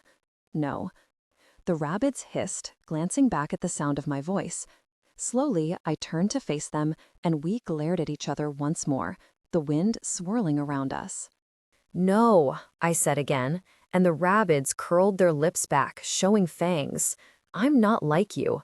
I'm not like the vampires in the city. I might be a monster, but I can be human too. I can choose to be human." Reaching back, I gripped my sword and drew it out, a bright flash of steel in the darkness. The rabbits snarled and crouched down, their eyes fixed on the blade. Stepping forward, I bared my fangs and snarled back. "So, come on, you monsters," I challenged. "If you want them, you'll have to get through me first." The rabbits screamed, baring and gnashing their fangs. I roared a battle cry, feeling my demon erupt, tasting violence, and this time I welcomed its arrival. Brandishing my weapon, I lunged into their midst. I hardly knew what I was doing. Everything was screaming fangs and slashing claws, rabbits hurling through the air, my blades singing as we danced and spun at the monsters around us. Their tainted, foul-smelling blood soaked the ground and the trees, their shrieks rising into the wind. More rabbits came at me, drawn by the sounds of battle, leaping into the fray. I cut them down too, growling my hate and fury and vengeance. They were too slow, too mindless, flinging themselves on my sword with vicious animal fury. I whirled from one attack to the next, ripping my blade through pale, shrieking bodies, feeling the sword dance in my hands. When it was over, I stood in the center of a massacre, scratched, bleeding, and surrounded by pale, dismembered bodies. Hunger flickered, always there, but I pushed it down. I was a vampire, nothing would change that, but I didn't have to be a monster. Wiping rabid blood off my sword, I sheathed it and turned to gaze over the fields. The compound sat silent and dark on the hill, clouds of smoke billowing up through the rain. Settling against a tree, I watched it, waiting for the iron gates to swing open, listening for the creak and groan of metal. But as the hours passed and the storm moved on, sweeping off toward the east, the gates still did not budge. I guess Jeb doesn't want to leave the safety of the compound when there could be a vampire lurking outside, I mused, glancing nervously at the sky. Only an hour or so before dawn. They probably wouldn't go anywhere tonight. I guess some things are enough to give him pause, after all. 40 minutes later, with sunlight threatening the horizon and the birds chirping in the trees, I rose to find a place to sleep just as the groan of metal caught my attention. They're leaving? Now? Stunned, I watched as the gates swung open and the small group of humans filed out into the grass. I counted them all. Jeb and Darren, both carrying shotguns pointed into the woods. Ruth and Dorothy. Caleb, Bethany, and Matthew huddled together in the center. Silent Jake, now carrying a rifle. Old Teresa and Silas. And finally, bringing up the rear, making sure everyone got out okay, the boy who'd driven me off, who had turned his back on the vampire but still let it walk away without a fight. So, Jeb had decided to move them out during the day, obviously trying to outrun the vampire by traveling when she could not. A smart choice, I had to admit. I wouldn't be able to follow them far, not with the sun minutes away from breaking over the horizon. Still, Jeb didn't know vampires, and he didn't know me. He could lead his people as fast and as far as he liked. I was very, very persistent. Zeke swept his pistol over the fields as he left the compound, his eyes narrowed in concentration. Looking for a vampire, but he wouldn't find it. He couldn't see me here in the trees and darkness, the woods still cloaked in shadow. Part of me still wondered why I was doing this, why I would bother.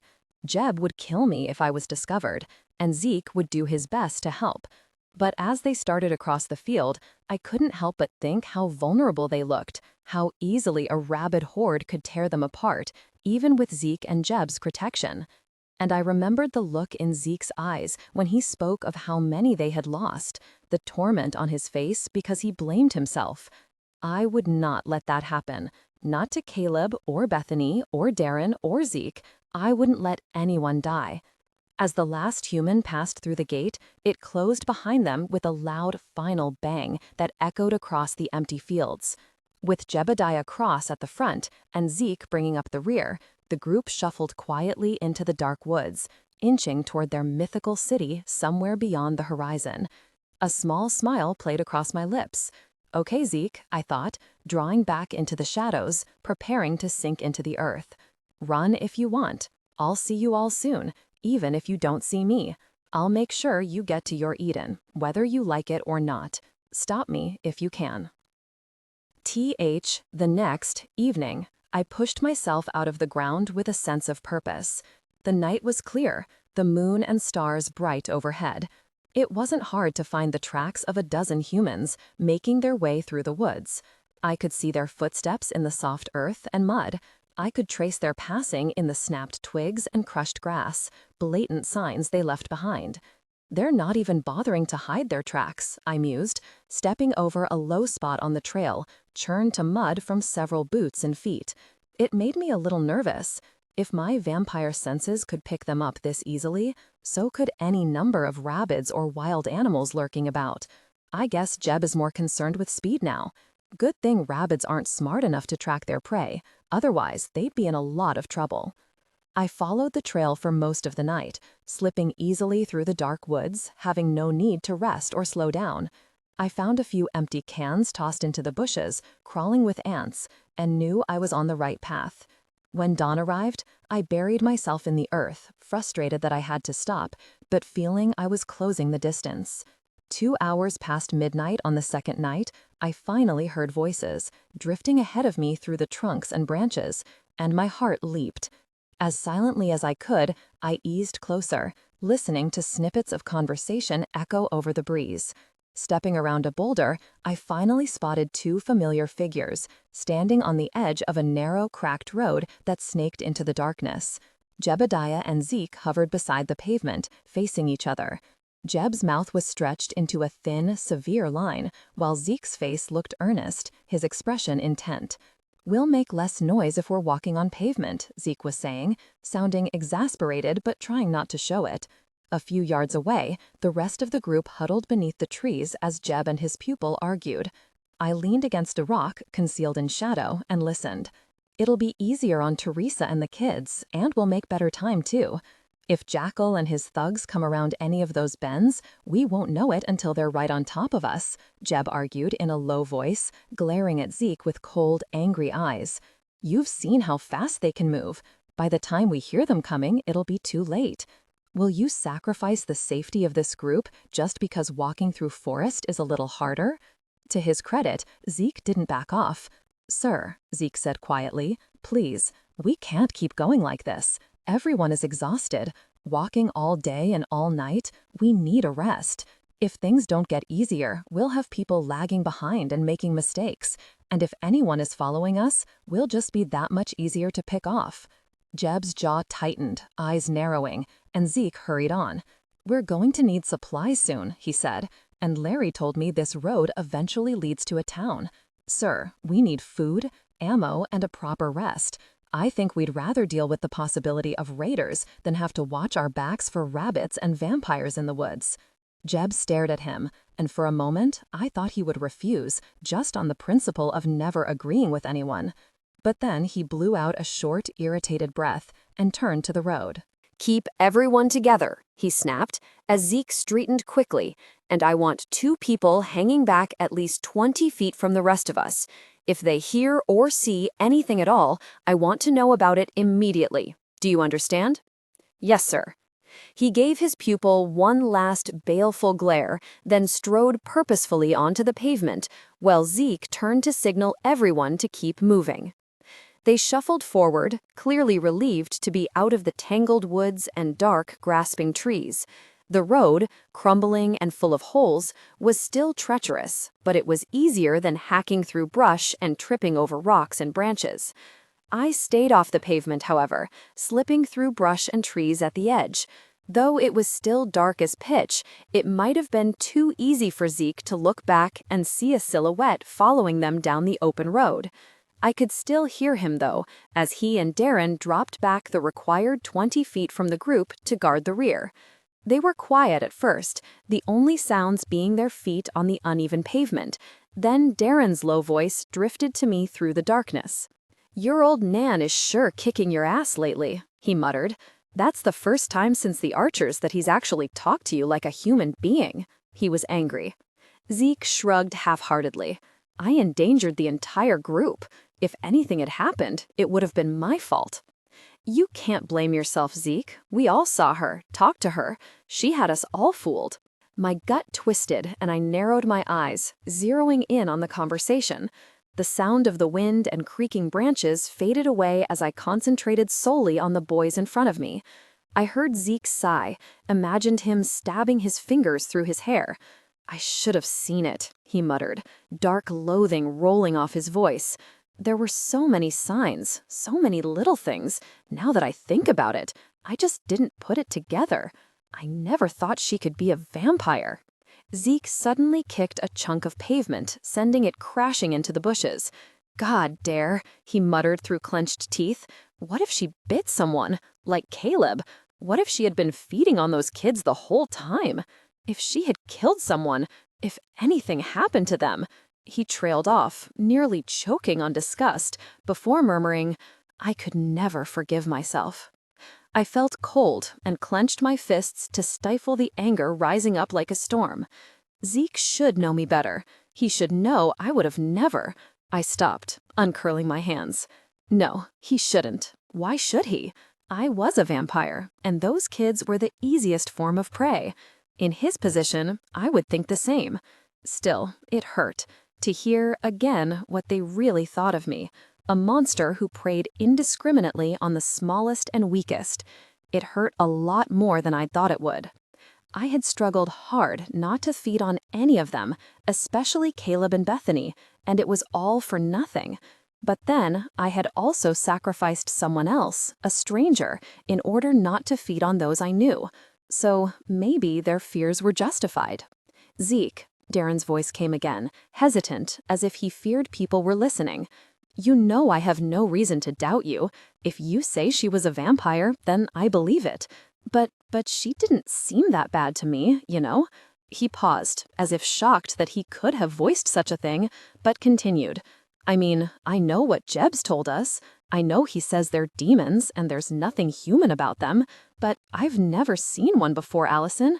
What if we're wrong? Stop it. Zeke's voice sent ice into my stomach. It was hard, dangerous, the same tone he'd used when facing down a vampire that night in the rain. If Jeb heard you say that, he'd kick you out before you could blink. If we start questioning everything we know, we're lost, and I am not going to start doubting now. She was a vampire, and that was all I needed to know. I'm not going to put everyone in danger just because you became somewhat attached. Look who's talking, I thought, just as Darren muttered the exact same thing. Zeke scowled at him. What? Look who's talking, Darren repeated, angrier this time. I might have welcomed her along in hunts, but I wasn't tripping over myself to talk to her every night. Everyone could see the way you looked at the girl. You weren't exactly subtle, you know. Ruth nearly had kittens every time the two of you went off to do something. So don't lecture me about getting attached, Zeke. You were falling for that vampire. We all knew it. Maybe you'd better check your own neck before you go pointing fingers at other people. Seems to me the vampire could have bitten you anytime she wanted. Zeke turned and punched Darren in the jaw, sending him sprawling to the pavement. I froze in shock. Darren staggered upright, wiping his mouth, and tackled Zeke with a yell, knocking them both down. Shouts and cries rose from the group as the two boys struggled and kicked, fists flying, in the middle of the road. Darren was older and slightly taller than Zeke, but Zeke had been trained to fight and managed to straddle Darren's chest, pounding his face. The smell of blood trickled through the air. It was over in seconds, though the actual fight seemed much longer. Jake and Silas descended on the boys, prying them apart, and the two fighters glared at each other, panting and wiping at their mouths. Blood streamed from Darren's nose, and Zeke's lip had been split open, dripping red onto the pavement. They didn't struggle against their captors, though both seemed ready to fly at the other once more if they were released. What is the meaning of this? You had to give Jeb props. He didn't shout or even raise his voice, but the tension between the two boys diffused instantly. Jeb waved the men aside and stood between the former combatants, looking grim. I watched their faces closely. Darren looked pale and terrified, but the expression on Zeke's face was one of shame. Disappointing, Ezekiel. Jeb's tone couldn't be any flatter if he'd dropped it from a 30-story building. But Zeke winced as if he'd been given a death sentence. I'm sorry, sir. It is not me you should apologize to. Jeb eyed them both with his steely gaze, then stepped back. I do not know the cause of your fight, nor do I care. But we do not raise our hands in anger to anyone in this community. You both know that. Yes, sir, both Zeke and Darren muttered. Since both of you have energy enough to fight, tonight you will give your rations to someone who is in better need of them than you. Yes, sir. Jake, Jeb called, motioning the older man forward. Take up the rear guard with Darren. Zeke, he turned to Zeke, who flinched ever so slightly, you will join me up front. Zeke and Darren exchanged a glance, then Zeke turned away, following Jebediah to the head of the group. But I saw the unspoken apology flash between them and suddenly realized that Darren was afraid, not for himself, but for Zeke. I found out why several hours later when we stumbled upon the small town Larry had been talking about.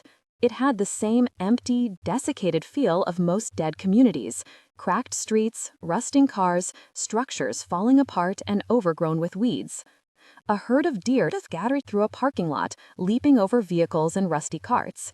Darren watched them bound away with a hungry, regretful look on his face, but Zeke, walking stiffly beside Jebediah, didn't even glance up.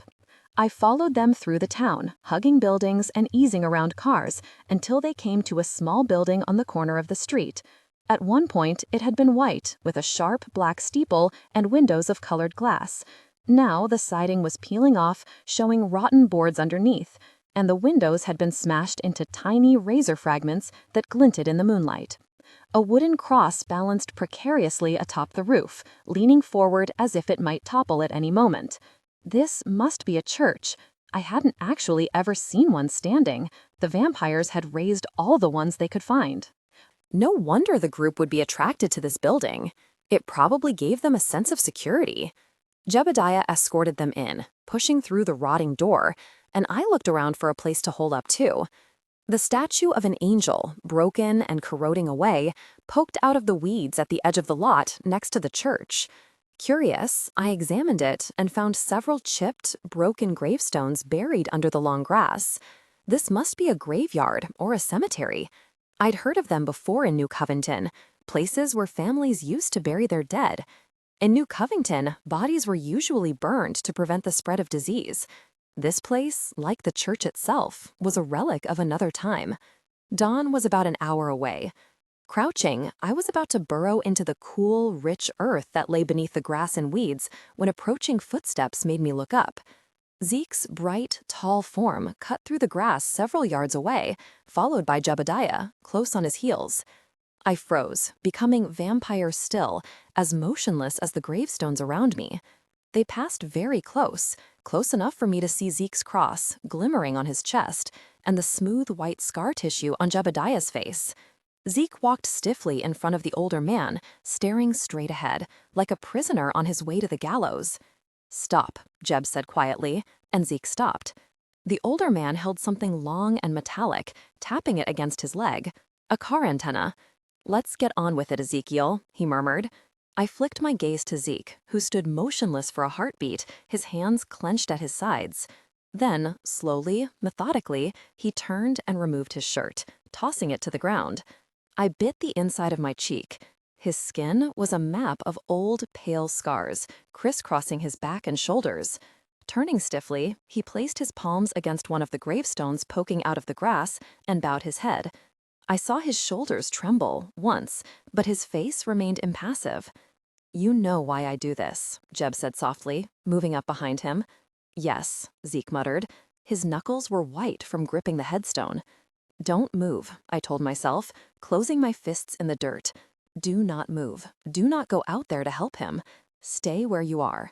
"You," Jebediah continued, and, without warning, struck Zeke's exposed back with the strip of metal.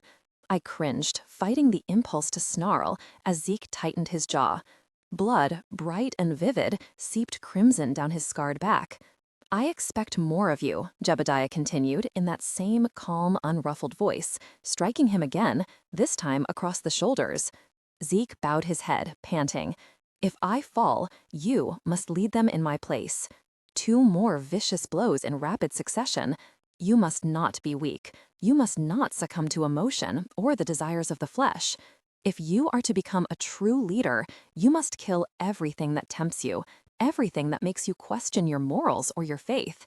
If we are to survive this world, if we are to save the human race, we must be ruthlessly diligent. If we fall, the sacrifices of those before us will be for nothing. Do you understand, Ezekiel?" The last question was delivered with such a vicious blow that Zeke finally gasped and buckled against the headstone. I crouched in the grass, shaking with fury, my fangs fully extended, fighting the urge to leap out and rip Jebediah open from sternum to groin. Jeb stepped back, his face smooth and blank once more. "Do you understand?" he asked again in a quiet voice. "Yes," Zeke answered in a surprisingly steady voice as he pulled himself up. His back was a mess of blood, angry slashes over his already numerous scars. "I understand. I'm sorry, sir." The older man tossed the antenna into the weeds. "Have you apologized to Darren yet?" he asked, and when Zeke nodded, he stepped up and grasped his shoulder. Zeke flinched. "Come then, let's get you cleaned up before the blood attracts anything dangerous." I sank my fingers into the dirt, watching Zeke stoop slowly, painfully, to retrieve his shirt and follow Jebediah out of the cemetery. My muscles ached from holding myself back. The scent of blood, the violence, the furious rage toward Jebediah was almost too much to handle. I watched Zeke stumble, wincing as he braced himself against a headstone, and a low growl slipped out before I could stop it. Zeke straightened, glancing back toward the cemetery, a wary frown crossing his face. I bit my tongue, cursing myself, and thought motionless thoughts. I was a tree, a stone, a part of the landscape and the night. Zeke's gaze swept through the cemetery, peering into the shadows. At one point, he looked right at me, our eyes meeting through the darkness, but then his slid away and continued on without recognition. "Ezekiel." Jebediah turned to frown at his pupil, impatient. "What are you looking at?" Zeke took a step back. "Nothing, sir. I thought I heard—" He shook his head. "Never mind. It was probably a raccoon." "Then why are we still standing here?" Zeke murmured an apology and turned away. They disappeared around the corner, back into the church, and I slumped to the ground, fury and the hunger buzzing through my veins. The smell of Zeke's blood still hung in the air, though not as strong as when he was present. I had to get away. The longer I stayed, the more I wanted it. And if Zeke, or worse, Jebediah, came through the cemetery again, I might not be able to resist attacking either of them.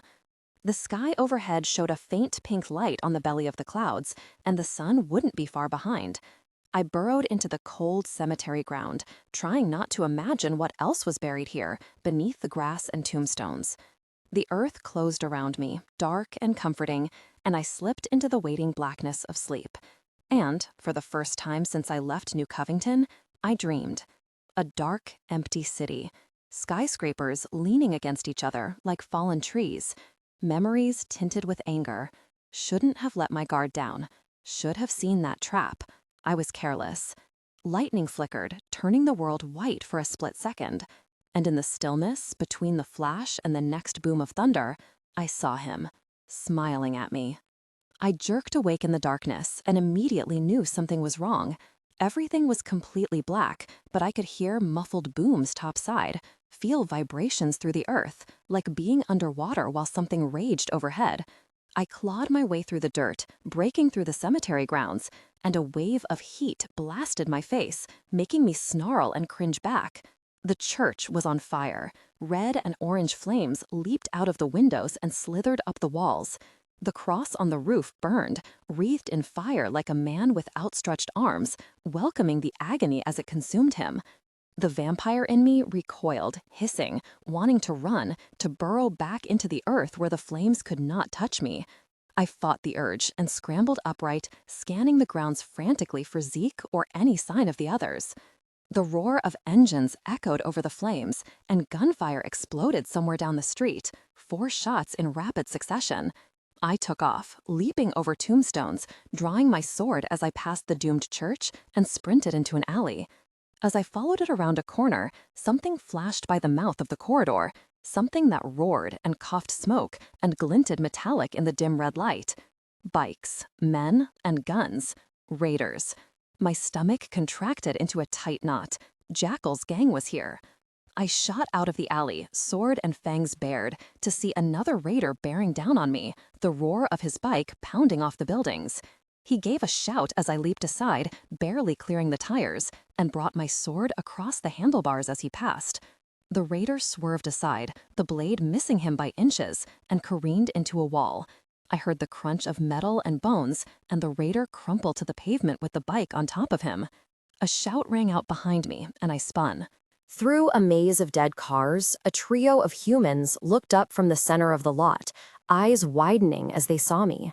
2 of them were struggling with a body they had slammed across the hood of a car, arms pinned behind him, binding his wrists with rough cord.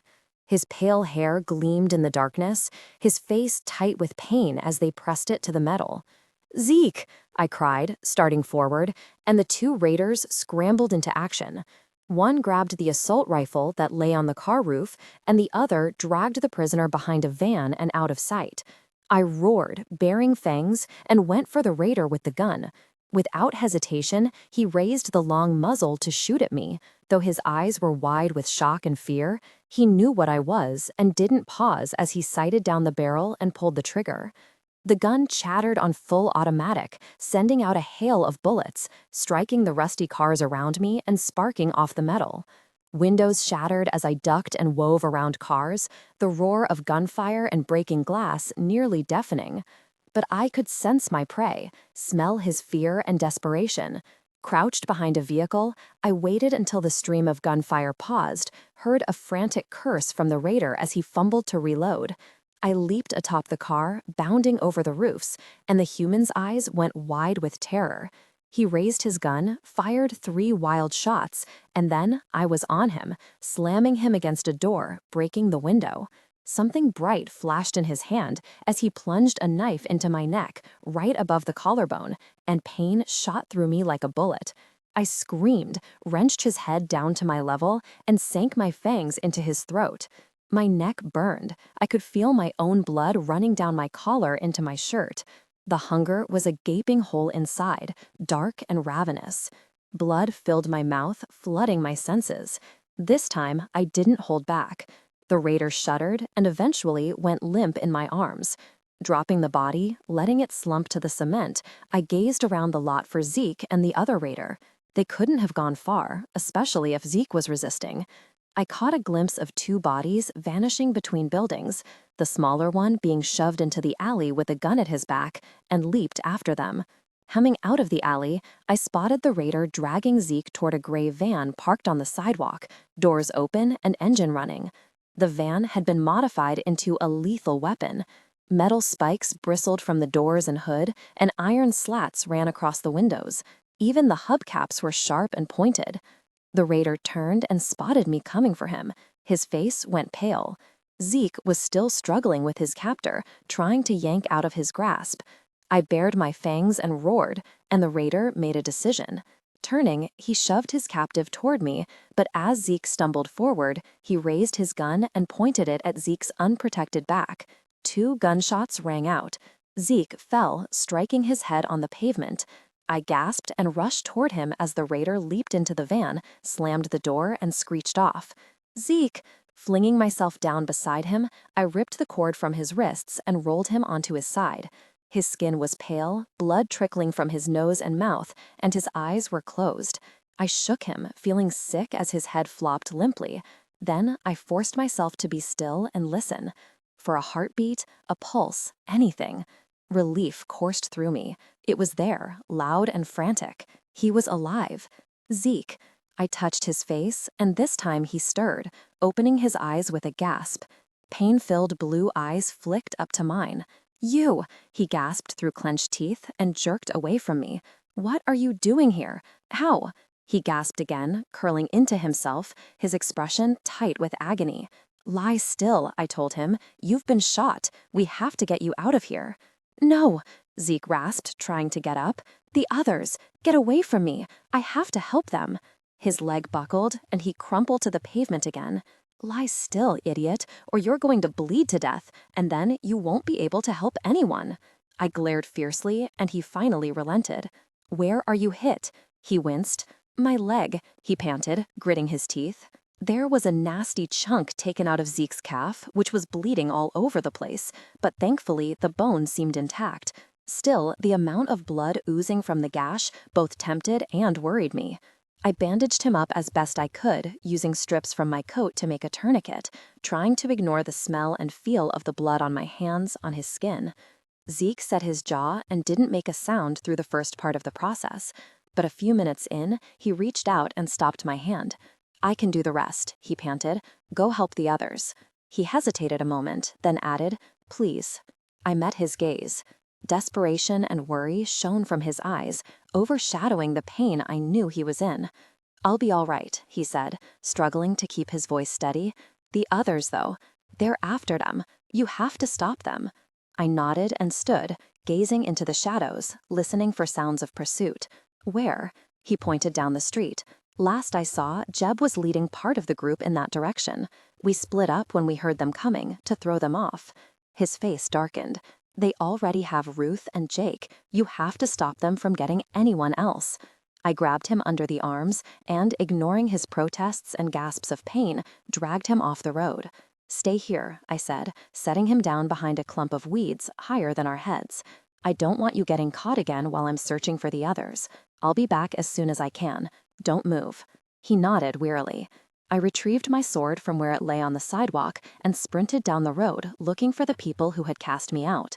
It didn't take long. I could hear the roar of bike engines and the pop of distant gunfire over the tops of the buildings. The boom of Jeb's shotgun echoed off the roofs, and I began to run. But the buildings masked the direction of the shots, and the streets wound confusingly through the small town, dead-ending or going nowhere. I leaped over a moss-eaten wall just as two vans, armored and spiked like the previous one, roared past me, trailing plumes of smoke. Sprinting into the road, I watched them tear away, the hoots and laughter of the raiders echoing behind. A face appeared in the back window, frightened and pale, pressed against the glass. Ruth's eyes met mine, terrified, before she was yanked back into the darkness, and the van screeched around a corner out of sight. In the split second that I thought about pursuing them, headlights pierced the road at my back, and the roar of engines echoed down the street. I turned to see the rest of the gang, at least 30 or 40 armed bikers, turn a corner and come swooping at me. I dived behind a car as the gang passed, laughing and howling, some firing their weapons into the air. I gripped my sword, torn between attack and self-preservation. I could have leaped out and sliced down 2 or 3 raiders before the rest even knew what was happening. But then I'd be facing the rest of the gang, who would probably turn and spray me with bullets. And even though I was a vampire, I would not survive that, not from so many. My body was tough, but not invincible. So I waited and listened until the sounds of their voices disappeared, until the roar of engines and the pop of gunfire faded into the darkness, and silence settled over the town once more. I checked the surrounding area for survivors. I found the spot behind a warehouse where an obvious battle had taken place. Skid marks on the pavement, bullet holes in the walls, lining the sides of dead cars.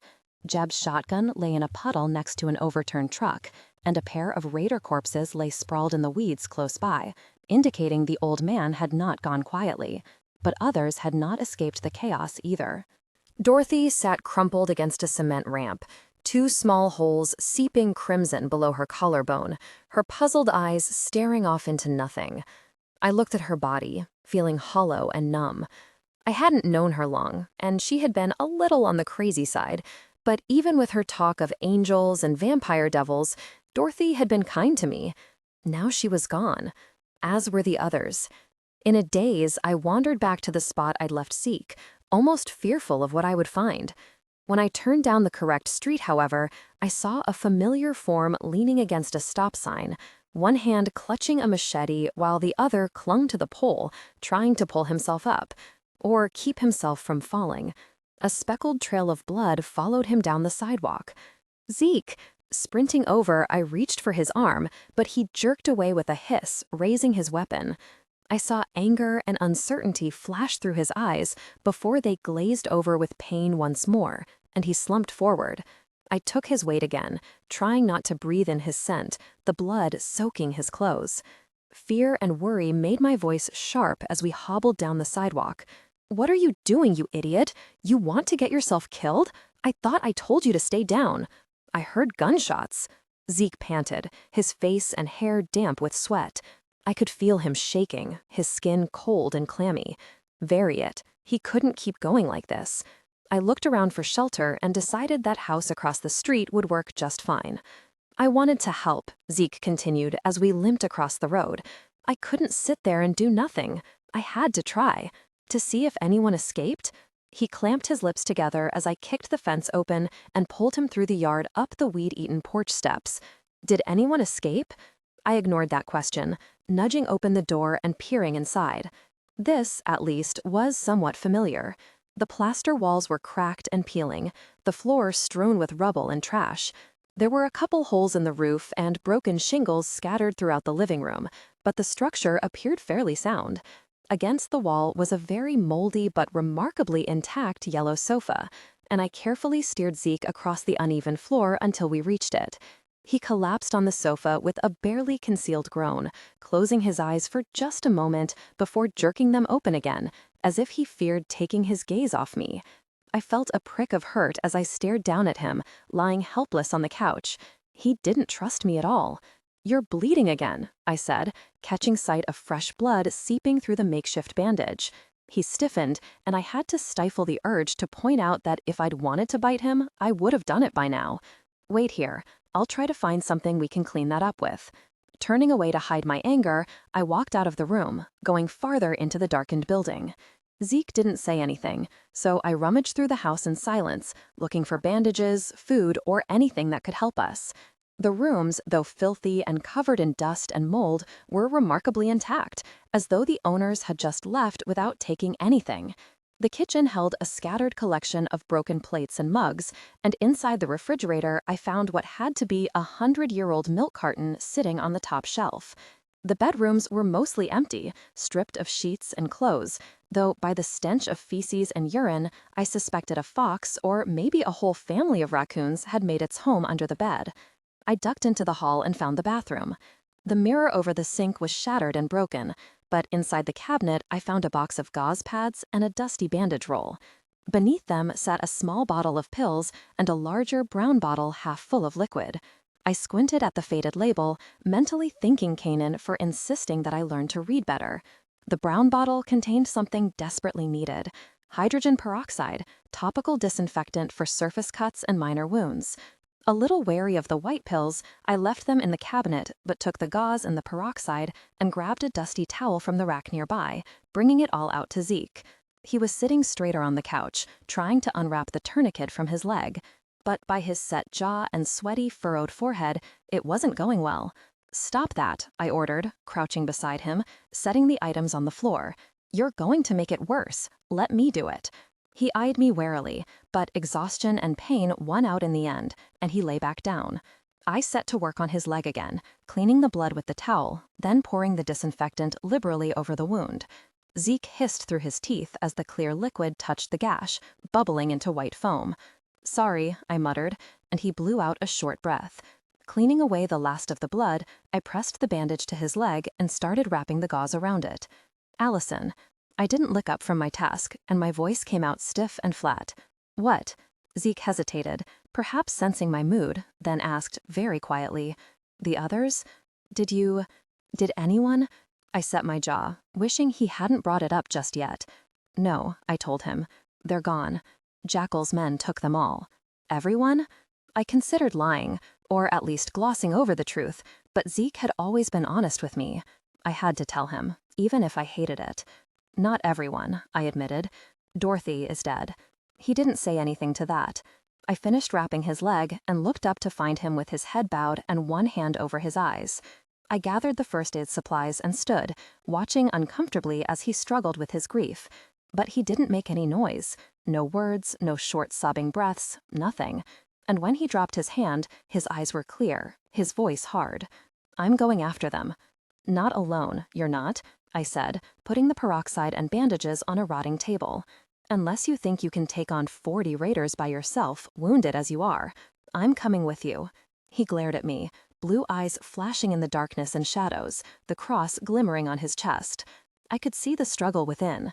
I was a vampire, still the enemy, and something that couldn't be trusted. But at the same time, I just saved his life, and I was his best hope of rescuing the others.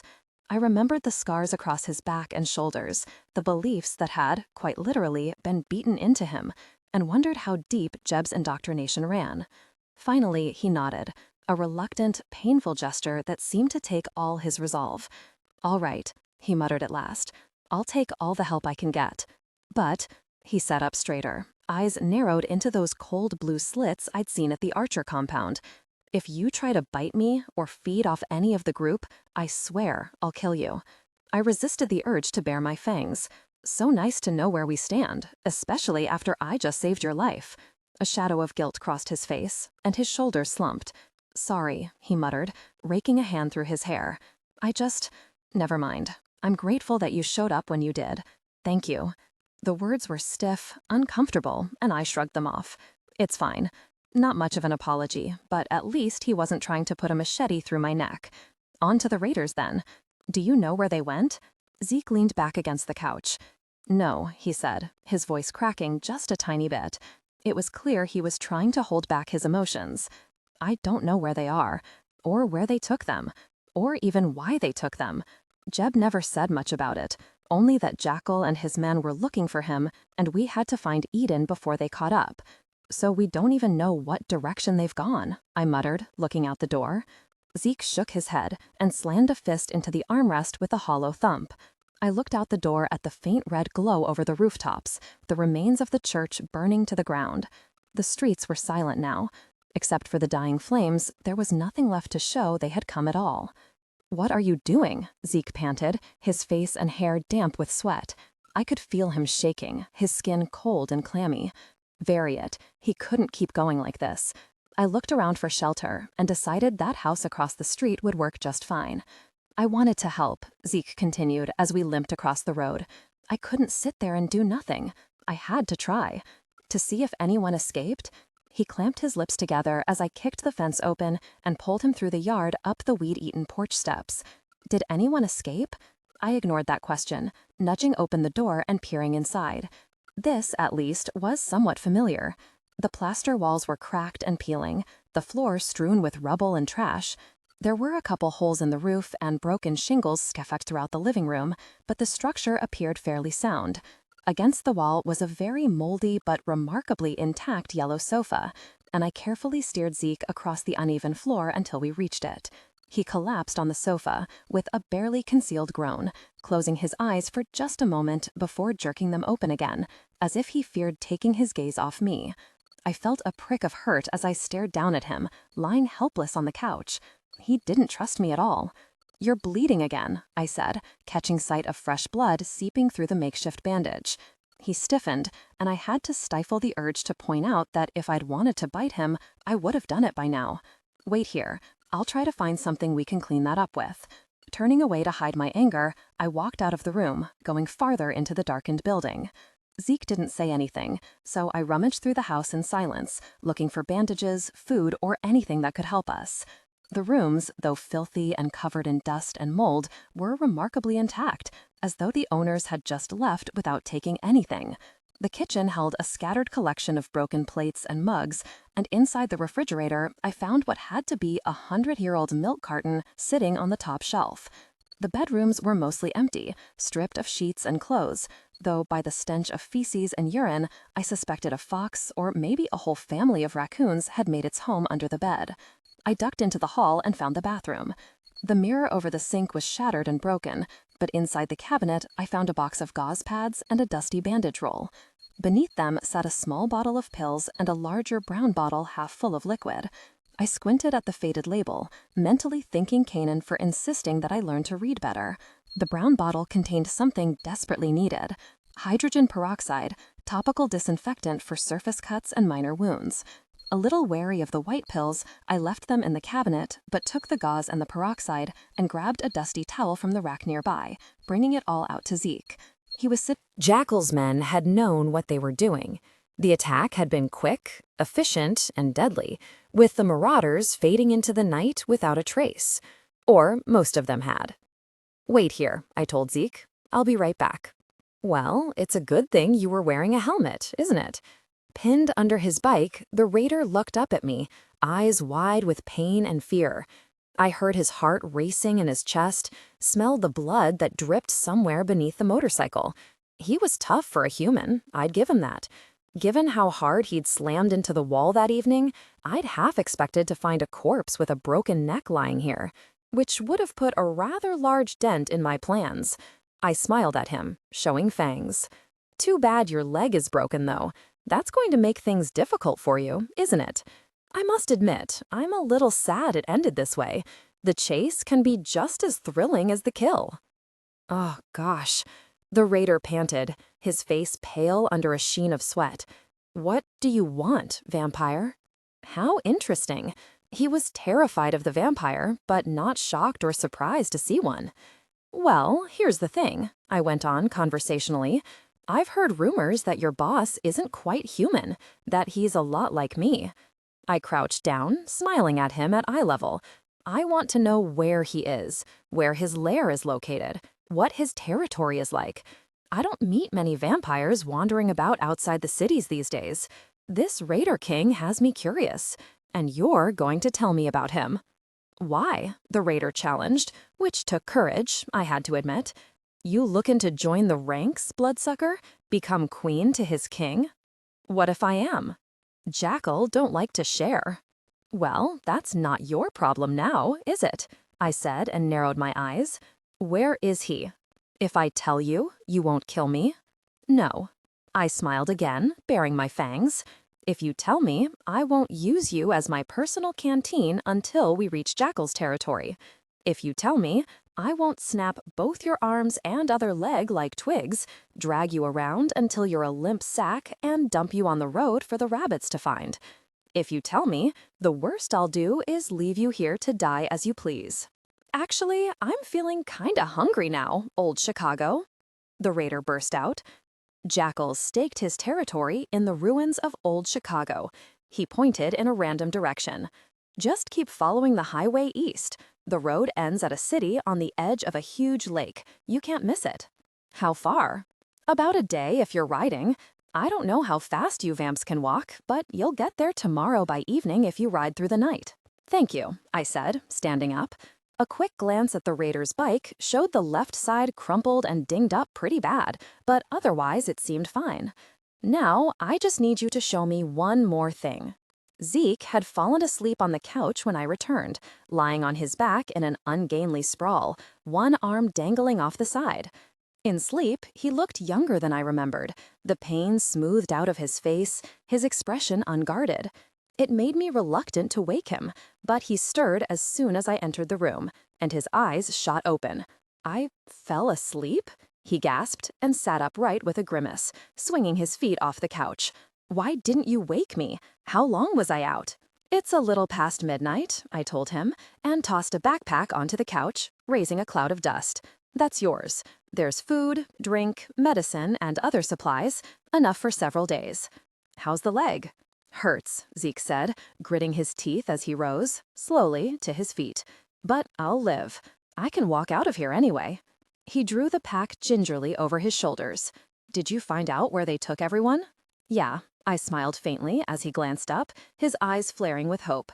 Jackal's territory is in the ruins of a city a day or two east of here, Old Chicago. That's where they took the others. A couple days east? Zeke muttered, limping toward the door. I went to help him, but he stiffened and shook his head, so I backed off. Then it'll probably take us several days to get there. I don't think I'll be going very fast. Not necessarily, I said, and pushed open the door. Zeke's eyebrows shot up, and I grinned. The motorcycle sat humming at the edge of the sidewalk, a little crumpled and dinged up, but none the worse for wear. Took me a while to learn how to work this stupid thing, I said, as we hobbled down the steps and onto the street. But I think I got it, more or less. Nice of our Raider friends to let us borrow it, right? Zeke glanced up at me, relief and gratitude chasing away the hard-eyed suspicion, at least for the moment. In that breath, he looked like the Zeke I knew. Embarrassed, I plucked the helmet off the seat and tossed it at him, making him blink as he caught it. I don't need it, I said as he frowned in confusion. But you might want to put it on. I'm still getting the hang of this. Hopefully, I won't run into any more walls. I swung a leg over the bike, gripping the handlebars, feeling the power that rumbled through the machine. I could definitely get used to this. Zeke hesitated, still holding the helmet, eyeing the motorcycle as if it might bite him. Then I realized it wasn't the bike he was wary of. It was me. I squeezed the lever on the handlebars, making the bike snarl loudly, and Zeke jumped. Do you want to do this or not? I asked as he glared at me. His jaw tightened, and he gingerly swung his bad leg over the seat, sliding in against my back. I felt the warmth of his body, even though he tried to hold himself away, and felt the pounding of his heart in his chest. It made me thankful I didn't have a heartbeat, or mine would be doing the same. Hold on tight, I muttered as he strapped on the helmet. This thing has some kick to it. I gunned the engine, probably a little harder than I should have, and the bike jumped forward. Zeke yelped and grabbed my shoulders. Sorry, I called back to him as he reluctantly slid his arms around my waist. Still getting the hang of this. I tried again, a bit slower this time, and the bike eased forward as I maneuvered it down the streets. Once we reached the main road, I stopped and glanced over my shoulder. Zeke's face was tight, his arms and back stiff, whether from discomfort or pain or both. Ready for this? I asked, and he nodded. Then hang on. I'm going to see how fast we can really go. His arms tightened around me, his heart thudding against my back. I turned the bike east, kicked it into motion, and the engine roared to life as it surged forward. We gained speed, the wind shrieking in my ears as we went faster and faster, nothing between us but empty road. I felt Zeke's arms squeezing my ribs, pressing his face to my back, but I raised my head to the wind and howled. Above us, the full moon shone huge and bright on the flat prairie, lighting our way as we sped east, toward the end of the road. I could have ridden forever. The wind in my hair, the open highway ahead of me, flying down the road at this crazy speed, it never got old. Unfortunately, the approaching dawn and Zeke's condition forced us to stop a couple hours before sunrise, pulling up to a crumbling farmhouse to rest and rebandage Zeke's leg. After clearing out the colony of rats that had made their nest in the dilapidated kitchen, I sat Zeke down at the table to check his wound. The gash didn't look infected, but I poured liberal amounts of peroxide on it before wrapping it in clean bandages. The strong odor of chemicals, mixed with the scent of Zeke's blood, made me a tad nauseated, which I took as a blessing in disguise. I had no desire to bite him when he smelled so strongly of disinfectant. Thanks, he muttered as I rose, gathering up the old bandages to bury outside. I didn't think there were rabbits nearby, but you could never be too careful. Rabbits probably had no issues drinking peroxide-scented blood. Allison. I turned warily. From the tone of his voice, I knew he was just as uncomfortable as me. Allison. Zeke was silent for a moment, as if debating whether or not he should say something. Then he dropped his shoulders with a sigh. Why did you come back? I shrugged. I was bored. I had nowhere else to go. It seemed a good idea at the time. Take your pick. I would have shot you, Zeke went on softly, staring at the ground. If I'd seen you hanging around, I would have done my best to kill you. Well, you didn't, I said, sharper than I intended. And it doesn't matter now, though next time, if you don't want me saving your life, just say so. Turning away, I started to leave. Wait, Zeke called and sighed, running his hands through his hair. I'm sorry, he said, finally looking up at me. I'm trying, Allison, I am. It's just, you're a vampire, and he made a frustrated, helpless gesture, and I wasn't expecting any of this. I didn't bite anyone, I told him quietly. That's the truth, Zeke. I didn't feed from anyone in the group. I know, he said. But I wanted to. He looked up sharply. I faced him, my voice and expression calm. There were a lot of times, I continued, where I could have fed off you, Caleb, Darren, Bethany, and it was hard not to bite them, not to feed from them. The hunger, it's constantly with you. That's what being a vampire is, unfortunately. You can't be around humans for long and not want to bite them. And you're telling me this why? Because you need to know, I said simply. Because this is what I am, and you should know what that is before we go any further. His voice was cold again. So you're saying none of us will ever really be safe around you? I can't promise that I will never bite any of you. I shrugged helplessly. The hunger makes it impossible not to crave human blood. We can't survive without it. And maybe you were right to drive me off that night. But I can promise you this. I will keep fighting it. That's the best I can offer. And if that's not enough, well, I shrugged again. We can worry about that after we've rescued the others. Zeke didn't answer. He appeared to be deep in thought, so I left the room without another word, heading outside to dispose of the bloody wrappings. In the yard, I buried the rags quickly, then stood to gaze down the road. Old Chicago waited at the end of the highway, along with a whole raider army and a mysterious vampire king, who ruled a vampire city. I found it ironic. The very thing I'd been running from all this time was the place I'd return to in the end. The sky in the east was lightening. I returned inside to find Zeke still at the table, the open backpack beside him, munching from a bag of pretzels I'd scavenged in town. He glanced up as I came in, but didn't stop eating, an instinct I recognized from my Fringer days. No matter what the situation, no matter how awful you felt or how inappropriate it was, you still ate when you could.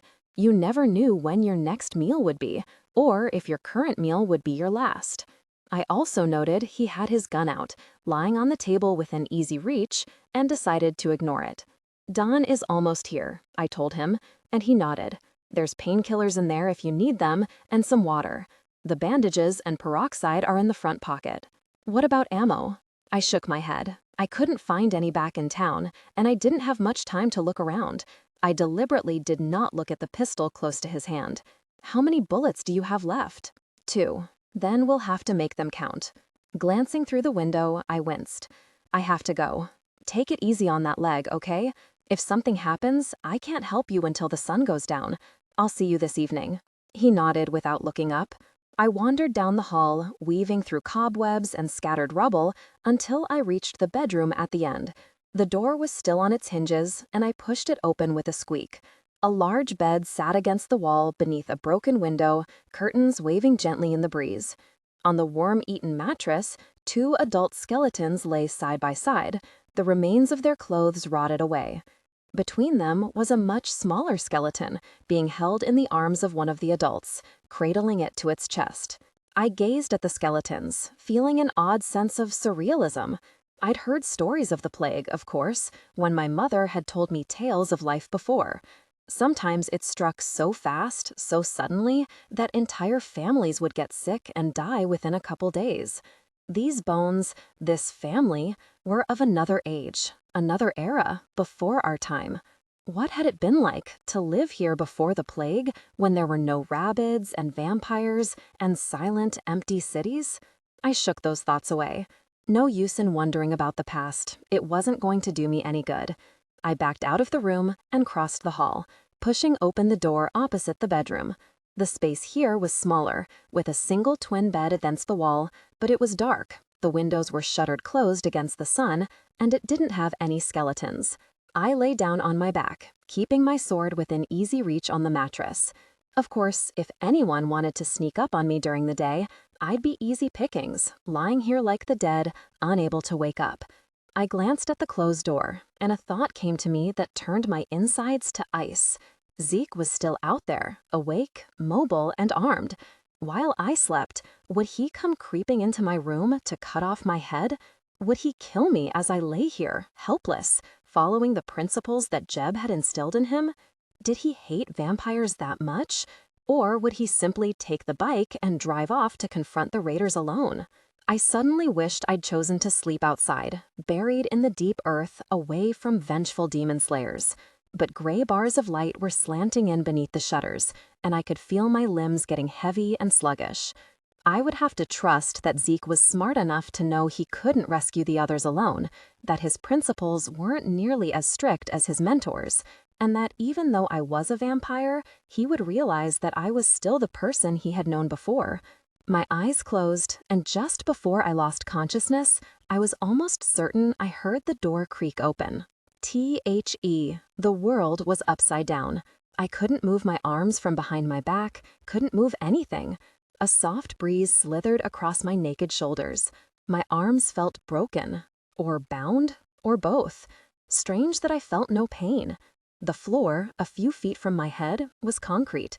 The walls around me were concrete. It had the feeling of being deep underground, though I remembered nothing of how I came to be here. I turned my head and saw, upside down, a table a few feet away, covered in instruments that glinted at me from the shadows. Footsteps. And then a pair of boots stepped in front of me. The glowing end of a poker suddenly inches from my face, blindingly hot. I jerked away as a voice slithered down from the haze above. "Welcome to my home, old friend. I hope you like it. You're going to be here for a while, I think. Maybe forever. Won't that be exciting? Oh, but before you say anything, let me first give you your official welcome to hell. and the point of the poker was suddenly rammed through my stomach, exploding out my back, the smell of blood and seared flesh misting on the air. And then the pain began. I jerked awake with a snarl, lashed out at the unfamiliar shadows above me, and toppled out of bed. Hissing, I leaped upright, glaring at my surroundings, as the phantom pain of a steel bar through my gut ebbed away into reality. I relaxed, retracting my fangs. Again with the strange nightmares. Only this one was infinitely more awful than the one before. It had felt so real, as if I was right there, hanging from the ceiling, a white-hot poker jammed through my body. I shuddered, remembering that cold, slithering voice. It seemed familiar, as if I'd heard it before. A knock came at the door. "You all right?" I thought I heard a yell. "I'm fine," I called back, as relief swept in and drowned everything else. He's still here. He didn't leave or cut off my head in my sleep. I'll be right out. Zeke raised his eyebrows as I opened the door and emerged into the hall, feeling rumpled and tired. "Bad dreams?" he asked, and I glared at him. I didn't think vampires had nightmares. "There are a lot of things you don't know about us," I muttered, shuffling past him into the kitchen. A candle flickered on the table amid opened cans of beans and empty jerky wrappers. He must have discovered a stash of food. "Come on, it's probably a good idea to check the bandages one more time before we head out." "Actually, I've been thinking," Zeke admitted, limping as we went into the living room. He definitely looked better this evening. Food, rest, and painkillers were finally doing their job. "About what you said last night. I want to know more about vampires, from you. The only things I've heard are what Jeb has told me." I snorted, grabbed the backpack off the floor. "That we're vicious, soulless demons whose only purpose is drinking blood and turning humans into monsters?" I joked, rummaging around for the bandages and gauze. "Yes," Zeke answered seriously. I looked at him, and he shrugged. "You were honest with me last night," he said. "You didn't tell me what I wanted to hear, what I expected you to say. So I thought I could listen to your side of the story, hear you out if you wanted to tell it.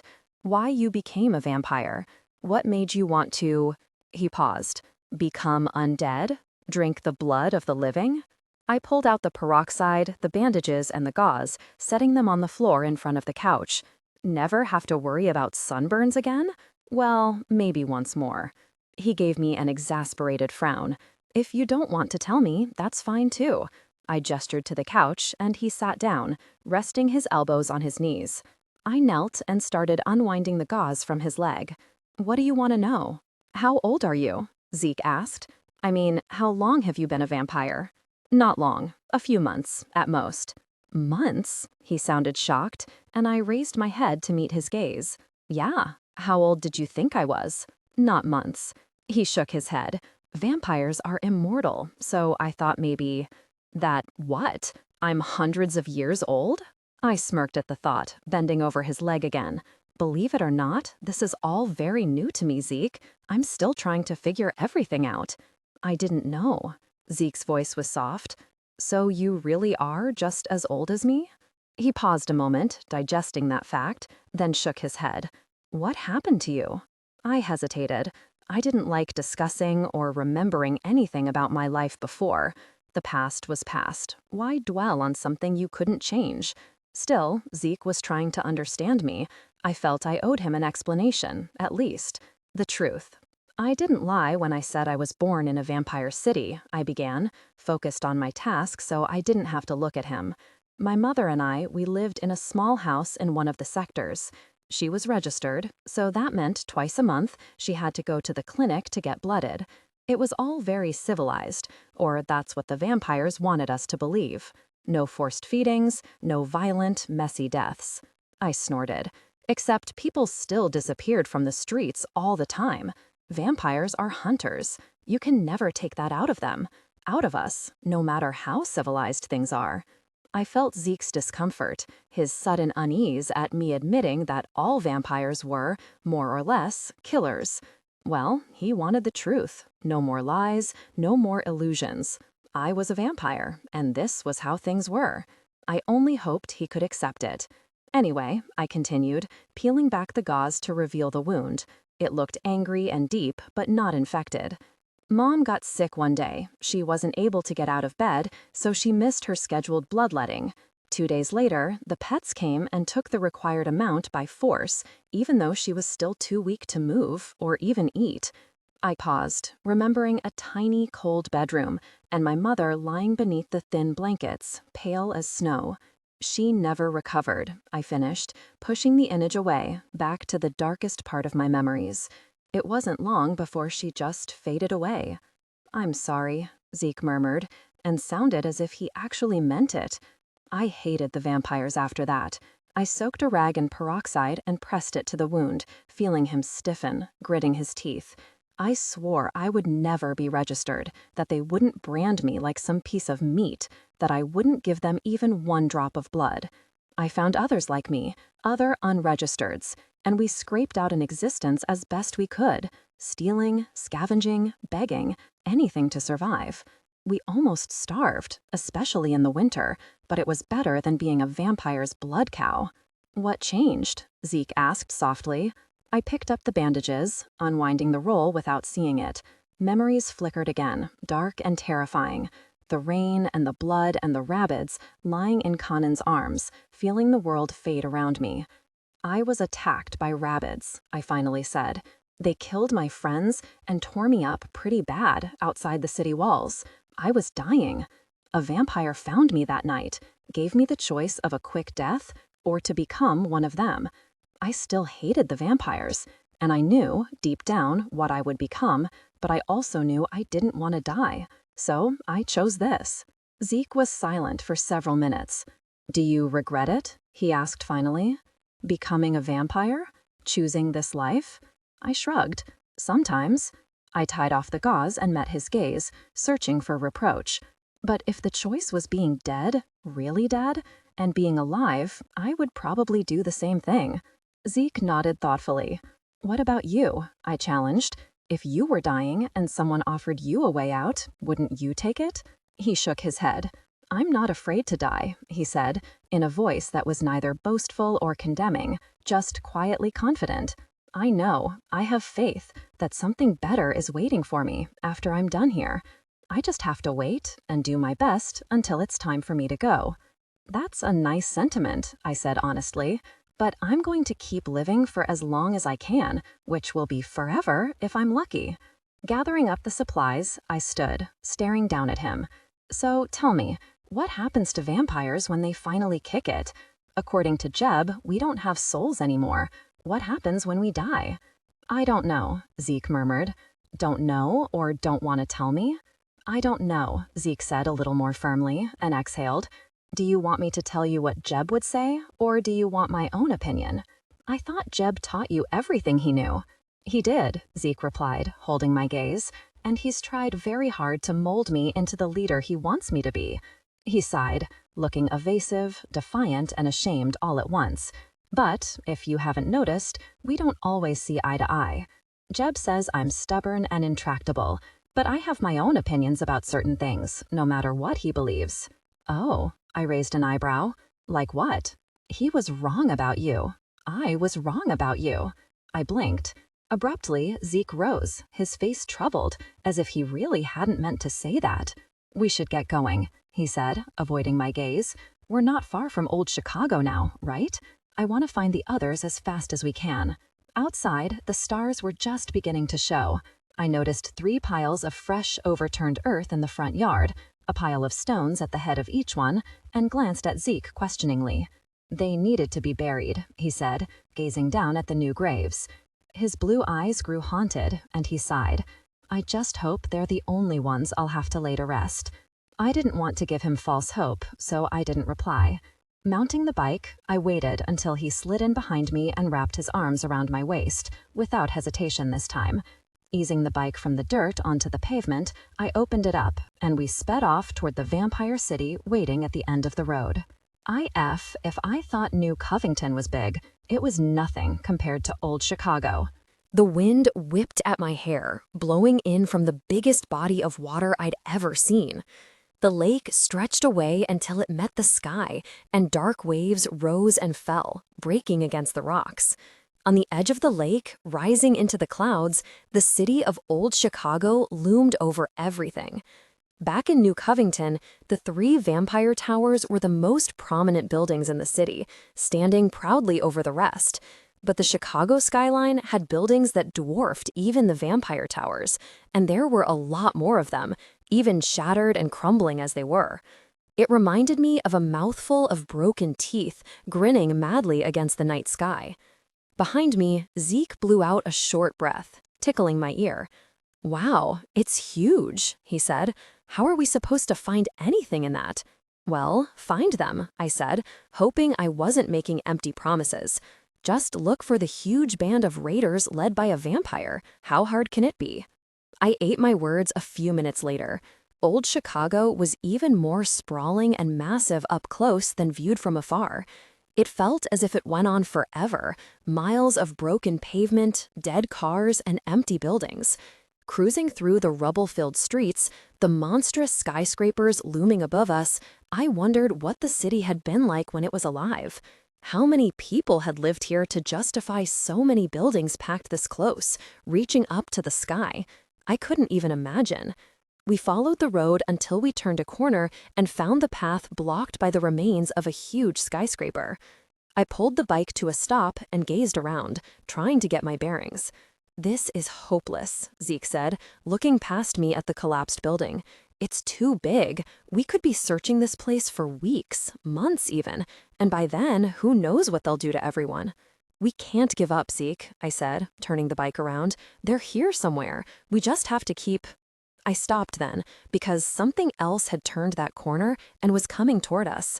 A pair of raiders on long, sleek bikes, their handlebars sweeping up like horns, roared out of the shadows, catching us in their headlights.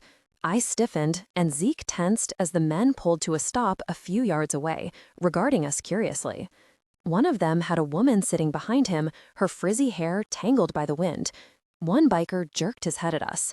"Headin' to the floating pit, huh? Guess you heard the news." "The what?" Yeah, I replied, shrugging. "We did.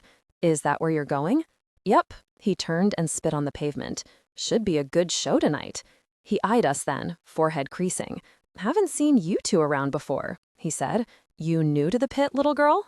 Zeke's arms around me tightened. I hoped he wouldn't lose it. I was about to make up something about being new to Old Chicago when the woman on the other bike slapped her driver's shoulder. "We're going to be late," she whined, and the man rolled his eyes. "Jackal promised us a show, and I don't want to miss it. Let's go already." "Shut up, Irene." Her raider scowled but jerked his head at the man who'd spoken to us. "Come on, Mike. Talk to the rookies later. Let's go." He gunned his engine, drove the bike up a ramp that went through the skeletal skyscraper, and was gone. The other raider rolled his eyes and started to follow. "Mind if we follow you into the pit?" I asked pleasantly. He glanced at me, surprised, but shrugged. "Gosh, I don't care, rookie. Just try to keep up." The floating pit, I quickly learned, lived up to its name. We followed the raiders through the streets of Old Chicago, zooming around dead cars, rubble, and more fallen skyscrapers, going faster than we probably needed to. The roar of the engines echoed off the buildings, and sometimes we barely cleared a wall, a tunnel, or an overturned vehicle, passing so close I could have reached out and touched it. I loved this, though Zeke wasn't quite as thrilled. His cheek pressed into my back, and his arms were locked tightly around my waist, making me glad I didn't have to take a breath. Finally, we rolled to a stop on the back of another fallen giant, looking over what I guessed had been downtown Chicago, once upon a time.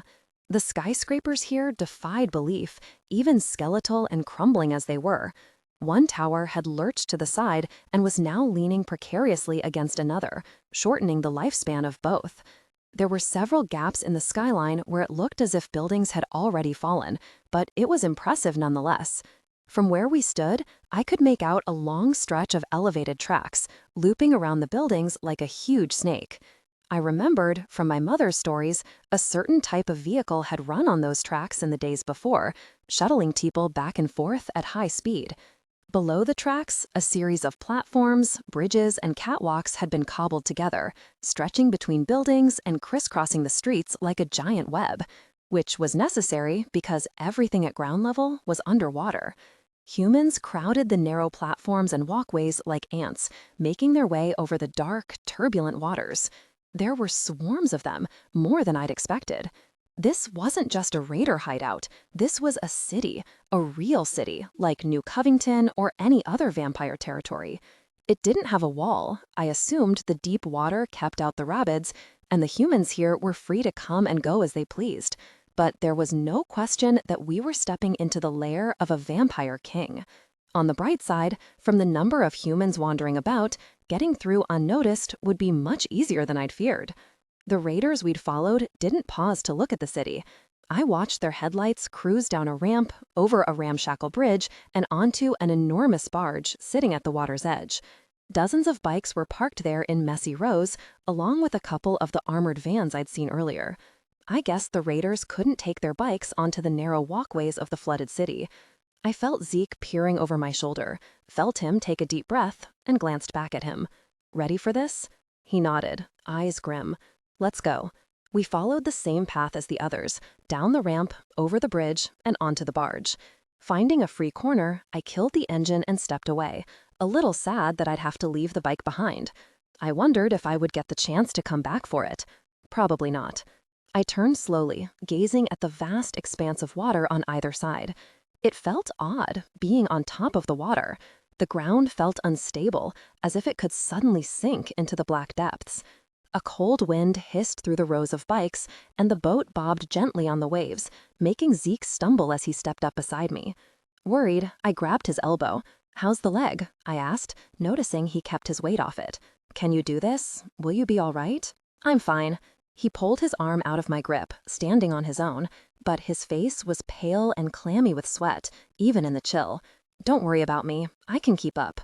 The growl of bike engines distracted us. More raiders were arriving, several of them this time, laughing and shouting over the noise of their bikes. Zeke and I ducked behind a stack of crates, watching as they killed their engines and swaggered toward another bridge on the other side, pointing into the city. Zeke and I exchanged a glance. "Sure you don't want to wait?" I asked, and he scowled at me. I frowned back. "You're still hurt, Zeke. I can find the others on my own if I have to." "No." His voice was rough, final. "It's my family. I have to do this. Don't ask me again." "Fine." I glared at him and shook my head. "Stupid idiot. But at least try to look a little more raiderish, okay? We don't want to attract attention." Zeke's snort sounded suspiciously like laughter. "Allie, you're a beautiful, exotic-looking vampire girl with a katana. Trust me, if anyone is going to attract attention, it's not going to be me." I didn't answer as we crossed the flimsy, creaking bridge into the lair of the Vampire King. We didn't talk to each other for several minutes. If Zeke had asked, I would have said that I was thinking of how to find everyone, but that wasn't entirely true. I was thinking of the others and how I was going to get them out alive, but I kept being distracted by the thought that Zeke had called me beautiful. The city was like a maze, a labyrinth of walkways, bridges, and catwalks, all strung together in the most confusing way possible. A catwalk would lead to a platform, which led to a bridge, which led to the roof of a sunken building, which led right back to the same catwalk we'd already been on. After wandering in circles a couple times, I was ready to jump into the dark water and swim my way out. Torches and steel drums burned along ramps and walkways, the flickering lights reflecting in the dark water and only adding to the sense of disorder. People hurried by on the narrow walkways, bumping us, jostling us out of the way, sometimes on purpose. Sometimes they would snicker or bark curses as they shoved me aside. I kept my head down and clenched my teeth every time someone hit me, fighting the urge to snap at them. There was no law here, no pets to keep order, no guards to contain an outbreak of violence. A fight erupted once, with two raiders throwing punches atop a narrow platform, until one pulled out a knife and stabbed the other in the neck. Choking, the man toppled off the platform, hit the water, and sank from view. After a cursory glance, everyone went about their business. "This is crazy," Zeke muttered, pressing close. His blue eyes swept nervously over the crowd. "Jeb told me about places like this. We have to find the others and get them out now, before someone shoots us in the back for no reason." I nodded. The raiders said something about Jackal putting on a show at the floating pit, I mused. He's the one we want. If we find him, we'll probably find the others. Right, so we have to find the floating pit. Zeke looked around, noticed a dark, wild-haired woman walking toward us, and sighed. "Excuse me," he said, reaching out to stop her. "Would you help us, please?" She jerked back, eyes narrowing as she raked Zeke up and down. Then her thin lips curved into a smile. "Excuse me?" she mocked, her voice high and nasal. "Excuse me," the boy says. "Oh, well, how polite and proper. Makes me feel like a lady again." The grin grew wider, showing missing teeth. "How can I help you, polite boy?" "We're looking for the floating pit," Zeke said calmly, ignoring the way she leered at him, her tongue flicking through the spaces in her teeth. "Can you tell us where it is?" "I could," the woman stepped closer. "Or I could show you where it is. How about it, boy? I wasn't going myself. Jackal's little shows are a bit much for me. But for you, I'd make an exception, hey?" I stepped up beside Zeke, resisting the urge to growl. "Just directions, if you don't mind," I said pleasantly, with an undertone that warned, "Get away from him or I'll tear your throat out." The woman snickered and drew back. "Ah, well, that's too bad. I would have made it worth your while." She sniffed and pointed down a catwalk, where a group of people were already headed. "Just follow that path till you reach the pit. It'll be all lit up this time of night. You really can't miss it." "Thank you," Zeke said, and the woman cackled, holding her hand to her heart. "Such manners," she said, pretending to wipe away a tear. "If only my slug of a man spouted that poetry, I might actually want to stay with him. Well, have fun, you two. This is your first show, eh?" She snickered again and brushed past us, shaking her head, calling back over her shoulder. "You might want to bring something to throw up in." Zeke and I exchanged a worried glance. "That sounds ominous," I muttered. The woman was right. The floating pit was impossible to miss. Standing on a street corner, the square stone building wasn't as tall as the skyscrapers around it, but the towering neon red CHIAO sign next to the entrance glowed brilliantly against the darkness. Besides missing its letter C, the sign was full of holes and cracks, but despite the damage, it still functioned. For what purpose? I had no idea. "I guess that's the floating pit," Zeke muttered, watching raiders crowd through the door. Since the first floor was underwater, the walkway connected to a wooden platform that led inside the building. Doesn't look like a pit to me. And the sign says Chicago. You'd think they'd call it something different. "I'm guessing literacy isn't high on a raider's priority list," I murmured as we approached the building, craning my neck to gaze up at the sign. Looking down, I saw an overhang shimmering beneath the water, probably where the original doors would be. The entrance into the building was an arched stone frame with no hinges or doors, making me think it must have been a window at one point. More walkways and bridges covered the flooded front hall of the building. I couldn't see the first level, but stairwells rose out of the water and ran up to second-story balconies, where the crowd was headed. We followed them up the stairs and through the doors into a dimly lit arena, where anticipation hung thick on the air and in the crowds milling about the room. "And this is why it's called the pit," I said, looking around in amazement. The chamber we'd stepped into was huge, an enormous domed room that soared majestically overhead. A balcony stretched around the room, lined with moldy seats that folded into themselves. On the left side, part of the balcony had fallen away, leaving a jagged, gaping hole, but there were still enough seats here to hold every raider in the city. Narrow aisles led down to the edge of the overhang, where it dropped away into the dark waters below. Below us, an enormous red curtain stretched across the back wall, dropping down until it touched a floating wooden stage. A cage covered most of the platform, 20 feet high, with wire mesh covering the top so nothing could escape. The back half of the stage was hidden by the curtain, and I wondered what they were keeping back there. Then Zeke touched my arm, pointing to something inside the cage. A steel kennel had been shoved against a wall, with only tiny barred slits for windows. Every so often, the box would shake as whatever was inside moved around, but it was too dark to see through the slits. The wooden floor was stained with old blood. "Blood sport," Zeke muttered, as we hovered near the back. "This must be Jackal's idea of entertainment. They place bets to see which animal comes out of it alive." He looked around at the excited mob and shivered. "I don't particularly want to see two dogs rip each other to pieces. We should look for the others."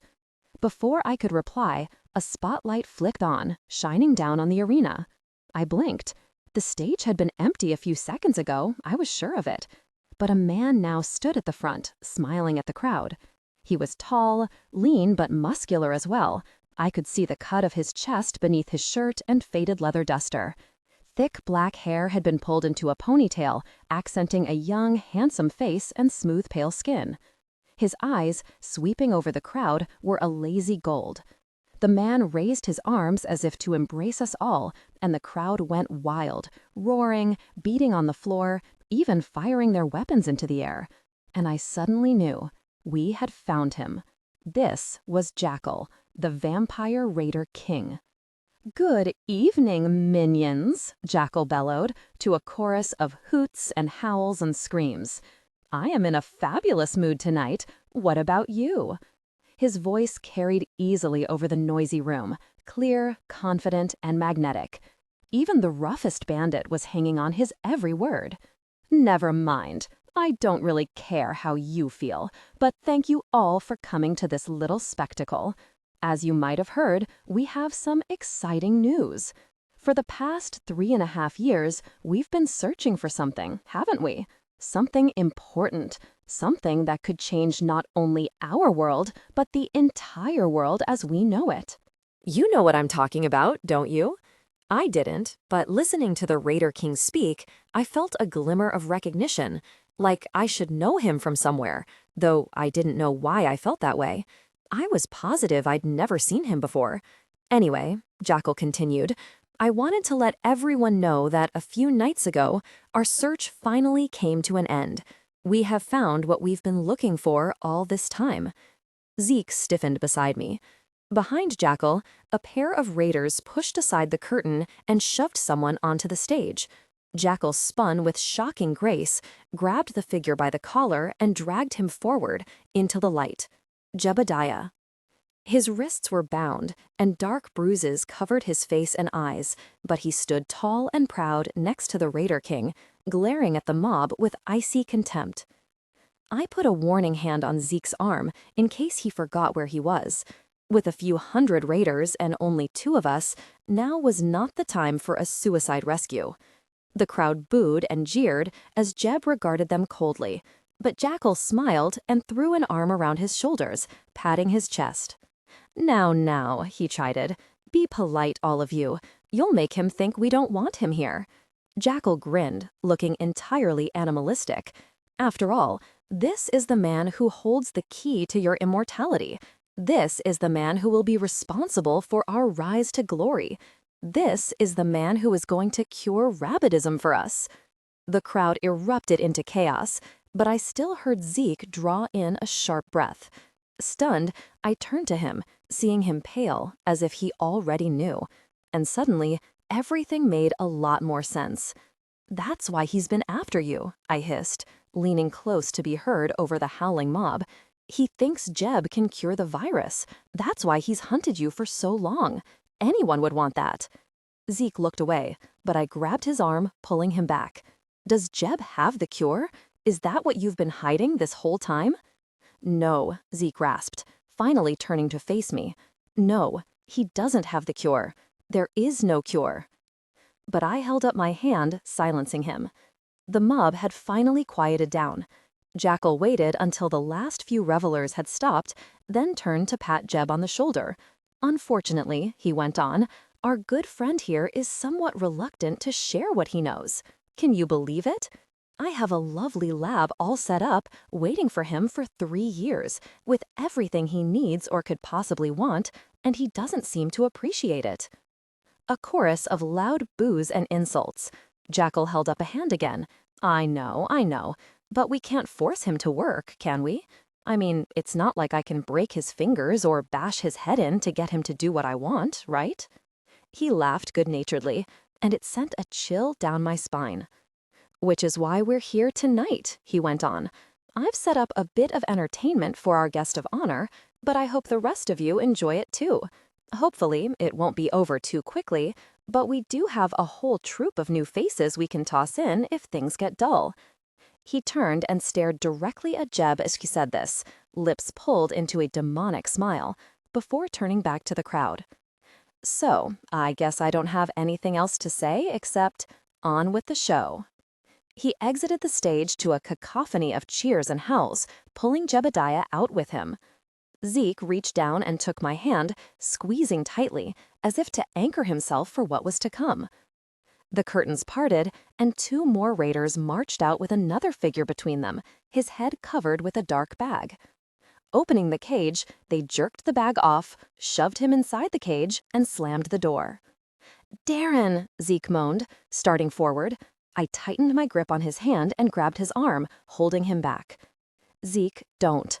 He gave me a desperate look, but I held firm. "Go out there and you'll just get yourself caught or killed," I said, meeting his tortured gaze. "There's nothing we can do for him now." A chilling screech drew my attention back to the ring. Darren, standing fearfully in the center of the cage, glanced at the kennel on the far wall. A rope that I hadn't noticed earlier had been tied to the door, drawn through the cage bars, and was now in the hands of a raider, bracing himself to yank on it. And I suddenly knew, with terrible certainty, what was in that kennel. For a split second, the whole room was silent, voices fading away as the onlookers held their breath. Darren, alone in the arena, looked around desperately for an escape route, but there was nothing, nowhere he could run. Zeke was rigid. I could feel him shaking beneath my hands, unable to look away. For just a moment, Darren looked up, and their gazes met. Then, the hollow clang of the kennel door opening echoed in the silence, and Darren didn't even have time to turn before the rabbit slammed into him, pulling him down with a screech. The crowd roared and surged to their feet, and for a moment, Darren was lost in the swell, though his screams could be heard even over the crowd. Zeke let out a breathless sob and turned away, wrenching himself from my grip, but I forced myself to watch, searing the images into my brain. It was the least I could do for Darren, to remember his last moments and to remind myself of what I could become. Not a rabbit, but something worse, something ruthless and savage and power-hungry, a true monster like the Raider King. Jackal had abandoned his humanity long ago, but I would not forget. I would remember this moment, and Darren's life would not go to waste. Thankfully, it was over very quickly. Darren's limbs hadn't even stopped twitching when Jackal sauntered up to a bench and stood on it, raising his arms to the cheers of the crowd. Jeb stood behind him, his face white, shaking with grief and fury. "How's that for entertainment?" Jackal called, and the mob roared approval. I found myself hating all of them, wishing I could fly down and start ripping their jeering mouths off their faces. And, good news, there's plenty more where that came from. He whirled on Jeb, eyes gleaming. "So, what'd you say, old man? I think the next one in the cage should be that pretty girl. Or maybe one of the kids. It really makes no difference to me. Or did you have something else in mind?" I couldn't hear Jebediah over the crowd, but I saw his lips move as he stared at Jackal, fear and hatred lining every part of his body. "I have no choice," I thought he said, and Jackal nodded, smiling. "I will do as you ask." There, that wasn't so hard, was it? Jackal motioned to one of his raiders, and they took Jeb away. Turning back toward the crowd, the vampire grinned, showing a pair of extremely long, deadly fangs.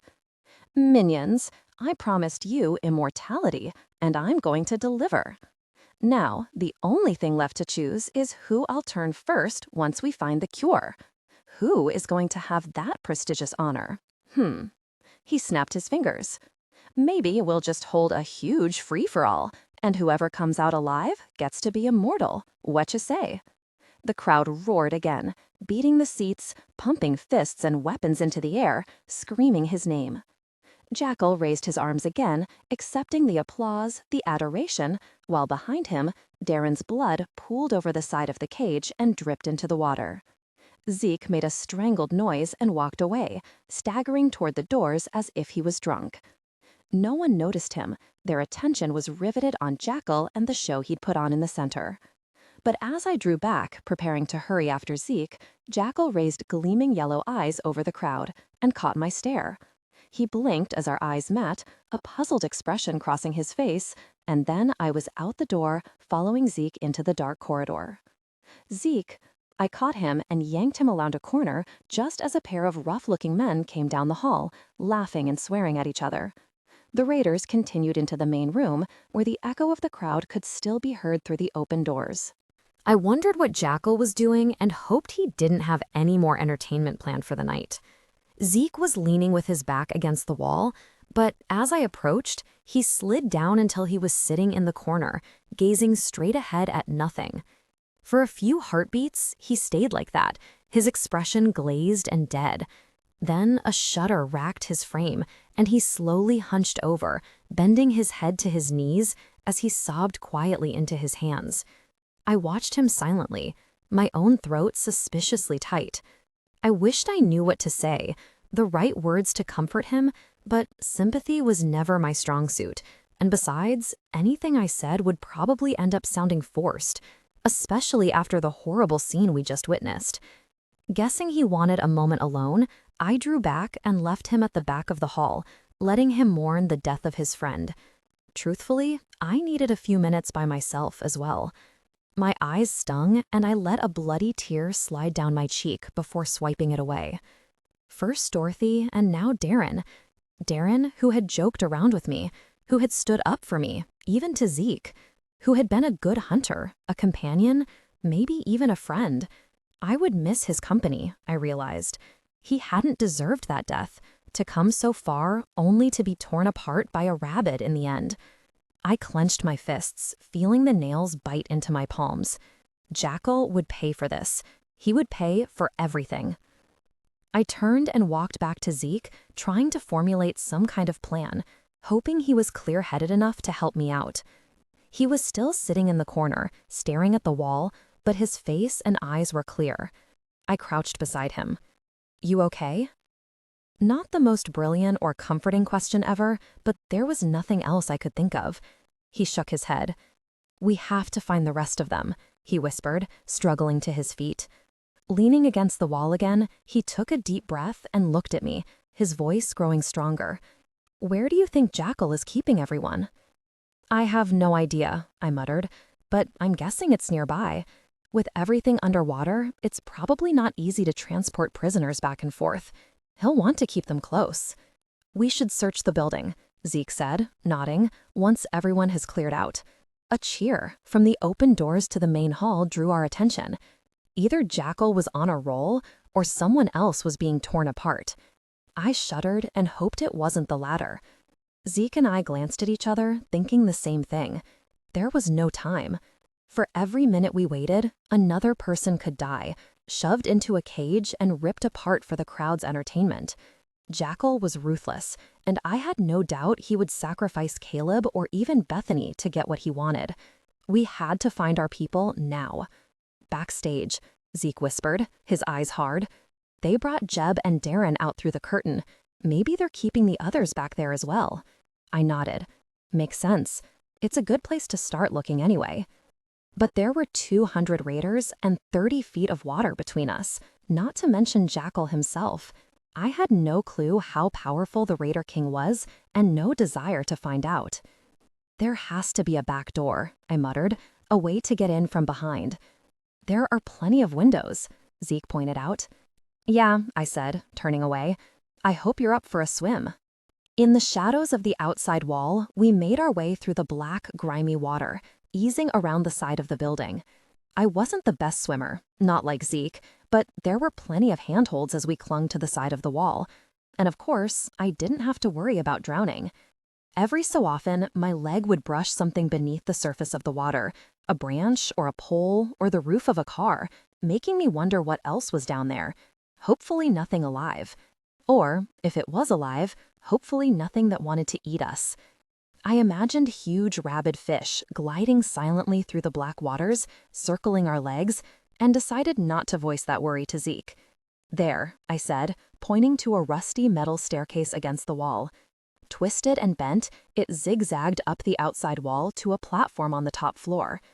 Maneuvering around rubble, pipes, and rusty beams, I made my way through the murky black water until I could grab the lowest rung. Heaving myself up, I turned to help Zeke, grabbing his arm as he pulled himself onto the first step.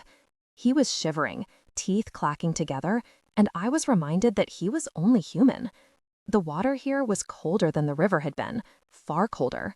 It didn't bother me, but Zeke was in danger of freezing to death if we weren't careful. "You all right?" I asked as he crossed his arms, shivering in the wind.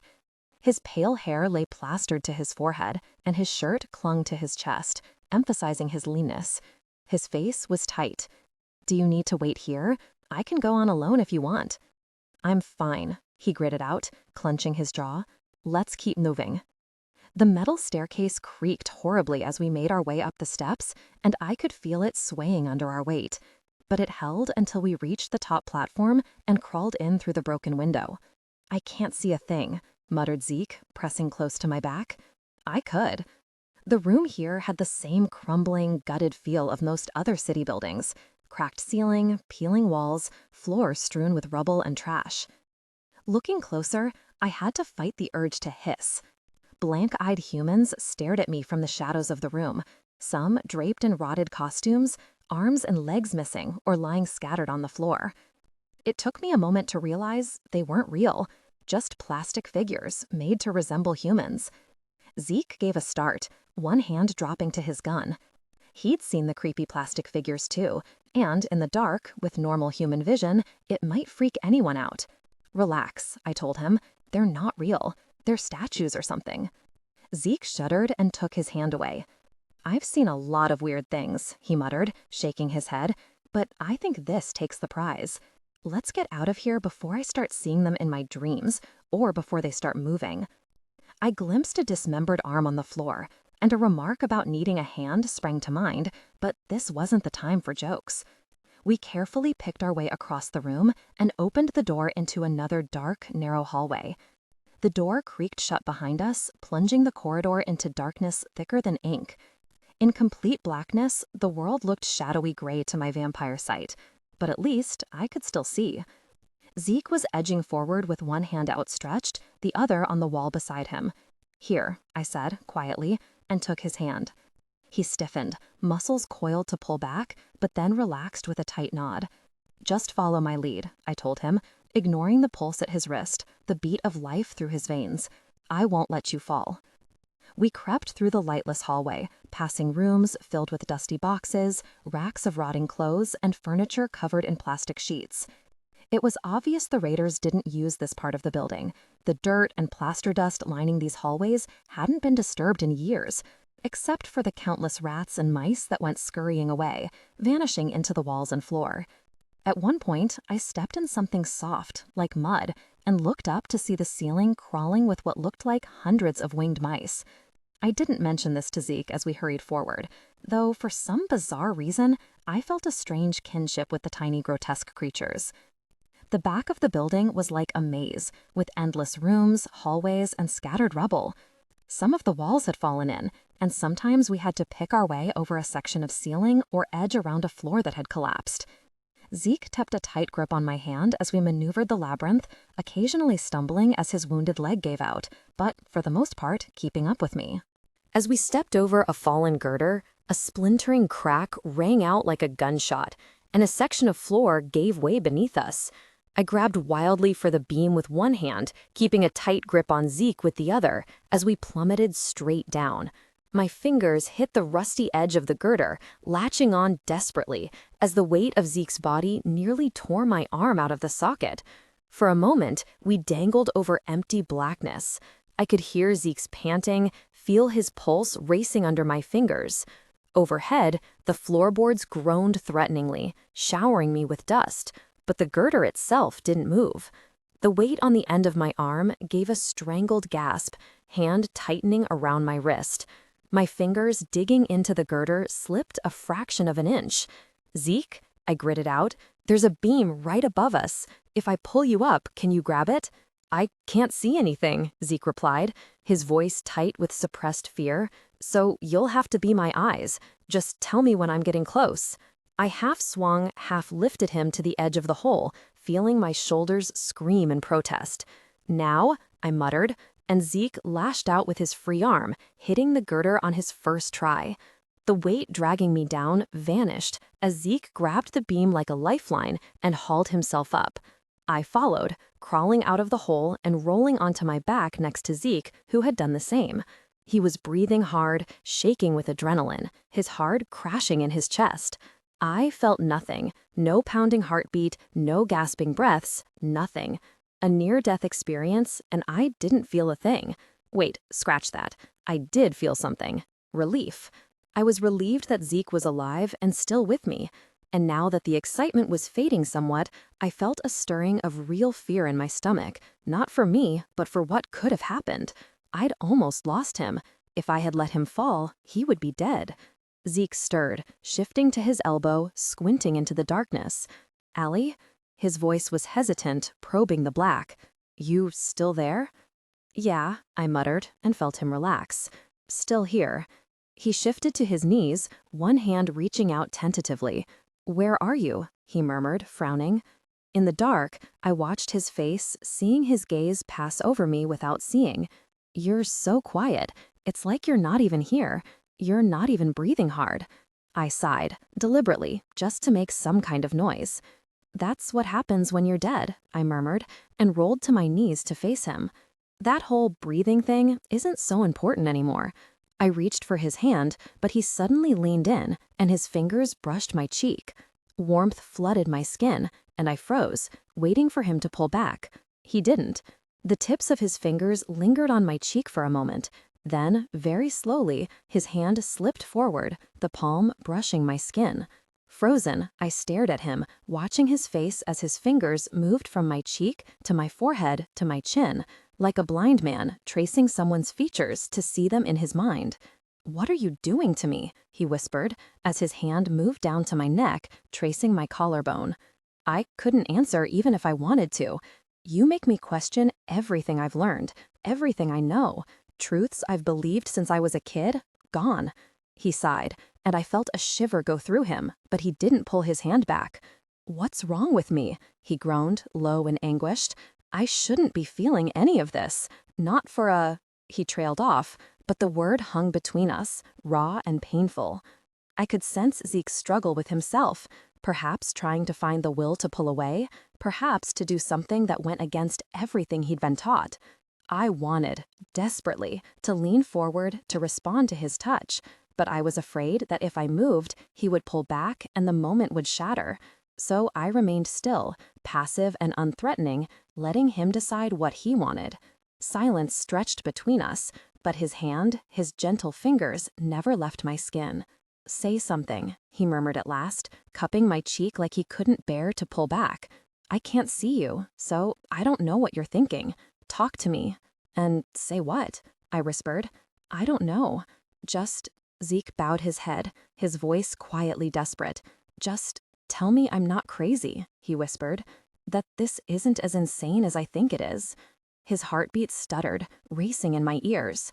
The hunger stirred curiously, always eager, but I could ignore it this time. I wasn't thinking of his blood rushing just below the skin.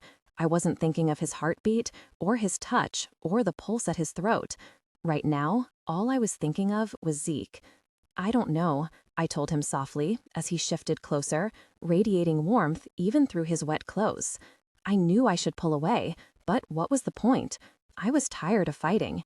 In this absolute darkness, with no one to see or judge, our secret seemed safe. "Maybe we're both a little crazy."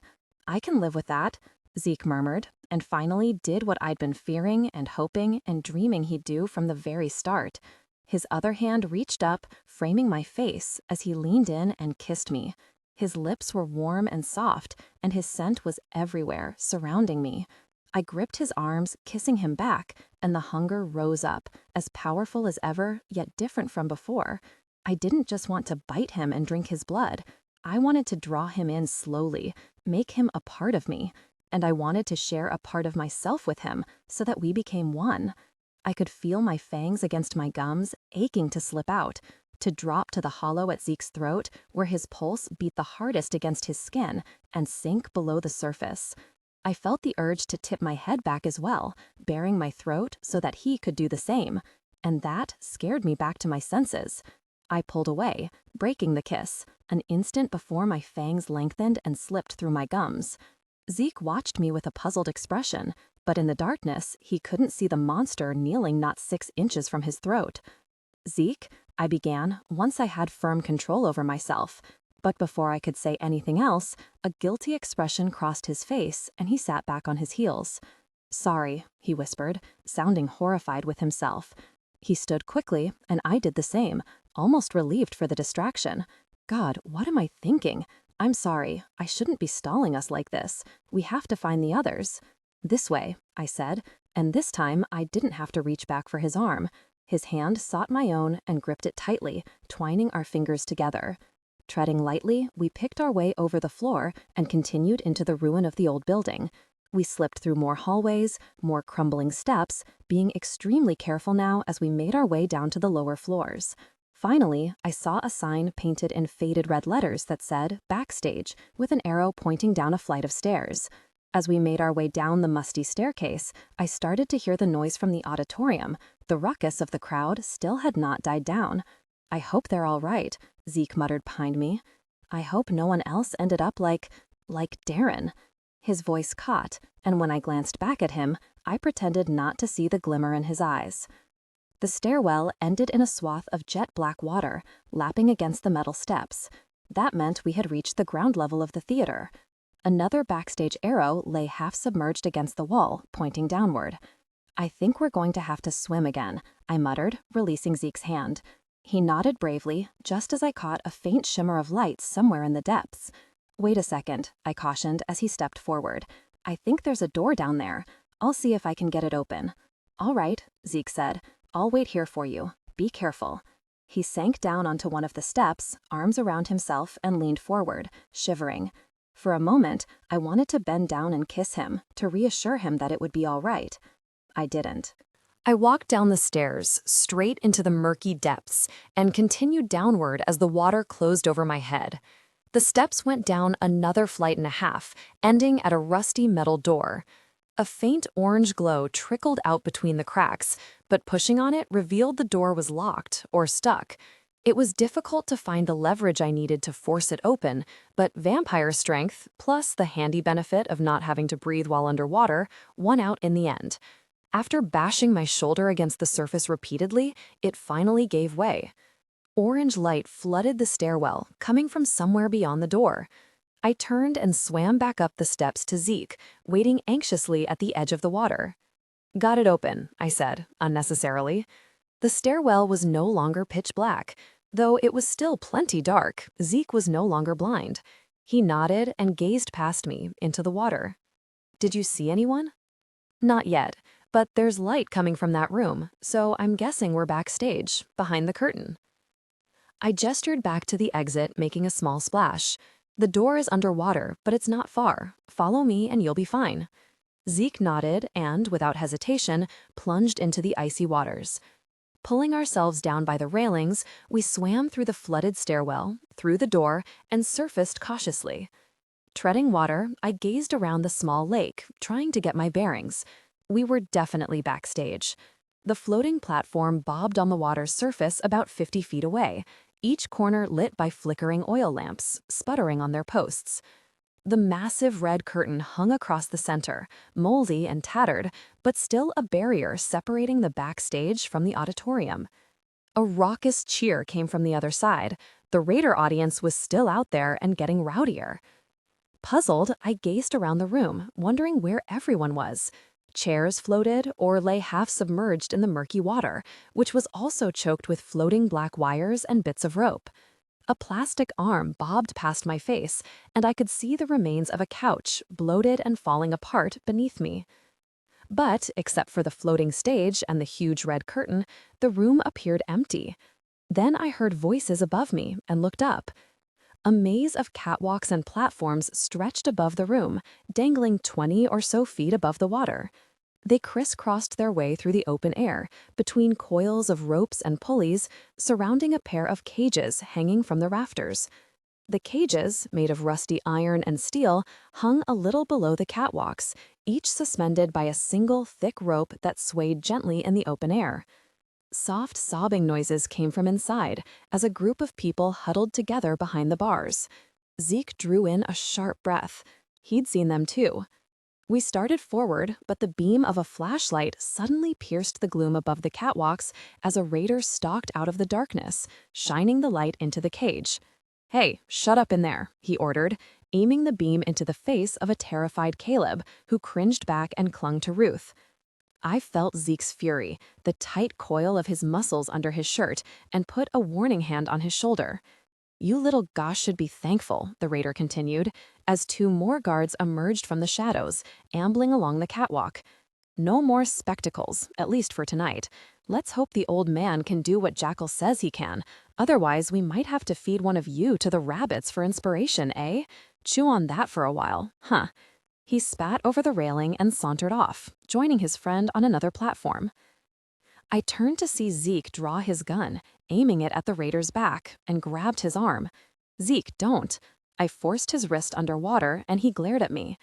"You'll alert the whole compound," I whispered, gesturing back toward the curtain. "Let me go first. I can take them out quietly. Even if they see me, it won't matter if I get shot." He hesitated, but gave a tight nod. Silently, we made our way to the floating platform, and I started up the ladder to the catwalks above. I landed over the railings in a crouch, searching for my targets.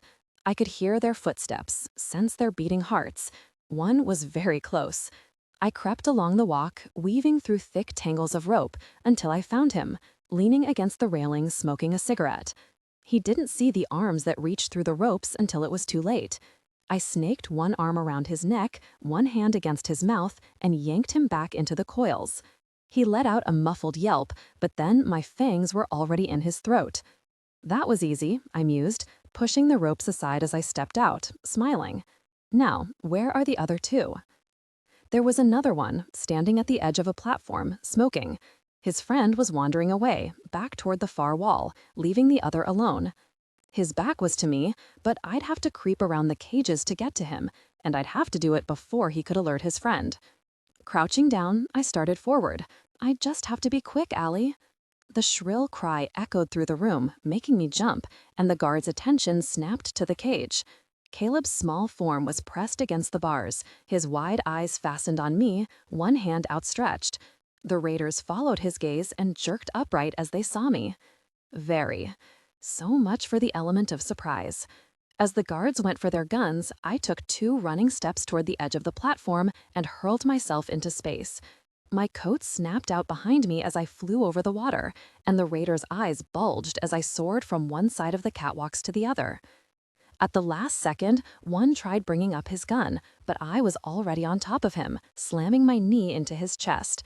We hit the platform with a ringing clang, and the back of his skull hit the metal edge. He slumped off the platform, hitting the water with a loud splash. The other raider screamed a curse. I whirled with a snarl, showing fangs, but the guard was already fleeing down the maze of catwalks.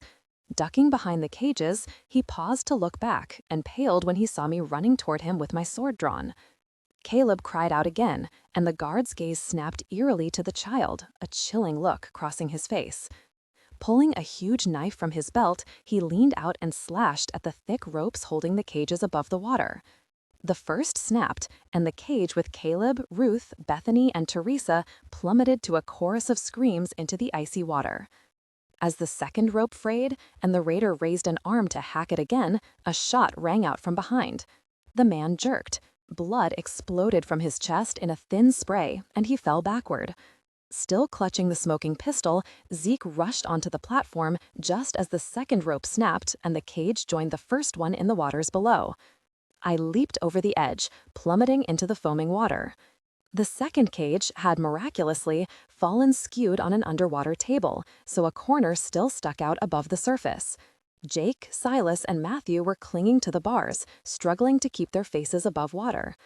But the other cage, lying on the wooden floor, was fully submerged, and bubbles foamed up where it had fallen. I dove to where the cage landed, searching frantically for the door. The bodies within were thrashing about, shaking the iron bars, their eyes wide with terror. I found the door padlocked shut and yanked on it. It wouldn't budge. Snarling under my breath, I yanked harder, straining at the metal, but it stubbornly refused to give. Looking through the bars, I saw Teresa's limp body floating toward the top and Caleb's frantic expression as he tried squeezing through. One last time, I wrenched at the iron door and finally felt it give way. Pulling it open, I grabbed Ruth and Bethany, shoving them through the door, then went after Caleb and Teresa. Caleb was so frantic he refused to let go of the bars at first, and I had to pry him off and shove him out of the cage. Grabbing Teresa's limp form, I swam for the surface, hoping I wasn't too late. I broke the surface of the water to chaos. The kids were screaming, flailing in the water. Ruth was trying desperately to lead them to the stage, but it was obvious Bethany couldn't swim, and Caleb was hysterical.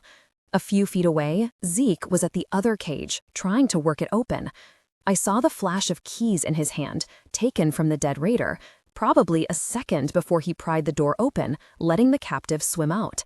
As I hauled Teresa's unconscious body onto the stage, the curtain behind me parted, and a raider came through, probably drawn by the racket of the kids and gunfire and fallen cages. For just a moment, he stared at us in shock, then turned to shout a warning. But that second was all the time I needed to lunge in and drive a sword between his ribs. His shout turned into a startled gurgle, and he dropped to the stage with a thud. But other raiders would soon be arriving. I could see them through the holes in the curtain, clambering over the seats toward the stage. I glanced back, seeing Zeke emerge from the water with a shaking, hiccuping Bethany, Caleb clinging to his neck from behind. Near my feet, Teresa began to cough up water. Ruth pulled herself up to the platform and, as Zeke set Caleb and Bethany on solid ground, flung herself into his arms. "You're alive," she sobbed into his chest as he held her close and the kids plastered themselves to his waist. "We were sure you were dead. Oh God, it's been horrible what they did to us." "Darren, I know," Zeke said, his face tightening. "And I'm so sorry I couldn't." He closed his eyes. "I'm sorry," he whispered. "That won't happen again, I swear." "Zeke," I warned, and his eyes flickered to me. "No time for this. The men are coming. We have to get them out of here." He nodded, composed and businesslike again. But Ruth turned on me, eyes blazing with suspicion and fear. "What is she doing here?" Ruth hissed, still clinging to Zeke, one delicate hand on his chest. "She's a vampire. Jeb told us to kill her if she came poking around again." "Stop it, Ruth." Zeke's voice was hard, and we both blinked at him in shock. "She saved my life," he continued in a calmer voice, "and yours too, in case you didn't notice. I wouldn't have gotten this far if she hadn't come back.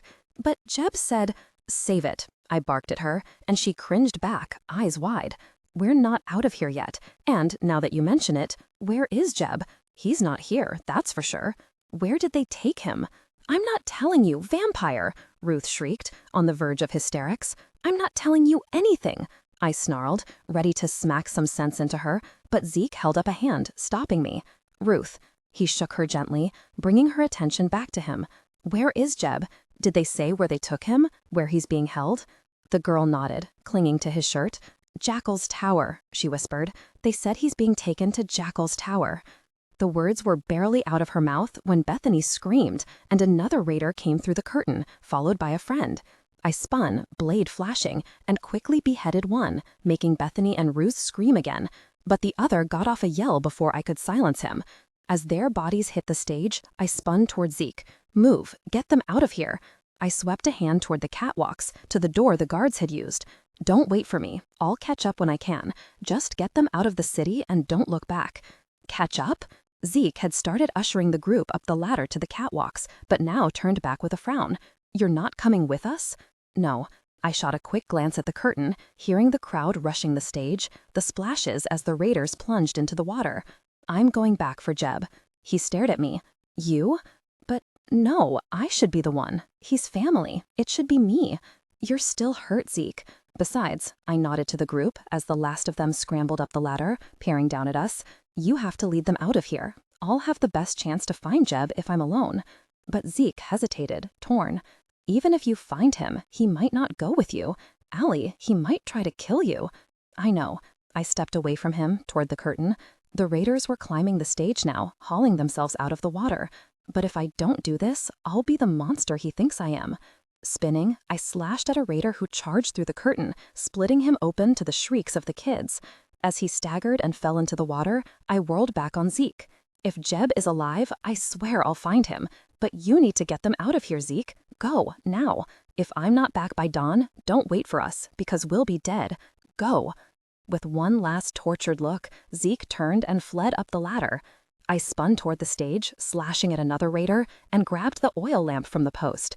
As the mob outside drew close, I raised the lamp over my head and smashed it to the floor, shattering glass and sending flaming oil over the red fabric.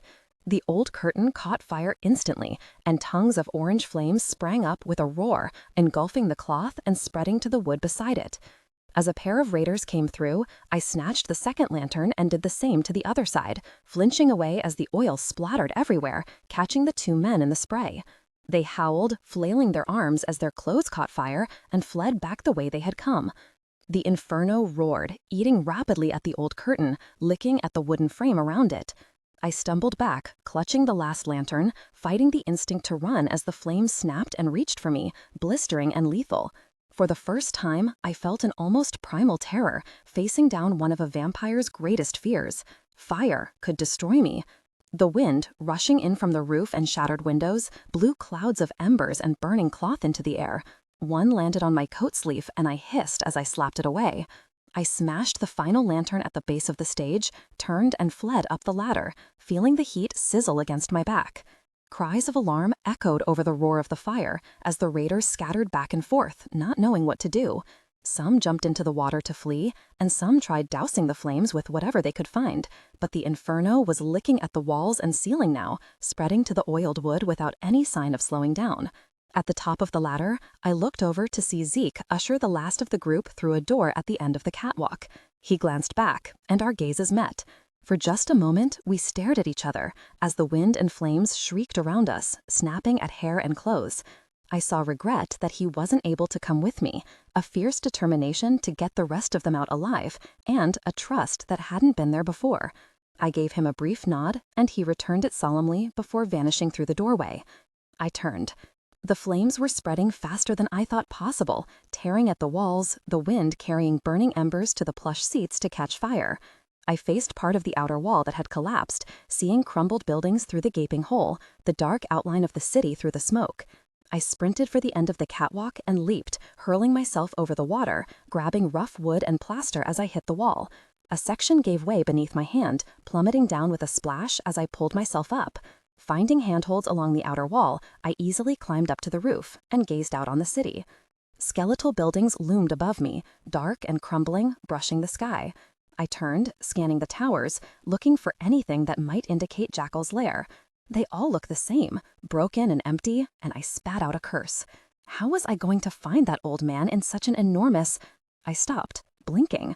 A light suddenly glimmered against the darkness like a stray star, a glow at the very top of a massive black tower. The tower of a vampire king. If I was lucky, I would find Jebediah waiting there, alive and unharmed. If my luck held, I would not find a certain Raider King waiting for me as well. And if I was really lucky, I could rescue the old man and bring him back without being killed by Jackal or Jebediah Cross. I didn't encounter any resistance as I made my way to Jackal's tower, probably because everyone was preoccupied with a burning building. I hoped that it would be enough of a distraction to cover Zeke's escape and that he'd be able to get everyone out safely. I could still see the glow of the inferno as I approached the tower. Clouds of burning embers billowed over the wind, and several smaller fires had already sprung up in adjoining buildings. It surprised me how far a fire could spread, even through a city that was so completely waterlogged. The steps and first floor of Jackal's tower were underwater, but a series of bridges led from the elevated tracks into the lobby. The water here was only waist-deep, and it lapped against the platforms and rotting front desk as I snuck into the dark, open room. Pausing on a swaying walkway over the desk, I looked around. How did one get to the top floor of this place? Did they take the stairs all the way up? Did the Vampire King know how to fly? A loud clanking, grinding noise drew my attention to one wall, where a pair of elevator doors sat half open in their frames, flaking with rust. I slipped from the walkway into the water, ducking behind the huge desk as a hand appeared between the doors and shoved one of them aside. Two armed raiders emerged from the elevator, hurried over the walkways and out into the flooded street. I watched them head toward the glow of the burning building and quickly waded over to the elevator. Shouldering the doors back, I observed the tube cautiously. The whole thing had obviously been jerry-built by Jackal's men, and if I hadn't just seen it in action, I doubted it could get off the ground. A simple steel frame encircled with wooden railings and wrapped with chain link dangled from the thick cable. The floor was nothing but a few rotting planks, and I could see water sloshing underneath the wood. Some kind of lever had been welded to the corner, eaten with rust and sitting in a tangled nest of exposed wires. A few sparks jumped out to sizzle into nothingness, doing nothing for my skepticism. Easing into the box, which creaked and swayed in protest, I stepped over the gaping holes in the floor and wrenched the lever up. The lift shuddered, sparking furiously, and then began a slow but steady climb up into the blackness. I gripped the metal frame hard enough to leave impressions in the rust, gritted my teeth with every jolt or clang against the wall, and wondered how the people from before could stand being in a tiny box dangling hundreds of feet in the air. Finally, the thing came to a screeching, lurching stop at another pair of doors, these in slightly better condition. They still had to be pried open, and I shouldered my way through, relieved to be on solid ground again. Or maybe not. The first thing I saw, coming out of the elevator, was sky. 20 feet from the doors, a wall of windows stretched away down the hall, showing the dark, gleaming, decayed glory of the city below. Much of the glass had blown out, and a sharp wind hissed through the frames, whipping at my hair, smelling of water and smoke. The next thing I saw was a guard at the end of the corridor. He stood in front of the windows, gazing down at the streets, but turned as I stepped out of the elevator. He blinked, no doubt startled to see a vampire girl at the end of the hall. Too bad for him. I lunged across the floor and hit him hard, and he didn't make a sound as he slumped down the wall. Stepping around his body, I reached for the door. Light spilled from beneath, and a faint, nearly inaudible hum came from beyond the wall. Hoping I wouldn't find a grinning Raider King on the other side, I eased the door open and peered through the crack. Searing light blinded me, and I flinched away. Shielding my eyes, I tried again, squinting through the haze. The room beyond was painfully bright. Light came from every corner, every nook and cranny, leaving no shadows whatsoever. Countertops and shelves lined the walls, some holding books, some holding odd machines and glass tubes that reflected the light. How was it so bright? Not even 100 torches or flashlights could light up a room like this. I pushed the door open a little farther, scanning the room cautiously. More oddities. Across the room, a strange green board hung on the wall, one half scrawled with white letters and numbers that meant nothing to me. A map had been taped to the other half, showing the United States of America as it was before the plague. It, too, had been marked up and scrawled on with red ink, things circled and crossed out in what looked like frustration. Movement caught my attention. In the corner, opposite the wall of glass running the length of the room, sat a monstrous old desk. A blinking screen sat on one side, showing lists of words I couldn't make out. I stared at it, mystified. A real computer, from an age where such technology could be found in every household. I'd never seen a working one before, though rumors in the Fringe had said they existed if you had an external power source. Jackal had put a lot of thought and time into creating this place. What exactly did he expect to do here? I continued to scan the room, moving my gaze along the far wall, and finally found what I was looking for. A man stood at the window, silhouetted against the night sky, gazing down on the city. A faint glow flickered over the sharp features of Jebediah Cross, casting his face in red light. And it might have been my imagination, but I thought I saw a glimmering wetness down one hollow cheek. The look on his face was one of devastation, of a man who had lost everything and had nothing left to live for. I opened the door fully and stepped into the room. Jebediah. He turned, and for a moment, surprise crossed his harsh features. "You," he said, frowning. "The vampire girl. How? Why are you here?" He paused, gave a bitter smile. Ah, yes, you followed us, didn't you? You wouldn't just let us go. It makes sense now. Revenge comes so easily for your kind. His voice changed, becoming cold and steely, filled with hate. This is the perfect place for you. A lost city filled with demons and sinners, ruled by a devil. Have you come to gloat then? See the old man who has lost everything? I'm not here to gloat, I said, moving toward him. I came to get you out of here. Lies, Jeb said without emotion. I wouldn't go anywhere with you, devil, even if I could. But it doesn't matter now. He turned back to the window, watching the smoke rising on the wind. They're gone now. They're free of this world. I will join them soon. They're not dead. I stepped up behind him.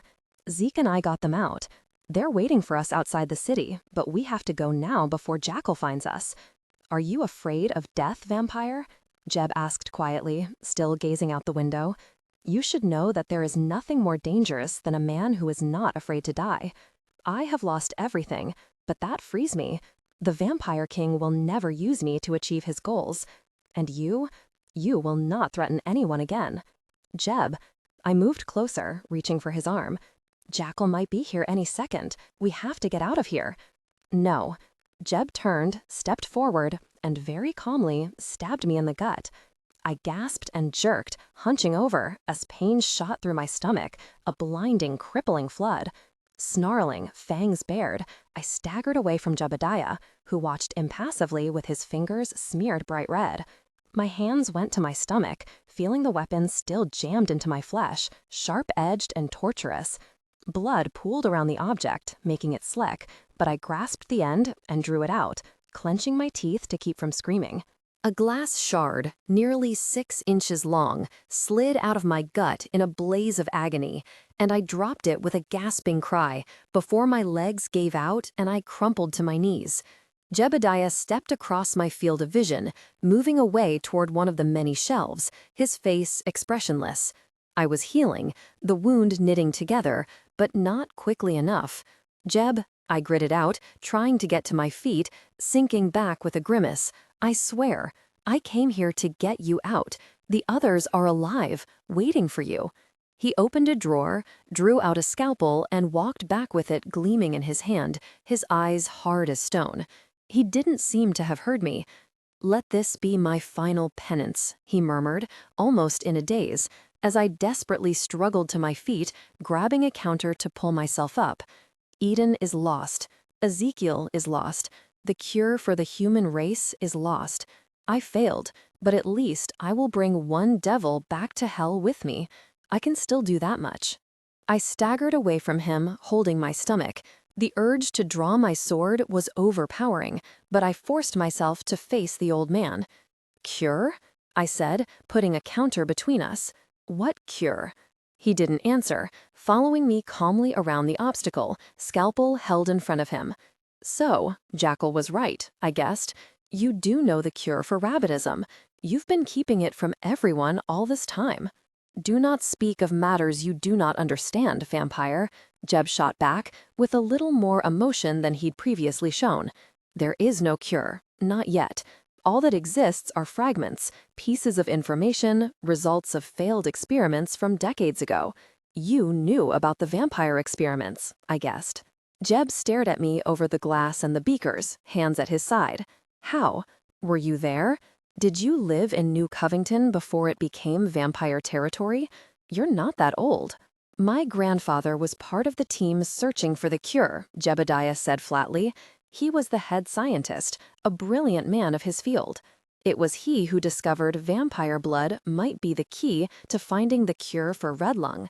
It was he who decided they needed live specimens to experiment on, and it was he who finally convinced the others to let a vampire help them with the project. I leaned against the counter, the pain in my middle slowly ebbing away, but the hunger was growing strong now. I needed blood, and there was no one around but Jeb. I clutched the edges of the counter, trying to concentrate on what the old man was saying, not the pounding of his heart. That decision destroyed them, Jeb continued in that same flat voice, his eyes blank and mirror-like. Because of one man's pride, the rabbits were born. Because one man consorted with a demon. Nothing good can come out of pure evil, and it came back to haunt them in the end. The demons they created escaped, killed everyone, and the lab burned to the ground. But before he died, the head scientist made sure to copy all his research, everything they had learned, and pass it on to his son, your father, who passed it on to you. I suddenly remembered Kanine, sifting through the ruins of the old hospital, searching for something he would never find. Jeb didn't answer, which spoke volumes, and I nodded slowly. That's the real reason you want to find Eden. You want a place to study that research, to find the cure. If I died, it would have gone to Ezekiel, Jeb murmured, a pained expression briefly crossing his face. But he is gone, and there is no one left. And so, it will die with me. I will not allow it to fall into the hands of a devil. Jeb, Zeke is still alive. They all are. Frustrated, I glared at him, wishing I could pound the truth into his skull by force. Listen to me. Zeke and I followed Jackal's men here together. We rescued the others and set a building on fire for a distraction. By now, they're probably out of the city. You can still get to Eden if you stop being so very stubborn and pay attention to what I'm telling you. Jeb blinked, his glassy expression cracking just a little. Ezekiel is alive? He murmured, then shook his head almost desperately. No, you lie, demon. Ezekiel was my son, though he was not my blood. He would never consort with the likes of you. I taught him better than that. My anger boiled over, and with it the hunger that had been building as my wound slowly knit itself closed. Zeke cared more about his people than you ever did, preacher. I snarled at Jebediah, whose face tightened at the sight of my fangs. He would do anything to save them, anything, even get himself killed trying to rescue them. Even team up with a vampire who, I have to point out, is still trying to save your stubborn self. I might be a demon, but Zeke is far more human than you or me or anyone, and if you can't see that, then you don't know him as well as you should. Jebediah stared at me a moment longer, then slowly shook his head, closing his eyes. How can I trust it? He whispered, and he wasn't speaking to me. Should I believe what it tells me, that my son is alive, that the others have been spared? He opened his eyes, his face tormented by indecision. I am too old to turn from my path, he said, staring at something I could not see. I cannot believe a demon has a soul, that it can be saved. This I will not believe. I will be lost if I begin to doubt. His gaze flicked to mine, still anguished, and he finally spoke directly to me. Why have you come, vampire? Why do you hesitate? I know you wish to kill me. I can see it in your eyes. What is stopping you? I paused a moment to control myself, so my voice would be steady when I answered. I promised Zeke I would find you. Believe what you want, but that's the truth. Carefully, I stepped around the counter, keeping a wary eye on the hand that still held the blade. I said I would bring you back safe, and I will. If you won't do this for me, do it for Zeke and Caleb and Bethany. They deserve better than this, don't you think? I gestured out the window, then turned back to him, glaring. But you can't stop now. You can't let them down. Get that very cure to Eden so they can have some kind of future. Do that for them, at least. The color drained from Jeb's face. The scalpels suddenly dropped from his hand, clattering to the floor. You shame me, vampire, he whispered, in a voice almost too soft to hear. All this time, I was so concerned about getting my people to Eden, I forgot my duty to protect them on the journey. I let Ezekiel handle what I should have from the beginning. And now, look where we are. He turned from me, gazing out the window. I killed Dorothy, he murmured, and Darren, and all the others. I brought us here. Their deaths are on my head. Not everyone is gone, I reminded him, struggling to contain the hunger, which had emerged with a vengeance now that I was healed. I badly wanted to fly at this human and sink my teeth into his throat, but I shoved down the urge and stomped on it. I had been hungry my entire life, on the brink of starvation many times in the Fringe. It would not control me now. Zeke is waiting for you, along with the rest of them. You can still save lives, Jeb. You can still get to Eden. We just have to go now. Yes, Jeb nodded, though he still wasn't looking at me. Yes, I will make it up to them. Even if I must sell my soul to a demon, I will bring them home. A slow clapping came from the doorway, and my stomach dropped to my toes. "Bravo," drawled the tall, smirking form of the vampire raider king, leaning in the doorway. "Bravo. What a touching performance. I think I shed a tear." "Well, well," Jackal purred, smiling as he came into the room, shutting the door behind him. "What do we have here? Another vampire has snuck into my little kingdom, I see. I thought I felt something odd tonight. Suddenly, all the craziness outside makes sense." He tisked at me and shook his head. "Did you burn down my theater? That wasn't very civilized of you. Now I'm going to have to find another spot to hold the ritual dismemberments." He stopped, folding his arms and watching me with a patronizing look, maybe because I had drawn my sword and had sunk into a ready stance, waiting for him to make the first move. That weird feeling of familiarity, of déjà vu, crept up again. "Well, this is awkward," Jackal continued, not looking the slightest bit concerned with the appearance of weapons. "It seems we have different ideas of what's going to happen tonight. You see, I don't want to fight you. I don't get many of my kin through here, especially the beautiful, sword-wielding variety. But I must have pissed you off in the past, because I feel I know you from somewhere. I just can't remember where or how." "I don't want to fight either," I said, and nodded to Jeb. "I'm just here for him. Let him go, and we'll get out of your city right now." "Ah, well, that's going to be a problem," Jackal sighed, rubbing his chin. "See, I've been looking for the old man for quite some time now, ever since I heard about the scientists and their project. I need him to develop the cure. He says the information is incomplete, so I've given him everything he needs to finish it. I'm doing a good thing here." The Raider King smiled, charming and handsome. "All I want is to end the curse of rabbitism. That's not such a horrible thing, is it? Wouldn't you do the same if given the opportunity?" I didn't trust him. That couldn't be the whole reason. "Where did you hear about the cure?" I asked. Jackal shrugged. "My sire told me about it." Sire? I suddenly felt weak. No, it couldn't be. That feeling of recognition, the instant connection, the sudden knowledge that he wasn't just a random vampire. I knew, beyond a doubt, what he was going to say next, and wanted to scream at him to stop. Creator? Father figure? Jackal made an offhand gesture. The one who turned me. He found me in the desert, dying of exposure after bandits killed my family, and made me what I am. I'll always be grateful to the stuck-up jerk, but we never saw eye to eye on a lot of things. A few months after he turned me, you could say we parted ways. He called himself Canaan, I whispered. Jackal narrowed his eyes. "How did you—" He paused, staring at me, as if seeing me for the first time. Then he threw back his head and laughed. "Oh, of course, that's the connection. I knew you from somewhere. Canaan, you lying jerk. What happened to that vow that you wouldn't turn anyone after me?" I stared at Jackal, trying to process it. Canaan was our sire. He turned Jackal, same as me. So that meant we were siblings? Was he my brother? I didn't know how this worked in vampire society. This was the one thing Canaan had neglected to teach me. What a shock, huh, sister? Jackal grinned, utterly delighted. I started, unused to hearing that word. Sister implied we were related. Family.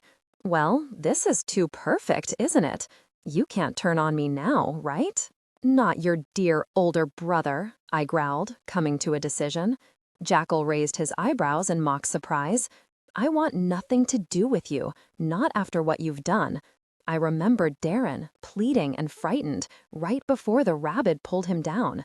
I remembered Dorothy's sightless gaze, staring up at the sky. "You killed my friends, and I will not forgive you for that." "Friends?" the Raider King snorted, crossing his arms. "Humans aren't friends, sister. Humans are pets, food, minions, not friends." He gave me an easy smile. "Oh, they have their uses, I suppose.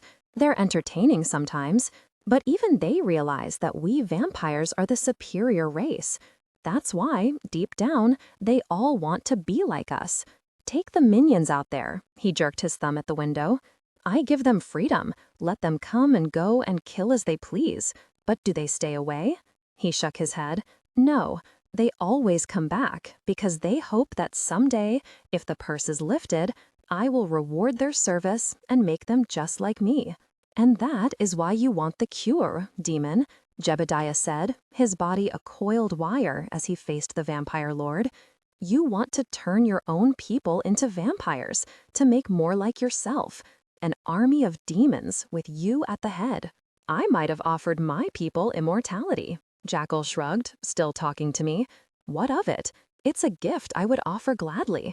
Our race has lost just as much as theirs, perhaps more.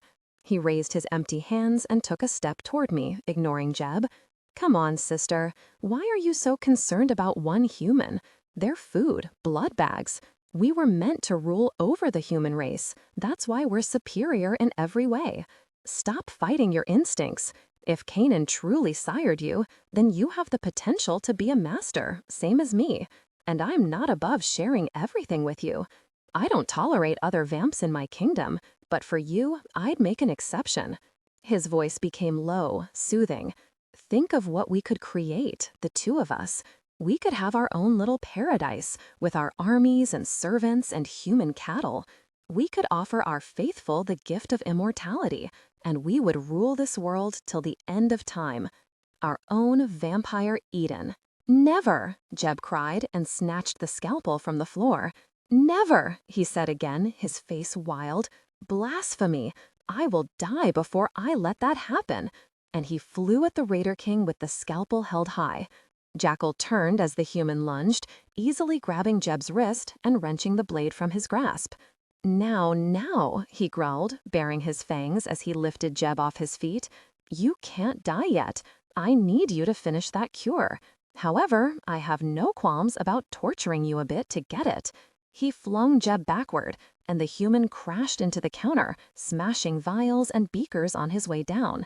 He collapsed amid a rain of glass, and the sweet scent of blood rose up like a geyser. The hunger roared. I hurried over to Jeb, who was struggling upright amid the sea of glass, not knowing for sure whether I would help him or attack. Blood trickled down his arms and face, running into his eyes, and he slumped against the counter, his head falling limply to his chest. Jeb. I crouched in front of him, desperately trying to ignore the pulse pounding in his throat, the crimson spreading over his shirt. He reached one hand inside his torn coat. Off to the side, I could see Jackal in the same spot, arms folded to his chest, watching us with a smirk on his face. Vampire, Jeb whispered through gritted teeth and shoved his hand at me. I caught it, and something small, a tiny strip of dark plastic, dropped from his palm into my hand. I stared at it, frowning. It was about the length of my middle finger and about as wide. For Ezekiel, Jeb murmured, dropping his arm weakly. Tell him to take care of our people. Jeb, well, that was entertaining, Jackal said, dusting off his hands. But I believe I've run out of patience for the night. So now, my dear sister, I need an answer from you. Will you join me? Will you help me find the cure and populate our world again? Think of what the vampire lords would give us for this information. We could rule them all if we wanted. What do you say? I looked at Jeb, slumped against the counter. I could smell his blood, hear his heart in his chest, feel his cold eyes on me, judging, hating. Even now, I was still a demon. He would never see me as anything else. I faced Jackal again. No, I said, and his eyebrows shot up. I walked around the counter and stood between him and the human, raising my sword. I'm taking Jeb out of here, whether you like it or not. So get out of my way. Jackal shook his head sadly. Pity, he muttered. We could have had something extraordinary, you know.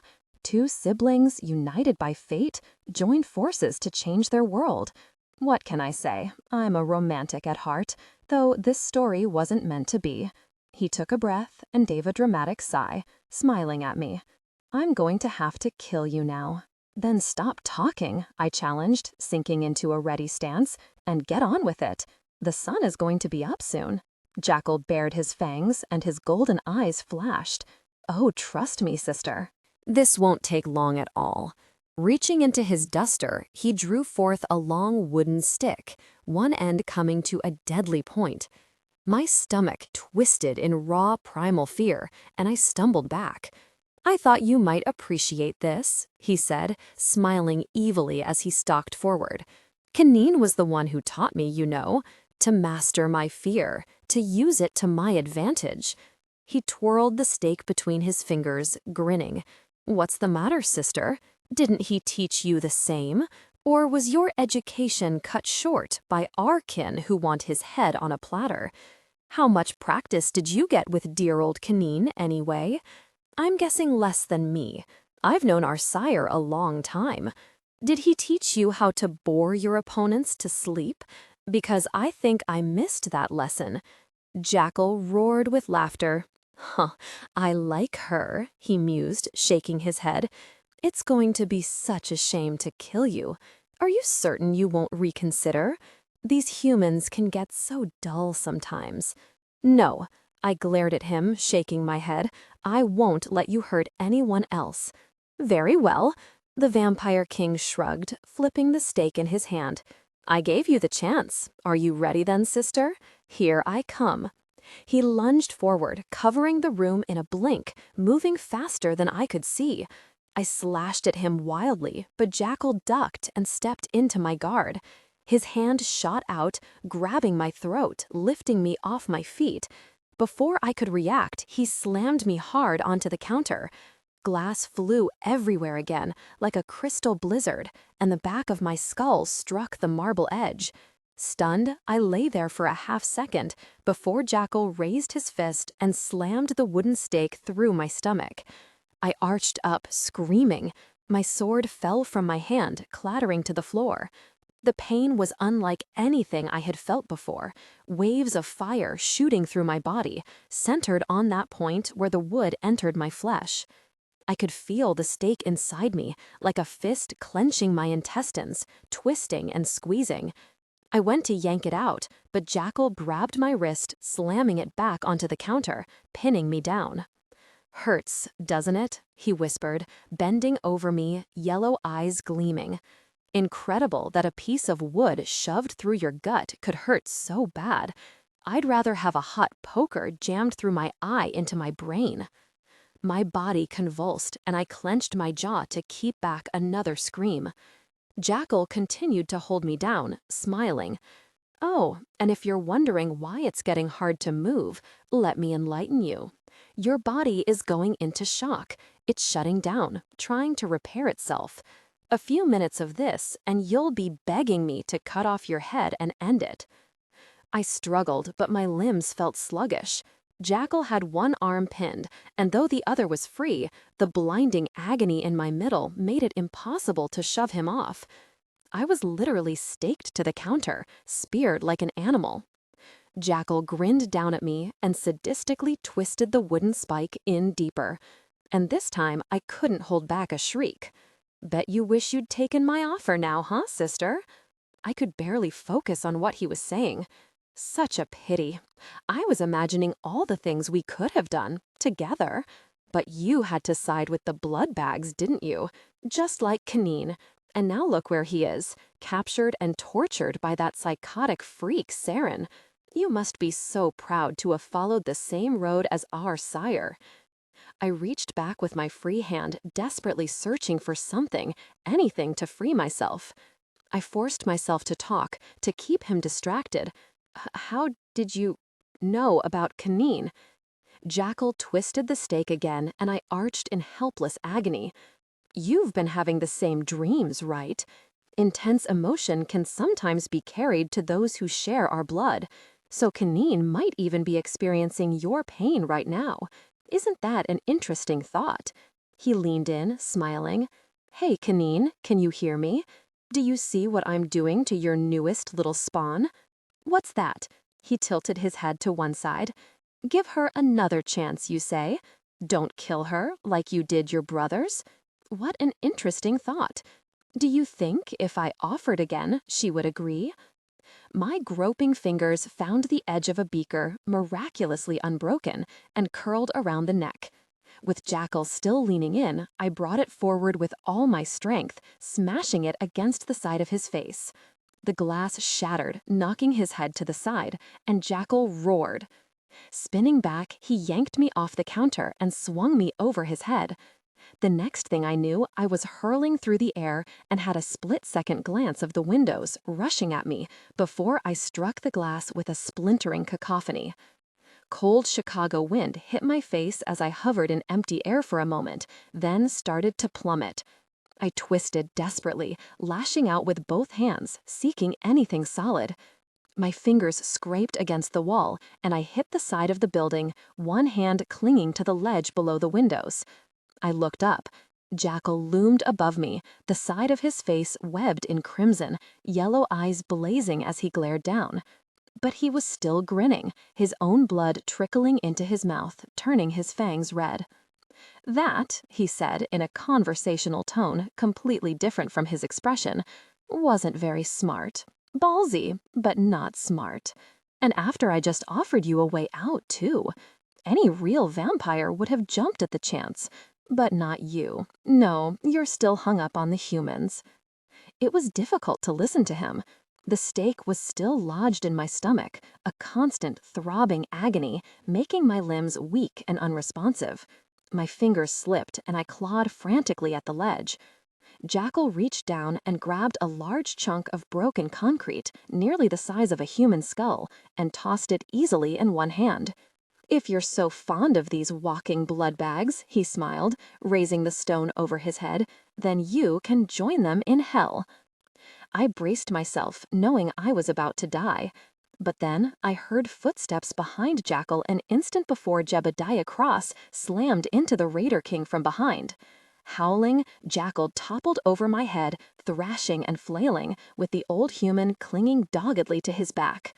They both sailed into open air, one screaming and one grimly silent, and dropped away into the darkness. Stunned, I dangled on the ledge, barely coherent, my mind reeling.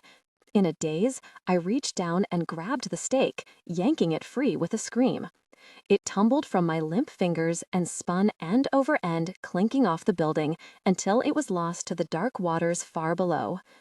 Trembling, I was able to pull myself into the building again before my limbs gave out, and I sprawled on the tile in front of the smashed window, staring at the ceiling. I couldn't move. Pain and hunger raged within, but I felt hollow, completely drained of life. I was tapped out, done. There was nothing left to repair the damage done to my body, and I could feel myself fading, wanting to slip into the blackness of hibernation, away from the pain. I wasn't sure how long I lay there. Somewhere deep within, my body knew it had to move, find shelter. Dawn was coming, and it wouldn't be long before the first rays of the sun peeled the skin from my bones and turned me into a bonfire. I tried to crawl away, to make my limbs respond, but they were so heavy, and I was so tired. Angry now, I struggled to stay awake, raging against the darkness pulling me under, fighting to move. But as the sun crept closer, it seemed inevitable that my time was finally up. I slumped, exhausted. This was it. I had nothing left. Dawn was less than an hour away, and it would find me here in the open, helpless to resist. Fitting that I should burn as I left this world for good. "Allison." The voice came out of nowhere, cutting through the layers of darkness. I stirred weakly, not quite believing. Maybe I was dreaming. Maybe I was already dead. Then someone knelt beside me and pulled me into their lap, cradling me gently. I wanted to pull away, to struggle, but my body simply wasn't listening anymore, and I gave up trying to fight it. "Oh, God," whispered the voice, familiar and tormented, and I felt something brush the gaping hole in my middle. "Allison, can you hear me? Wake up. Come on, we have to get out of here. Zeke?" I thought, dazed. No, that couldn't be right. Zeke was gone. I'd told him to get out of the city with the others. He should be far away by now. But it was his voice, urging me to get up, to open my eyes. I wanted to, but hibernation was pulling at me, drawing me under, and his voice was growing faint. I couldn't answer him.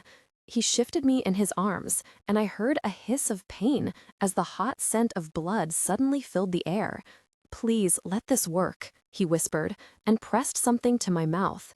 Warm liquid trickled past my lips. Instinctively, I bit down hard and heard a gasp somewhere above me.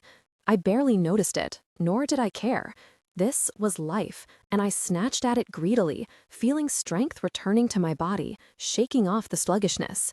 The hunger surged up with a roar, as if realizing how close to death we had come, and I bit down savagely, driving my fangs in deep.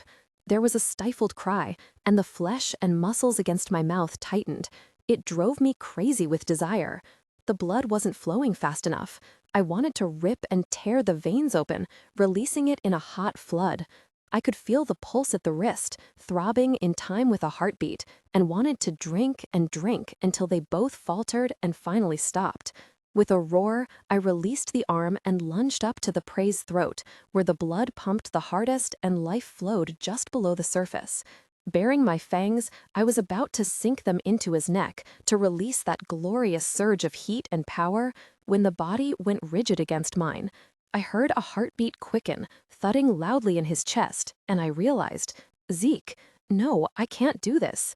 Trembling with need and hunger, I paused, a breath away from his throat, so close I could feel the heat radiating from his skin. Zeke was frozen, his breath coming in gasps, his whole body tense with anticipation and fear. A tiny part of me wanted to draw back, but I couldn't make myself move, not with his pulse fluttering an inch from my lips and the sweet, heady scent of blood filling every part of my senses. I leaned closer, and my lips brushed his skin, a soft, feather-light touch, and Zeke gasped. And then, as I knelt there shaking, trying to find the willpower to pull away, Zeke moved. Just a fraction, a tiny shift that might have gone unnoticed. Except he shivered, took a deep breath, and tilted his head back, exposing his throat, offering it to me. And I couldn't stop myself.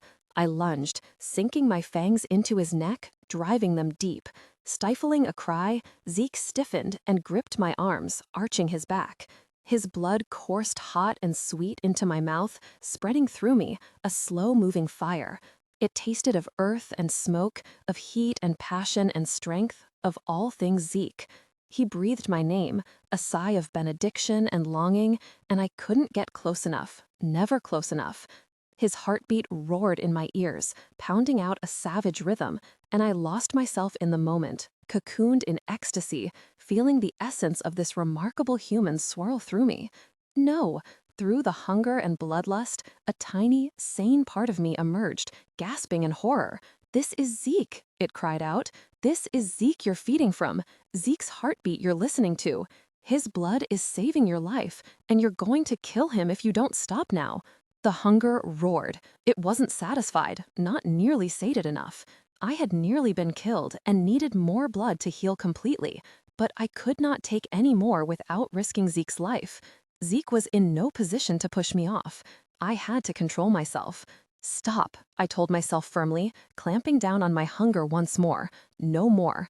That is enough." With a monumental effort, I pulled away, forcing my fangs to retract.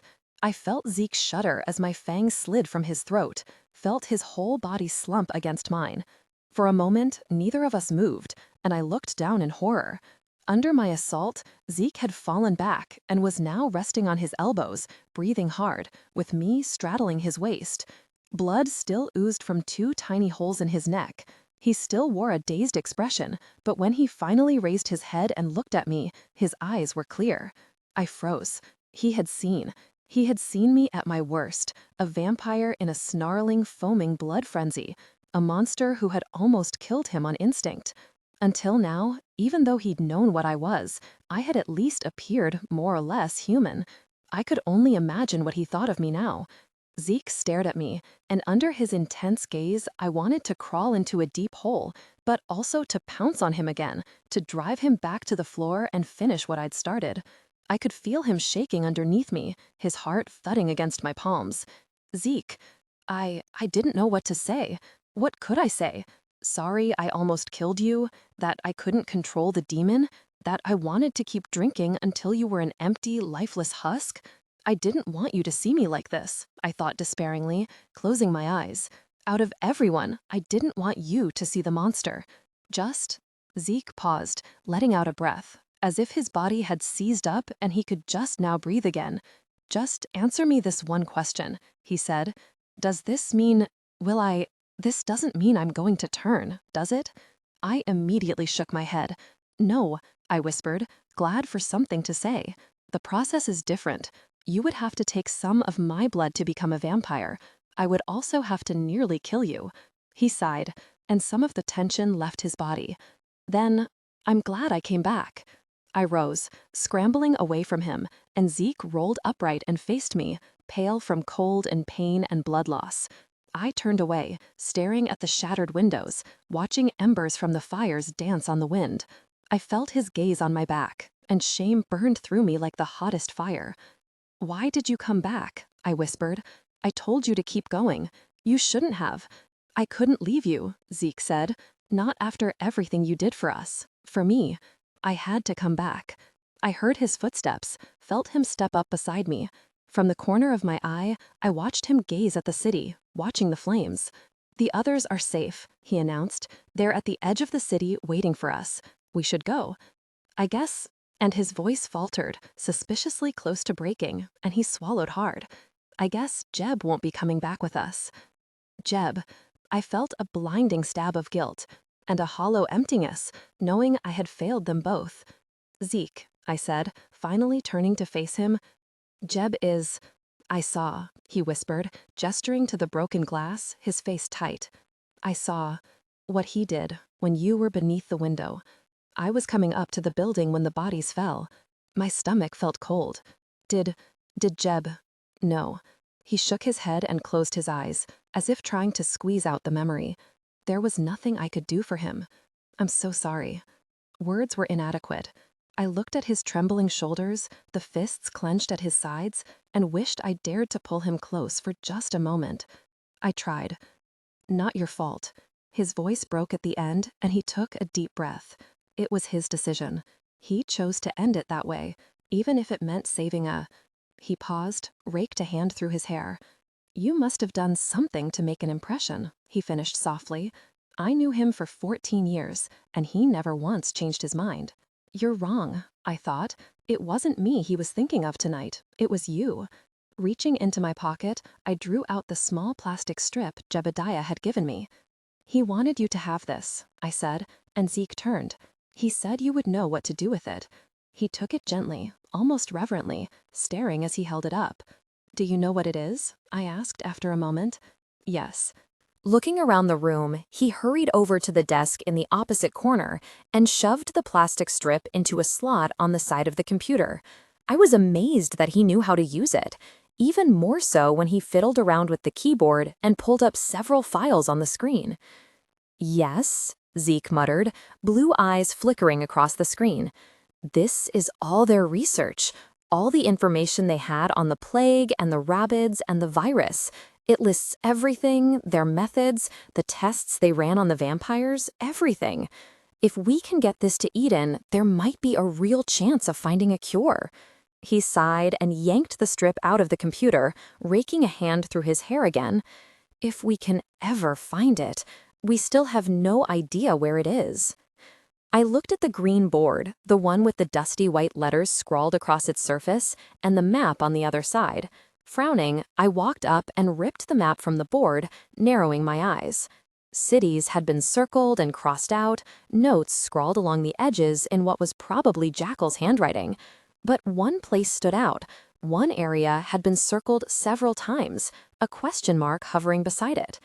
I think we do. The floating pit. The floating pit was in full blazing glory when Zeke and I left Jackal's tower, a huge fireball burning against the night. Several smaller fires burned around it as the wind carried live embers to empty rooftops and through shattered windows, setting them aflame. We met no resistance on our way down. The flooded streets and walkways were remarkably clear as we hurried through the city, all attention being diverted to the huge inferno that lit up the sky. Zeke was silent as we fled Jackal's tower, brooding and drawn into himself.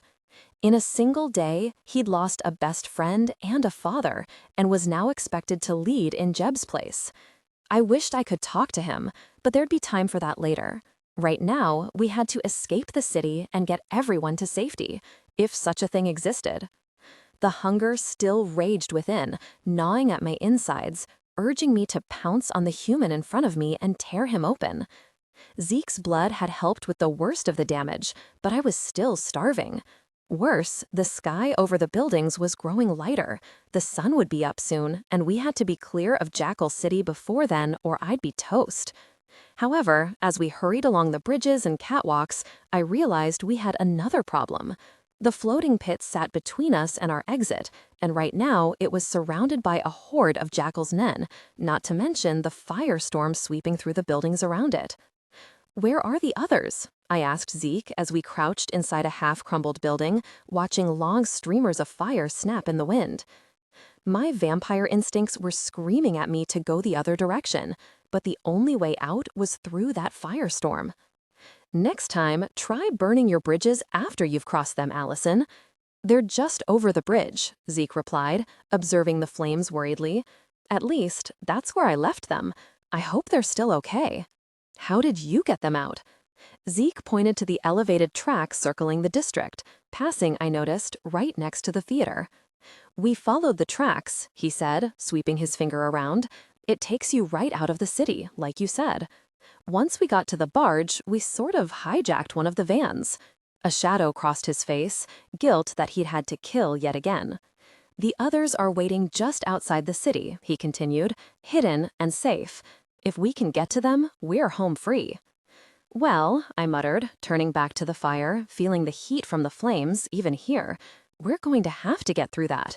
Ready for another swim?" Zeke nodded solemnly. "Lead the way." Entering the water, we swam through the flooded streets, passing between the burning buildings. The air was thick with smoke, and flaming rubble toppled into the waters around us, hissing as it struck the surface.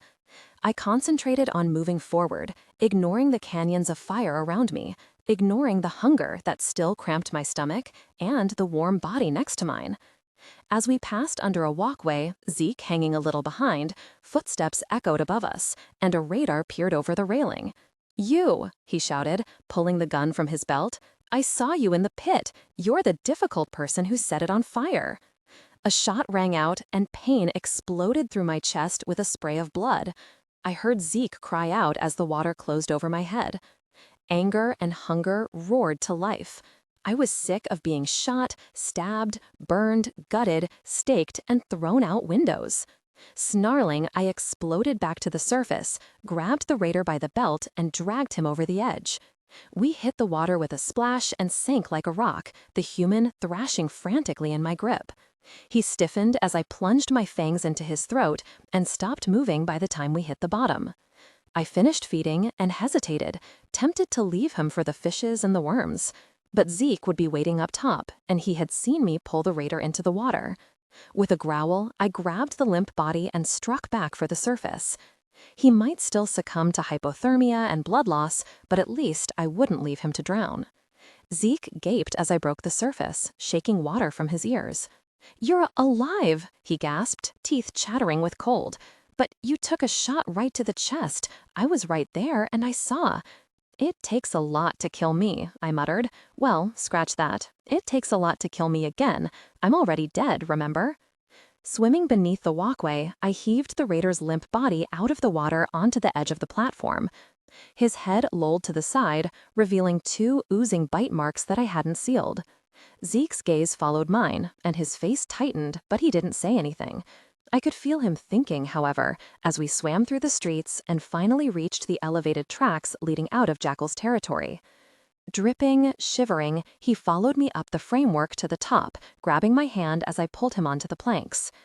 An icy wind rushed along the surface, and I was struck by how miserable he looked, wounded, wet, and freezing, with his hair and clothes plastered to his body. Yet his eyes still gleamed with iron determination as he gazed across the bridge, only looking forward. Unlike me, who turned and glanced back toward the city and the fires that raged through it. So many gone, so many lives lost, people I had known, talked to. Dorothy, Darren, Jeb. I hadn't been able to save them. I swallowed hard and rubbed my eyes. When had I started caring so much? Before Conan turned me, death was something I faced every day. People died, often. It was just how the world worked. I thought that, after the deaths of my old gang and Styx's betrayal, I wouldn't worry about anyone else. And yet, here I was, a vampire wishing I could have saved the very person who hated me most, Allison. Zeke's voice made me turn around. He shivered in the cold wind, but stood tall and unbound at the edge of the tracks. "The sun is coming up," he said, nodding to the tops of the buildings. "We have to get you and everyone else to shelter soon. Come on." I nodded and wordlessly followed him, sprinting down the tracks, over the bridge leading out of the city, and into the ruins of old Chicago, leaving Jackal's territory behind to burn. "Hello, old friend," Saren crooned, bringing his scarred face very close so that I could see the madness raging in his black eyes. "You can't go to sleep yet, I'm afraid. What fun would that be? I have the whole night planned out." He chuckled and stepped back, watching me hang limply from the chains. At least I was no longer upside down, though I suspected one of my arms was still broken. It was difficult to tell. My body had been broken, healed, and systematically broken again. The only thing I was aware of now was the hunger. Saren smiled. "Hungry, are you? I can't imagine how that feels. It's been 4 days. Oh, wait. Yes, I can." They used to starve us before an experiment, so we would attack whatever beast they put in our rooms. Did you know that? I did not answer. I had not spoken for the entire length of my captivity, and I would not begin now. Nothing I said would sway this madman. He was only looking for ways to torment me further, to break me, and I would not give him that, not as long as my mind was my own. Tonight, however, he might torture me all he wanted. It would not come close to the pain that I had endured earlier, the visions of my 2 offspring killing each other far from my reach. 2 children that I had failed. Allison, forgive me. I wish I could have prepared you better. What were the odds that you would meet your blood brother so far from your origins? You seem distracted tonight, old friend. Saren smiled and picked up a scalpel, holding it up to his face. His tongue flicked out, sliding along the surface. Let us see if we can't bring your mind back to where it's supposed to be. I've heard blood tastes the best straight off the blade. Why don't we see if that is true? I closed my eyes, preparing myself. I would not survive much longer. Already I could feel my sanity slipping, succumbing to pain and madness. My only comfort was that at least Saren had found me first, that I was taking the brunt of his hate, and that my offspring were safe from his demented clutches. Then the blade found my skin, and all thoughts melted away and turned to pain. Canaan! Sand flooded my mouth, clogging my nose and the back of my throat.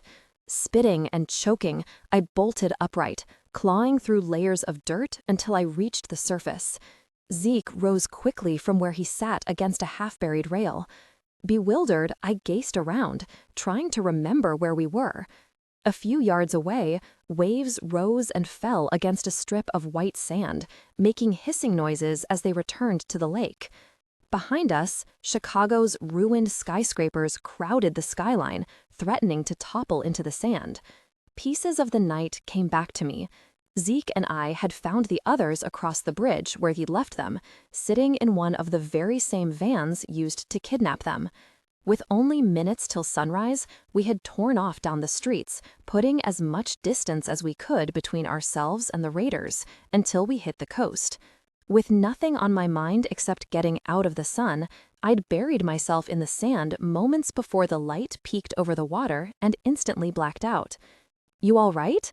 Zeke asked, his hair whipping about in the wind. He looked stronger this evening, not quite as pale, wearing a heavier jacket over his tattered clothes. "More nightmares?" "Yeah," I muttered, though I knew it wasn't a dream. It was Canaan, in trouble. "Where are the others?" I asked. "Are they all right?" Zeke gestured to the building behind us, where the truck had been parked near the door, sand piling around its tires. Every so often, the wind scoured away the dusty coating, showing spots of pavement beneath. "Caleb is sick, and Teresa sprained her ankle," he replied. "But other than that, they seem fine. Health-wise, anyway. It's amazing, really, that no one else was seriously hurt." A slender figure appeared in the doorway, watching Zeke and me. When she saw me gazing at her, however, she quickly vanished back inside. "They're afraid of me, aren't they?" Zeke sighed, scrubbing a hand through his hair. "They've been taught their whole lives that vampires are predators and demons," he said. "Not apologetic or defensive, just matter of fact. Yes, they're afraid of you, despite everything I told them. And Ruth hates me," I finished, shrugging. "Not much of a change there. She kept insisting I dig up your body and kill you while you were sleeping." Zeke frowned, shaking his head. "She even tried to get Jake to do it when I refused. We had to have a talk." His face fell, and he looked away. "She's scared. They all are. After what they've been through, I don't blame them. But she won't get in your way or cause trouble," he continued in a firm voice. "And the others have accepted that you'll be traveling with us for now. You're still coming, right? You'll still see us there? To Eden?" I shrugged again and looked away, toward the water, so I didn't see his face. Looking at him would make it that much harder. "I don't know, Zeke. I don't think Eden is the type of place that will welcome someone like me."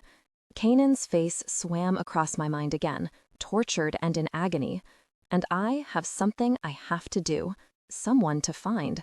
I owe him that." "They'll be all right with you now." I finally gave Zeke a sideways glance. "You can get them there. According to Jackal's map, Eden isn't far. Forget the others then." Zeke stepped toward me, not touching, but close. "I'm asking you, please, will you see us through the final stretch?" I looked at him, at his pale, earnest face, at his blue eyes, quietly pleading, and felt my resolve crumble. Kanan needed me, but Zeke needed me too. I wanted to stay with him, despite knowing that this, whatever we had, would only end in tragedy. I was a vampire, and he was still very much human. Whatever my feelings, I couldn't separate them from the hunger. Being around Zeke put him in danger, and yet I was willing to risk it, even his life, just to be close to him. And that dependence scared me more than anything I'd ever faced. Allie, the Fringer, knew all too well. The closer you got to someone, the more it would destroy you when they were inevitably gone. But we'd come so far. It didn't feel right, not seeing this through to the end. "All right," I murmured, hoping Kanan could hang on a little longer. "I'll be there soon, Kanan, I swear. To Eden, then. Let's finish what we started." Zeke smiled, and I returned it. Together, we walked up the beach to where the group waited for us in the shadow of the building. 7 people huddled in the back of the van, silent, terrified. 2 young adults, 2 older people, and 3 kids, one who kept coughing and sniffling into his sleeve. Zeke drove, and I sat next to him in the passenger seat, gazing out the window. Nobody spoke much. I offered to switch seats once to let someone else sit up front, but was met with horrified silence. Nobody wanted the vampire in the back with them. So Zeke and I remained up front, the weight of words unsaid lingering between us. We drove east along the seemingly endless lake, following the road and Jackal's map, keeping a wary eye on the city fading behind us. I kept glancing up the side mirrors, waiting for headlights to break over the road and come swarming toward us. It didn't happen. The road remained dark and empty, the landscape silent except for the hiss of falling waves, as if we were the only people alive. "We're getting low on fuel," Zeke muttered after several hours of driving. He tapped the dashboard of the van, frowning, then sighed. "How far from Eden do you think we are?" "I don't know," I replied, gazing at the map again. "All I know is we have to follow the road east until we get there." "God, I hope it's really there," Zeke whispered, gripping the steering wheel, his eyes hard. "Please, please let it be there. This time, let it be real." We drove through another dead city on the edge of a lake, passing crumbling skyscrapers, the ruins of old buildings, and an endless number of cars clogging the cracked streets. Weaving through a choked sea of rusting vehicles, I wondered how chaotic it would have been in the time before, how people ever got anywhere without crashing into each other. Zeke suddenly pulled the van to a stop alongside a faded red truck and shut off the engine. I blinked at him. Why are we stopping? We're almost out of gas. There's a hose and a gas container in the back. I saw them when we hijacked the van. I figure I can siphon something from a few cars, at least. Watch my back? I nodded. Zeke half turned, poking his head toward the back as the other passengers stirred and muttered uneasily. Everyone, stay put. We're just stopping for fuel. Well, be on our way soon, okay? I'm hungry, muttered Caleb, sniffling. Zeke smiled at him. We'll take a break soon, I promise. Let's just get out of the city first. I watched Zeke, fascinated, as he opened a lid on the side of a vehicle, stuck the hose in, and sucked on the end. The first 2 cars yielded nothing, but on the third try, Zeke suddenly choked, turned, and spit out a mouthful of clear liquid before sticking the hose into the plastic container. Wiping his mouth, he leaned against another car and watched the gas trickle into the canister. I walked up beside him and leaned back against the car door, our shoulders barely touching. How are you holding up? He shrugged. All right, I guess. He sighed, rubbing his arm. It still hasn't hit me yet, you know. I keep expecting Jeb to give me directions, tell me where we're going next, when we should stop. He sighed again, heavily, looking out toward the city. But he's gone, and it's all up to me now. I hesitated, then reached down and took his hand, lightly weaving our fingers together. He squeezed them gratefully. Thank you, he murmured, so soft I barely caught it. I wouldn't be doing nearly so well if you weren't here. We're almost there, I told him. Just a few more miles, I think, and you can relax. No more vampires, no more rabbits, no more Raider Kings hunting you down. You'll finally be able to breathe. If Eden really exists. He sounded so melancholy, I turned to stare at him. What's this? I asked, giving him a challenging smile. Don't tell me you're losing your faith, Ezekiel Cross.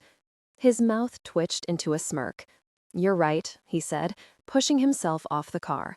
We can't give up now. Let's get there first and see what happens next. He bent down and picked up the container, peering at the contents. That's sweat, about 3 gallons, 2.5. Think we can get a few more before we leave? Zeke, I growled, gazing down the road. Zeke's gaze followed mine, and he went perfectly still. A spindly, emaciated creature crouched atop a dead car about 100 yards away, its white skin pale in the moonlight. It hadn't seen us yet, but I saw another rabbit skitter behind a truck, and the one atop the car snarled and hopped down after it, vanishing into the sea of vehicles. Let's get out of here, Zeke murmured, and we hurried back toward the van. Grimly, Zeke poured the gas into the fuel tank while I scanned the darkness and ocean of cars for rabbits. Nothing moved, but I heard scuttling noises between the vehicles and knew they were out there.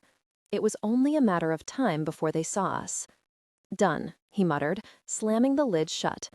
Tossing me the gas can, we moved toward the front, but suddenly the side door slid open and Caleb stumbled out, rubbing his eyes. I'm tired of sitting, he announced. When can we stop to eat? Caleb, get inside, Zeke ordered. But at that moment, a piercing shriek rent the air as a rabbit hurled itself over a nearby car and lunged for him. I dived forward, grabbed Caleb around the waist and spun, hugging him to my body. The rabbit hit me hard, ripping at me with its claws, sinking jagged fangs into my neck. I hissed in pain, hunching my shoulders to protect Caleb as the rabbit clawed frantically at my back. Ruth suddenly shot out of the van, screaming, clutching a rusty tire iron. She swung it wildly, striking the rabbit in the arm, and the monster whirled on her with a hiss. "Get away from my brother!" Ruth shrieked and hit its cheek with a satisfying crack. The rabbit staggered, roared, and lashed out, curved talons catching the girl in the stomach, ripping through cloth and skin, tearing her open. Blood spattered the side of the van. As she fell back, gasping, Zeke lunged over the hood of the van, swung his machete, and buried it in the rabbit's neck. The monster collapsed, mouth working frantically, as howls and wails began to rise around us. I tossed Caleb in the van, ignoring his frantic cries, as Zeke scooped up Ruth and dived inside with her. Slamming the side door, I leaped over the hood and swung into the driver's seat, yanking the door shut just as a rabbit bounced off the glass, leaving a bloody spiderweb of cracks. Another rabbit leaped on the hood, hissing, as I turned the keys Zeke had left in the ignition and threw the van into drive. The rabbit smacked into the windshield, rolled off, and suddenly I had a clear shot at the open road. As I slammed my foot onto the pedal, the van leaped forward and screeched away down the sidewalk, striking a few rabbits as we escaped the city and fled into the night. We buried Ruth just before dawn, on a small strip of farmland about an hour outside the city. She was conscious up until the end, surrounded by her family, cradled gently in Zeke's arms the whole time. I concentrated on driving the van, trying to ignore the smell of blood soaking everything and the soft, hopeless sobs coming from the back. Sometime near the end, I heard her whisper to Zeke that she loved him, and I listened to her heartbeat as it grew softer and softer and finally stopped altogether. "Allison," Zeke called a few minutes later, over Caleb's hysterical sobbing and pleas for his sister to wake up. "It'll be dawn soon. Look for a place to stop." I pulled to a stop in front of an abandoned farmhouse, and even though dawn was close, I helped Zeke dig the grave in the hard clay outside the building.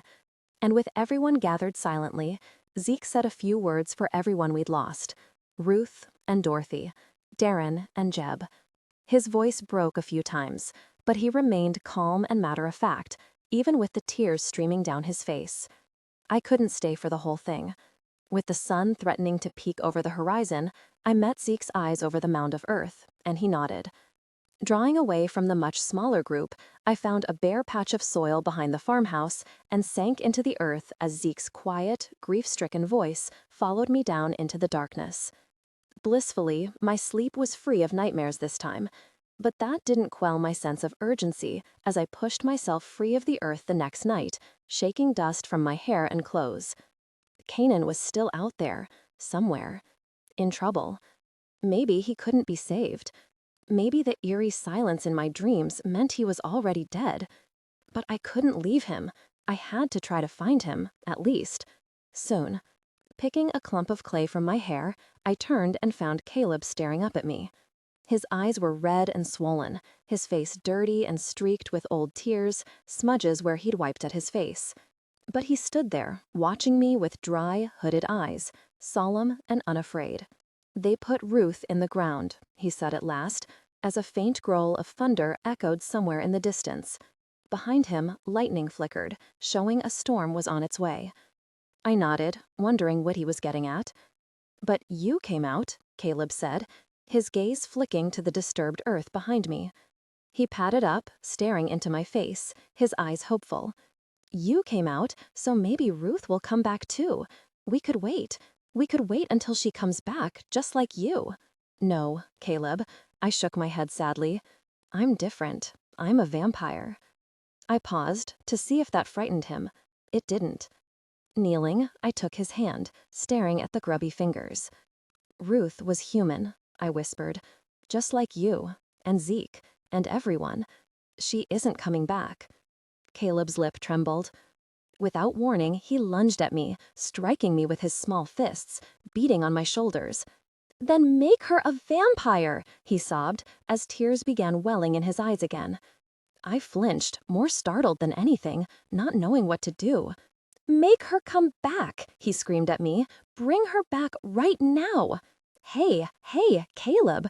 And Zeke was there, grabbing the boy's wrist, swinging him into his arms. Caleb wailed and buried his face in Zeke's shoulder, still pounding his chest weakly. Zeke held him until the tantrum quieted, then lowered his head and murmured something in his ear. Caleb sniffled. "I'm not hungry," he mumbled. "You should go eat something," Zeke insisted, brushing back Caleb's hair. His own eyes were red, and dark circles crouched beneath them, as if he hadn't slept at all. Caleb sniffled and shook his head, sticking out his bottom lip. "No?" Zeke asked, smiling faintly. "You know, Teresa found apple jelly in the basement, and peach jam. It's really sweet." A tiny gleam of interest from Caleb. "What's apple jelly?" "Go ask her to give you some," Zeke said, putting him down. "Everyone is in the kitchen. Better hurry, or Matthew might eat it all." Caleb padded off, sullen, but at least his outburst seemed to have run its course. Zeke watched until he vanished around the corner, then sighed, rubbing a hand over his eyes. "Have you slept at all?" I asked. "Maybe an hour." Zeke lowered his arm, not looking at me, gazing over the tangled, choked fields beyond the fence. "Found some fuel in the garage," he said, "and there's about a dozen cans of preserves in the cellar, so we should be good for another night." He sighed, bowing his head. "You told Caleb that Ruth wasn't coming back?" I stiffened, then nodded. He needed to hear it. I didn't want to give him false hope that his sister could still be alive. That would just be cruel. "I know." Zeke finally turned, and the bleakness on his face shocked me. He looked years older, lines and circles around his eyes and mouth that weren't there before. I was trying to tell him earlier, but he shrugged. "I guess he needed to hear it from you. You know this wasn't your fault. Everyone keeps telling me that." Zeke hunched his shoulders against the rising wind. I wish I could believe it. He raked his hair out of his face, shaking his head. "I wish I could believe that we're going to make it, that Eden is still out there, waiting, after all this time, that there's anywhere on this godforsaken earth that is safe." He turned and kicked a bottle lying in the weeds, sending it smashing into the side of the house. Green shards exploded, flying everywhere, and I blinked, watching him sadly. Zeke tilted his head back, glaring up at the clouds. "Give me a sign," he whispered, closing his eyes. "A hint. Anything. Anything to tell me I'm doing the right thing. That I shouldn't give up and stop looking for the impossible before everyone around me is dead." As expected, there was no answer except the wind and the approaching storm. Zeke sighed, dropping his head, and turned to me with eyes that had gone completely blank. "Let's go," he muttered, starting forward. "We should get on the road before the storm hits." I glanced back at the wall of clouds rolling in off the lake. Something glimmered against the black, a brief flash of movement, and I squinted, waiting for it to reappear. "Zeke," I whispered, gazing over the fence. "Look." He turned, narrowing his eyes. For a moment, we stood there, the wind rising around us, forks of lightning slashing across the horizon. Thunder growled threateningly, and the first drops of rain began to fall. Then, far in the distance, a beacon cut through the darkness, a beam of light scuttling across the clouds. It vanished momentarily, only to reappear again a few seconds later, a spotlight turned toward the sky. Zeke blinked. "What is that?" "I don't know," I murmured, stepping up behind him. "But, and I could be wrong, it looks like it's coming from the east. Where Eden is supposed to be," Zeke finished in a near whisper, and took off, jogging around the side of the house without looking back. I heard him calling for the others and joined them, feeling the excitement and nervousness as everyone scrambled to leave. And I hoped, desperately, that at the end of this road, they would find what they were looking for. We followed the lake edge, keeping our eyes on the faint beam of light over the trees. No one spoke, but the excitement from several rapidly beating hearts was easy to hear. Rain pounded the windows, and Zeke squinted through the glass, his gaze focused and intent. Though it was difficult to see through the storm, the light never stopped, a sliver of hope glimmering through the rain, urging us on. The road narrowed, weaving its way through overgrown forest and woods, sometimes vanishing altogether as grass, dirt, and brush crowded the edges and broke through the pavement. Dead vehicles began appearing through the trees, scattered on the side of the road or abandoned in the ditch. Uneasiness stirred, and my instincts jangled a warning. It seemed to me that these cars could have belonged to others, drawn to that light, following the same promises of hope and safety. Only they never made it. Something had stopped them before they reached their Eden. Something that was probably waiting for us as well. Rabbits are always drawn to places that have lots of people, Kanan's voice echoed in my head. That's why the ruins just outside vampire cities are so dangerous.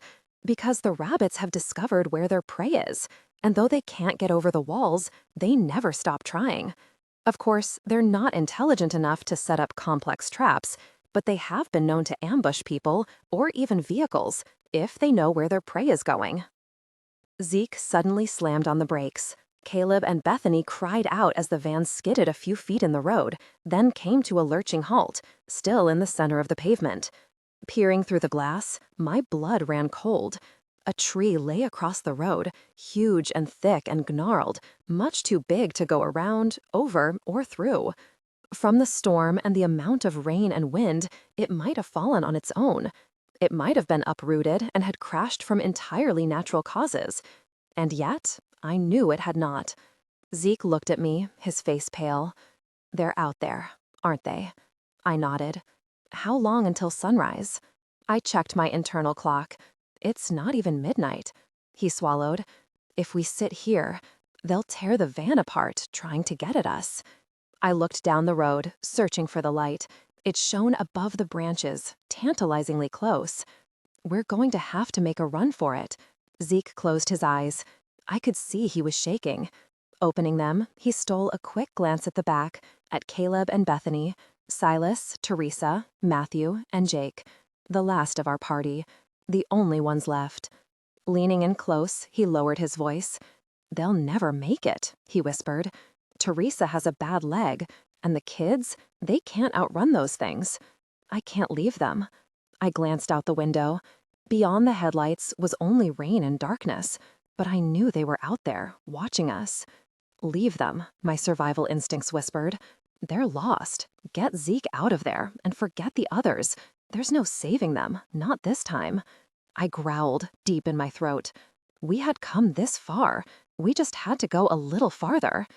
"Don't worry about the rabbits," I muttered, grabbing the door handle. "Just concentrate on the others. Get them to safety as quickly as you can, and don't look back. Allison," I put my hand over his, feeling him tremble under my fingers. "Trust me." He met my gaze. Then, not caring of our audience or the gasps that echoed from the back, he leaned forward and pressed his lips to mine. It was a desperate kiss, full of longing and sorrow, as if he was saying goodbye. "Be careful," he whispered, pulling away. And I suddenly wished we could have had more time, that the world didn't consume every bit of light and goodness it found, that people like Zeke and I could somehow find our Eden. I turned, opened the car door, and stepped out into the rain. Hopping the tree, I drew my sword, seeing my shadow stretch out before me in the headlights. "All right, monsters," I thought, walking forward. "I know you're there. Let's get on with it." The storm swirled around me, pelting me with rain, whipping at my coat and hair. Lightning flashed, turning the world white, revealing nothing but empty woods and shadows. It flickered again, and suddenly the trees were full of them, hundreds of dead white eyes glaring at me as they shuffled forward.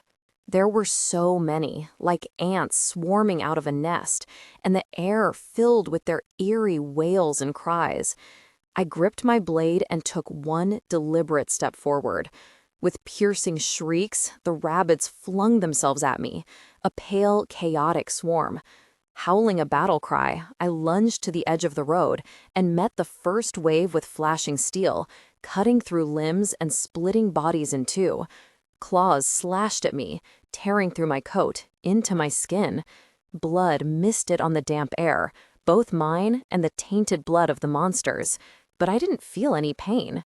Roaring, I bared my fangs and surged into the wave, splitting them apart. Everything dissolved into a chaotic blur of blood and fangs and slashing limbs, and I lost myself in complete, savage destruction. A scream drew my attention to the van. Zeke was pulling Caleb out the side door when a rabbit clawed its way out of the earth next to the van and slashed at them with curved talons. With one arm, Zeke swung Caleb out of its reach, bringing the machete down with the other. The blade struck the monster's skull, burying deep, and the rabbit jerked away, twitching.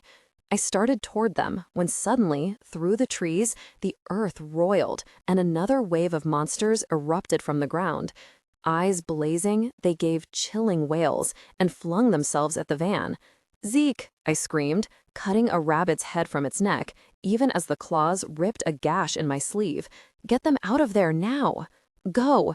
Zeke bellowed. and the tiny group of 6 humans scrambled over the tree and took off down the road. Silent Jake led them, clutching the axe he'd picked up from our last stop, but the others were either too small or too old to carry weapons. Zeke hovered by the van, waiting until everyone was gone, before turning to flee as well. A rabbit came hurling out of nowhere, slamming into him before he could move, pinning him to the hood of the van. Jaws snapping, it lunged for Zeke's throat, but Zeke's hand shot out, clamping around its neck, holding the teeth away.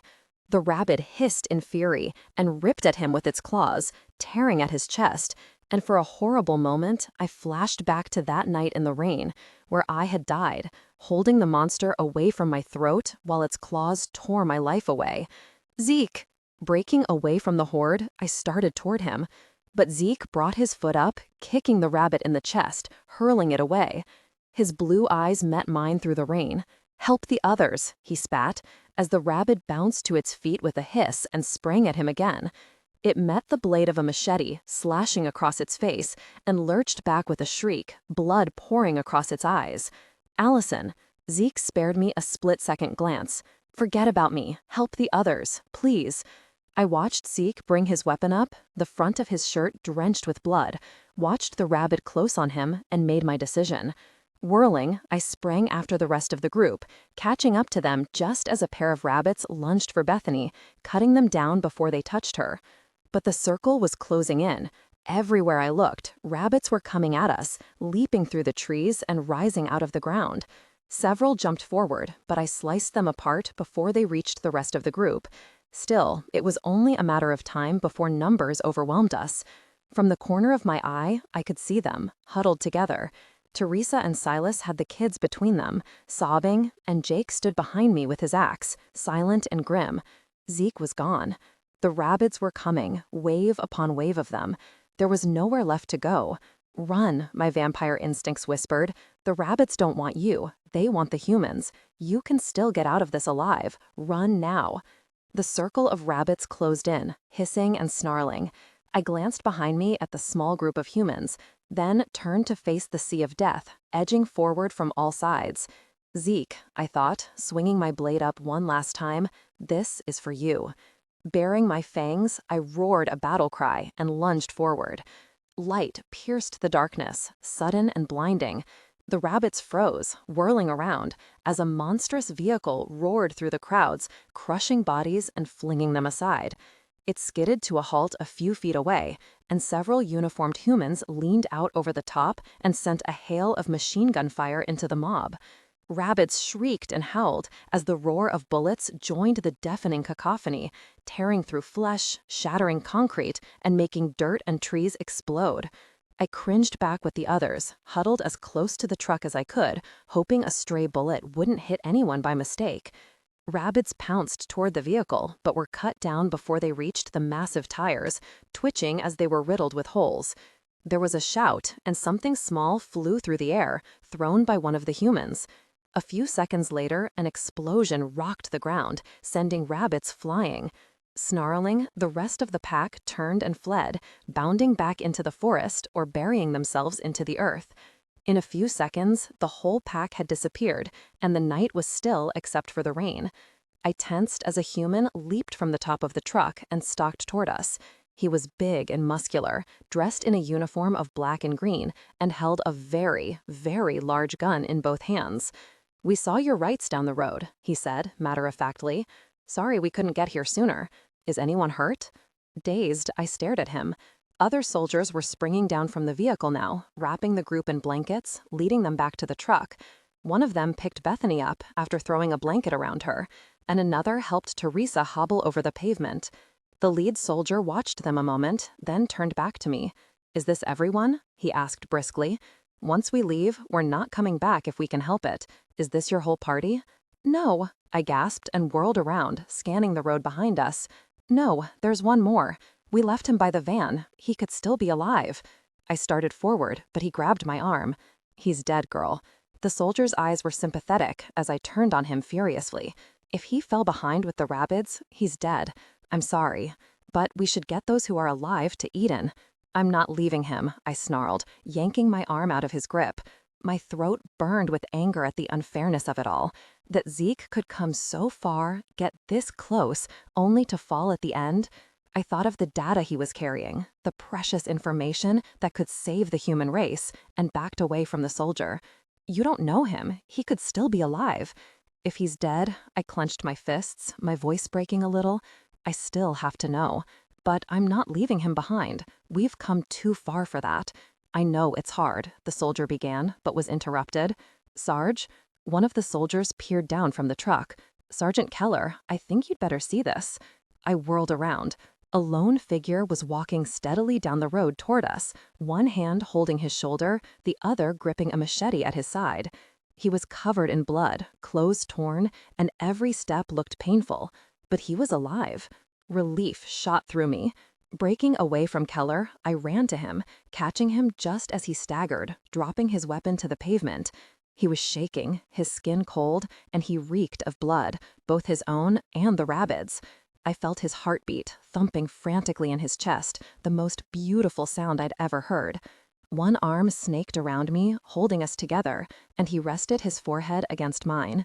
"Zeke," I whispered, feeling his shaky breath on my skin, the tension lining his back and shoulders. He said nothing, only held me tighter, but I pulled back a little to glare at him. "Very. Don't you ever do that to me again." "I'm sorry," he whispered, his voice reedy with pain. "But the others, is everyone okay?" I framed his face with both hands, wanting to laugh and cry and slap him all at once. "Everyone is fine," I told him, and felt him relax. We made it! Zeke Eden is right around the corner. He blew out a ragged breath and sagged against me. "Thank you," he whispered, just as the soldiers swarmed around us. We were safe now. I released him and stepped back, letting the humans throw a blanket around his shoulders, shine a flashlight over his wounds, and ask him a ton of questions. "They're just scratches," I heard Zeke say, as Sergeant Keller peered down at him, frowning. "I'm not bitten."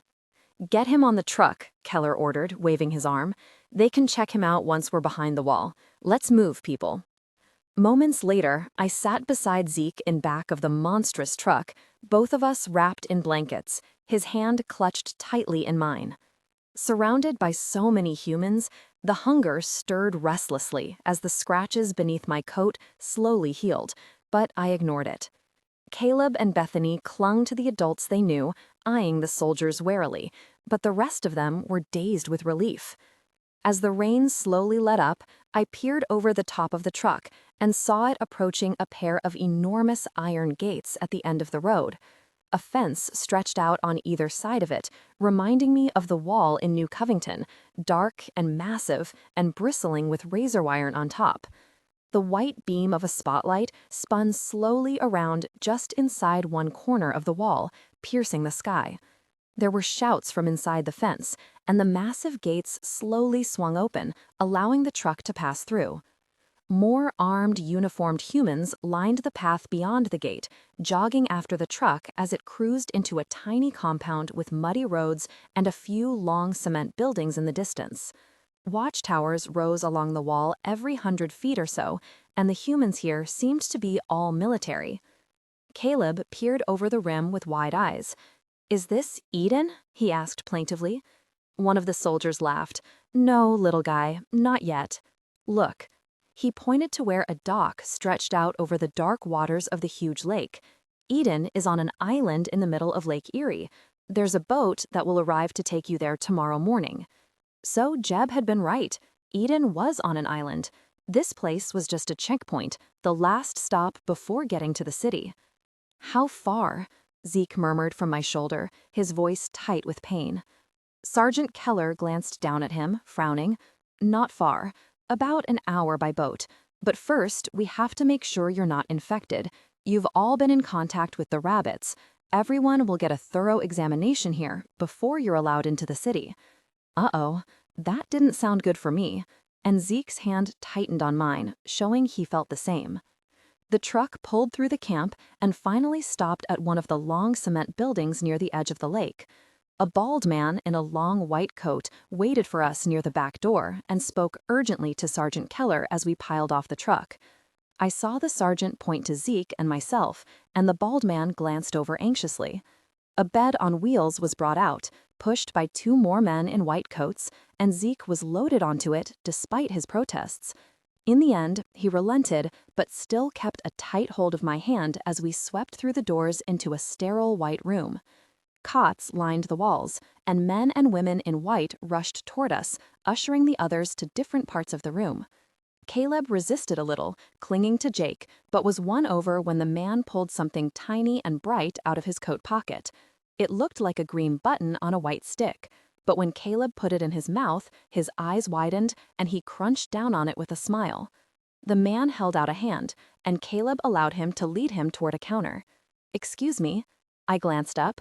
We had reached a pair of double doors at the end of the room, and the small bald man was looking at me apologetically. "I'm sorry," he said, "but we have to take this one into surgery now. Some of his wounds are quite severe, and we still don't know if he's been bitten. You need to let him go." I didn't know what surgery was, but I didn't want to let Zeke go, suddenly afraid that if he went through those doors without me, I'd never see him again. "I can't be there with him?" "I'm sorry," the man said again, blinking behind his glasses. "I'm afraid it's not allowed. Too dangerous, you see, both for the patient and yourself. But I swear we'll do everything we can for him. He'll be in good hands, I assure you." I looked at Zeke again. He lay there, pale and bloody under the harsh lights, eyes closed. One of the women had stuck his arm with a needle earlier, and it had put him out completely. His fingers around mine were limp. "You can wait outside the room if you want." The bald man gave me a tired, understanding smile. "And we'll let you know how he is as soon as we're done. But you need to let him go now. Let him go." Gently, he took my wrist, easing it away from Zeke's hand. I resisted a moment, then let it drop. The bald man smiled again and patted my arm.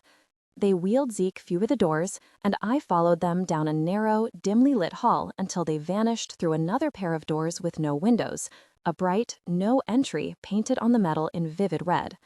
I caught a whiff of old blood through the doors as they swung shut, and my stomach turned in both fear and hunger. I stayed in the hallway, staring at the doors, feeling the hours tick away.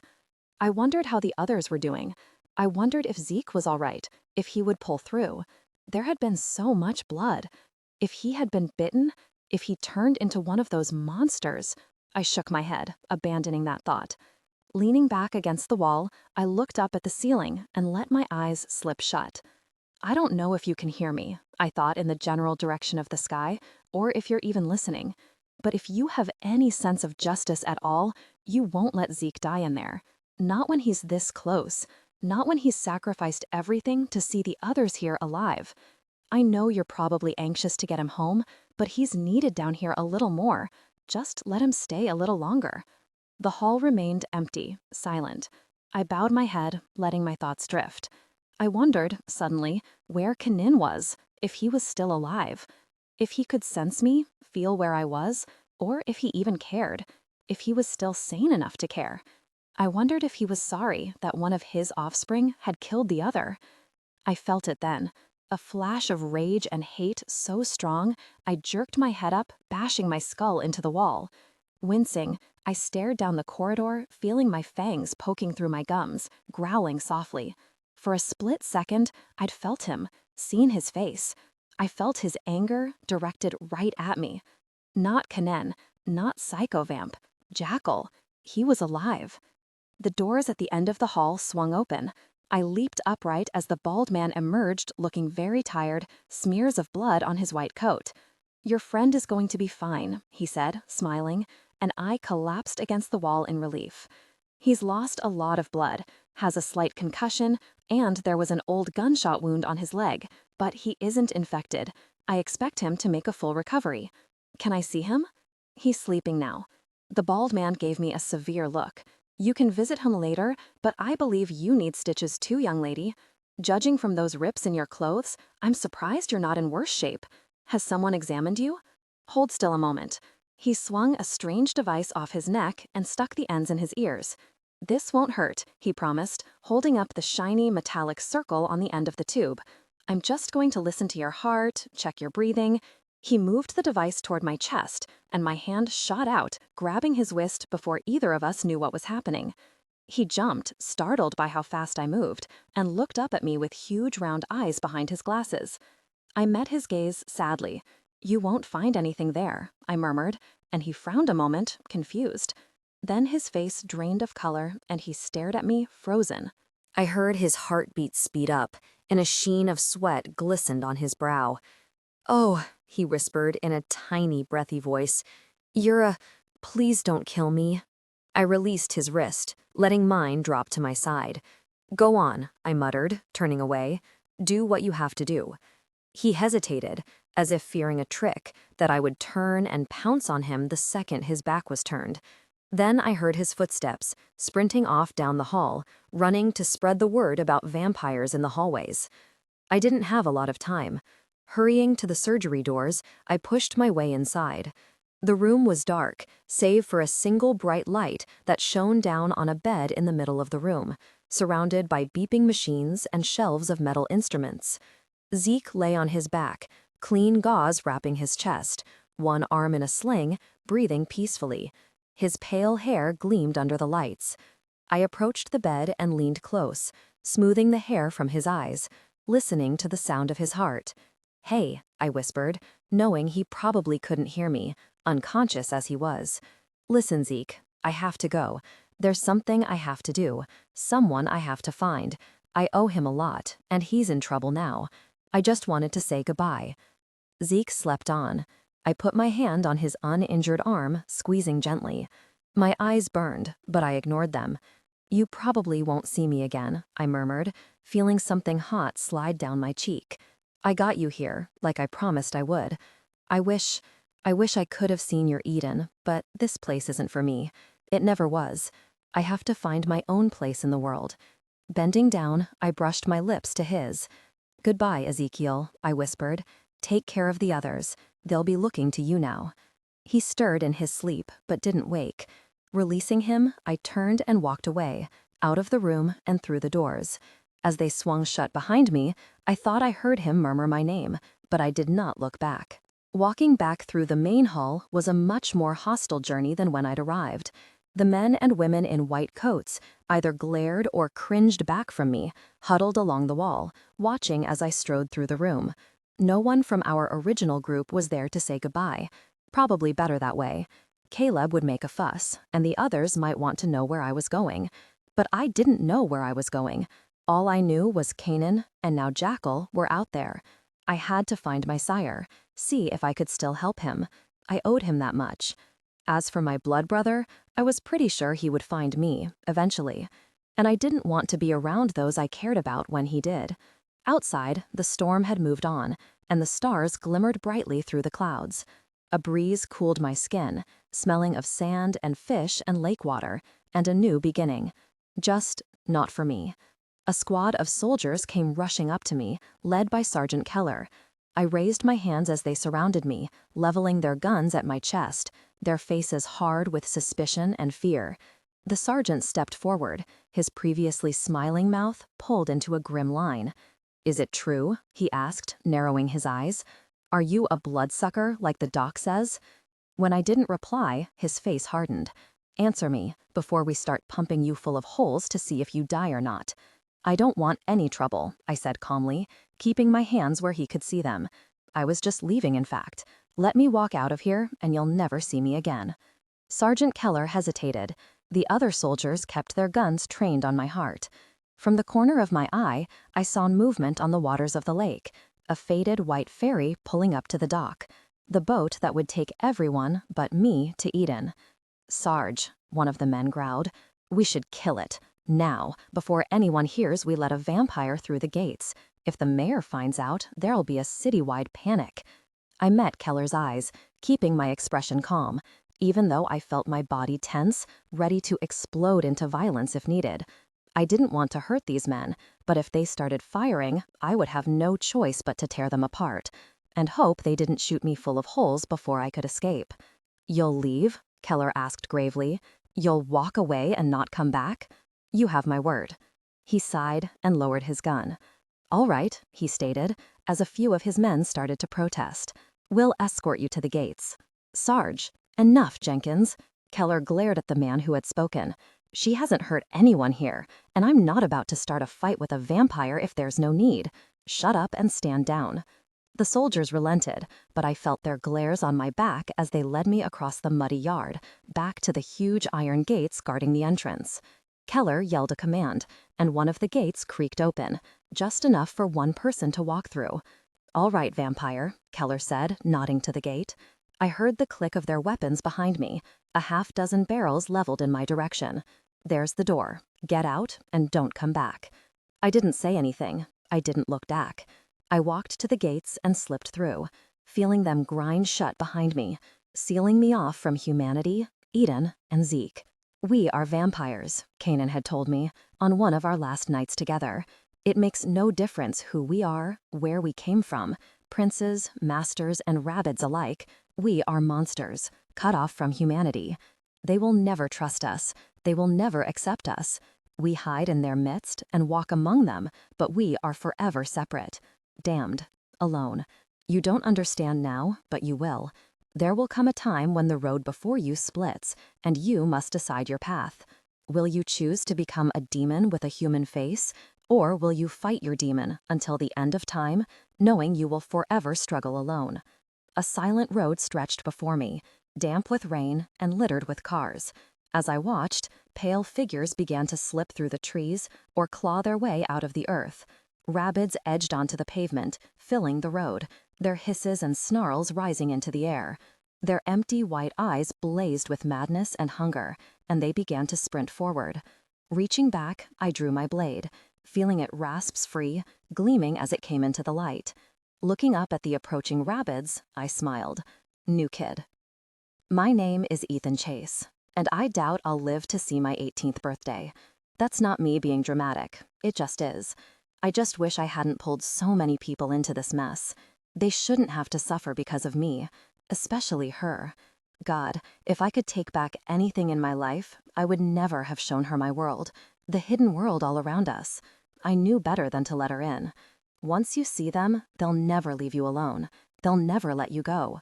Maybe if I'd been strong, she wouldn't be here with me, as our seconds tick away, waiting to die. It all started the day I transferred to a new school, again. The alarm clock went off at 6 a.m., but I had been awake for an hour, getting ready for another day in my weird, screwed-up life. I wish I was one of those guys who can roll out of bed, throw on a shirt, and be ready to go. But sadly, my life isn't that normal. For instance, today I'd filled the side pockets of my backpack with dried St. John's wort and stuffed a canister of salt in with my pens and notebook. I'd also driven 3 nails into the heels of the new boots Mom had bought me for the semester.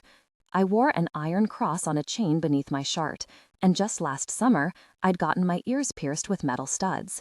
Originally, I'd gotten a lip ring and an eyebrow bar too, but Dad had thrown a roof-shaking fit when I came home like that, and the studs were the only things I'd been allowed to keep.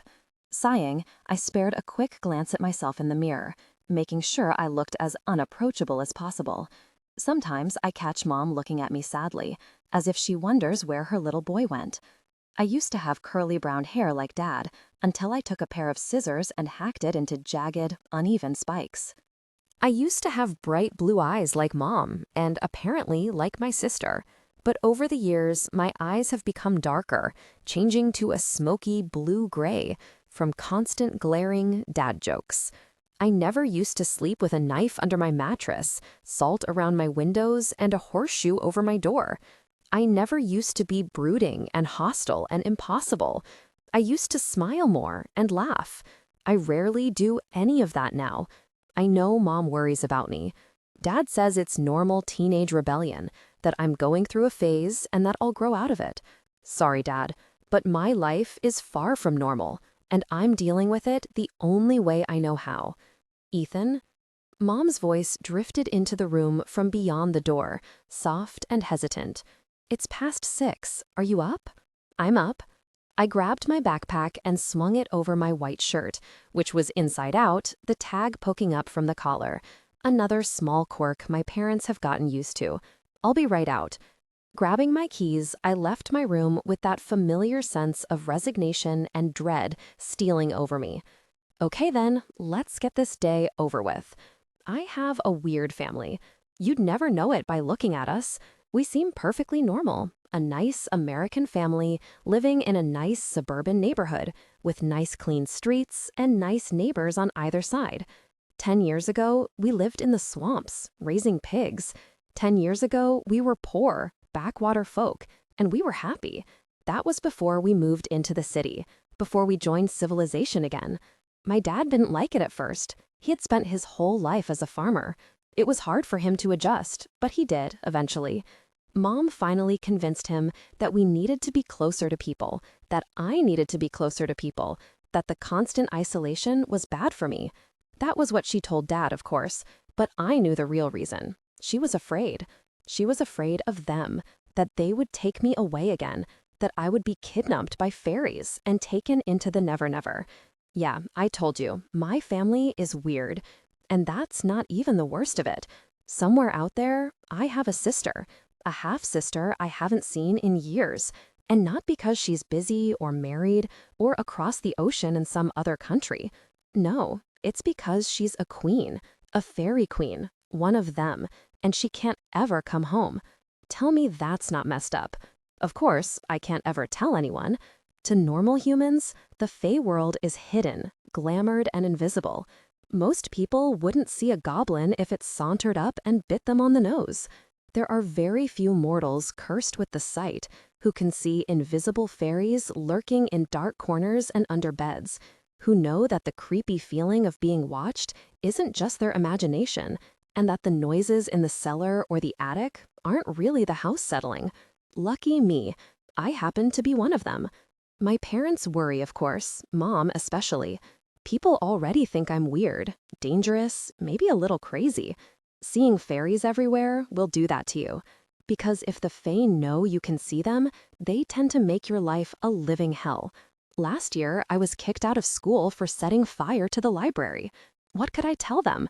I was innocent because I was trying to escape a redcap motley that followed me in from the street? That wasn't the first time the Fae had gotten me into trouble. I was the bad kid, the one the teachers spoke about in hushed voices, the quiet, dangerous kid whom everyone expected would end up on the evening news for some awful, shocking crime. Sometimes it was infuriating.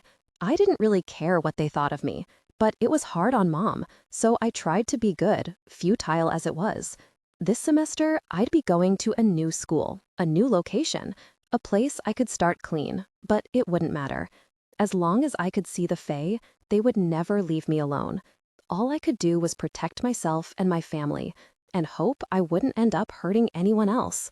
When I came out, Mom was at the kitchen table, waiting for me. Dad wasn't around. He worked the graveyard shift at UPS and often slept till the middle of the afternoon. Usually, I'd see him only at dinner and on weekends. That's not to say he was happily oblivious when it came to my life. Mom might know me better, but Dad had no problem doling out punishments if he thought I was slacking or if Mom complained. I'd gotten 1D in science 2 years ago, and it was the last bad grade I'd ever received. Big day, Mom said as I tossed my backpack on the counter and opened the fridge, reaching for the orange juice. Are you sure you know the way to your new school? I nodded. I've got it set to my phone's GPS. It's not that far. I'll be fine. She hesitated. I knew she didn't want me driving there alone, even though I'd worked my butt off saving up for a car. The rusty, gray-green pickup sitting next to Dad's truck in the driveway represented an entire summer of work, flipping burgers, washing dishes, mopping up spilled drinks and food and vomit. It represented weekends spent working late, watching other kids my age hanging out, kissing girlfriends, tossing away money as if it fell from the sky. I'd earned that truck, and I wasn't going to take the freaking bus to school. But because Mom was watching me with that sad, almost fearful look on her face, I sighed and muttered, "Do you want me to call you when I get there?" "No, honey," Mom straightened, waving it off. "It's all right. You don't have to do that. Just please be careful." I heard the unspoken words in her voice. Be careful of them. Don't attract their attention. Don't let them get you into trouble. Try to stay in school this time. I will. She hovered a moment longer, then placed a quick peck on my cheek and wandered into the living room, pretending to be busy. I drained my juice, poured another glass, and opened the fridge to put the container back. As I closed the door, a magnet slipped loose and pinged to the floor, and the note it was holding came free, fluttering to the ground. Kali demonstration, sat, I read as I picked it up, and I let myself feel a tiny bit nervous.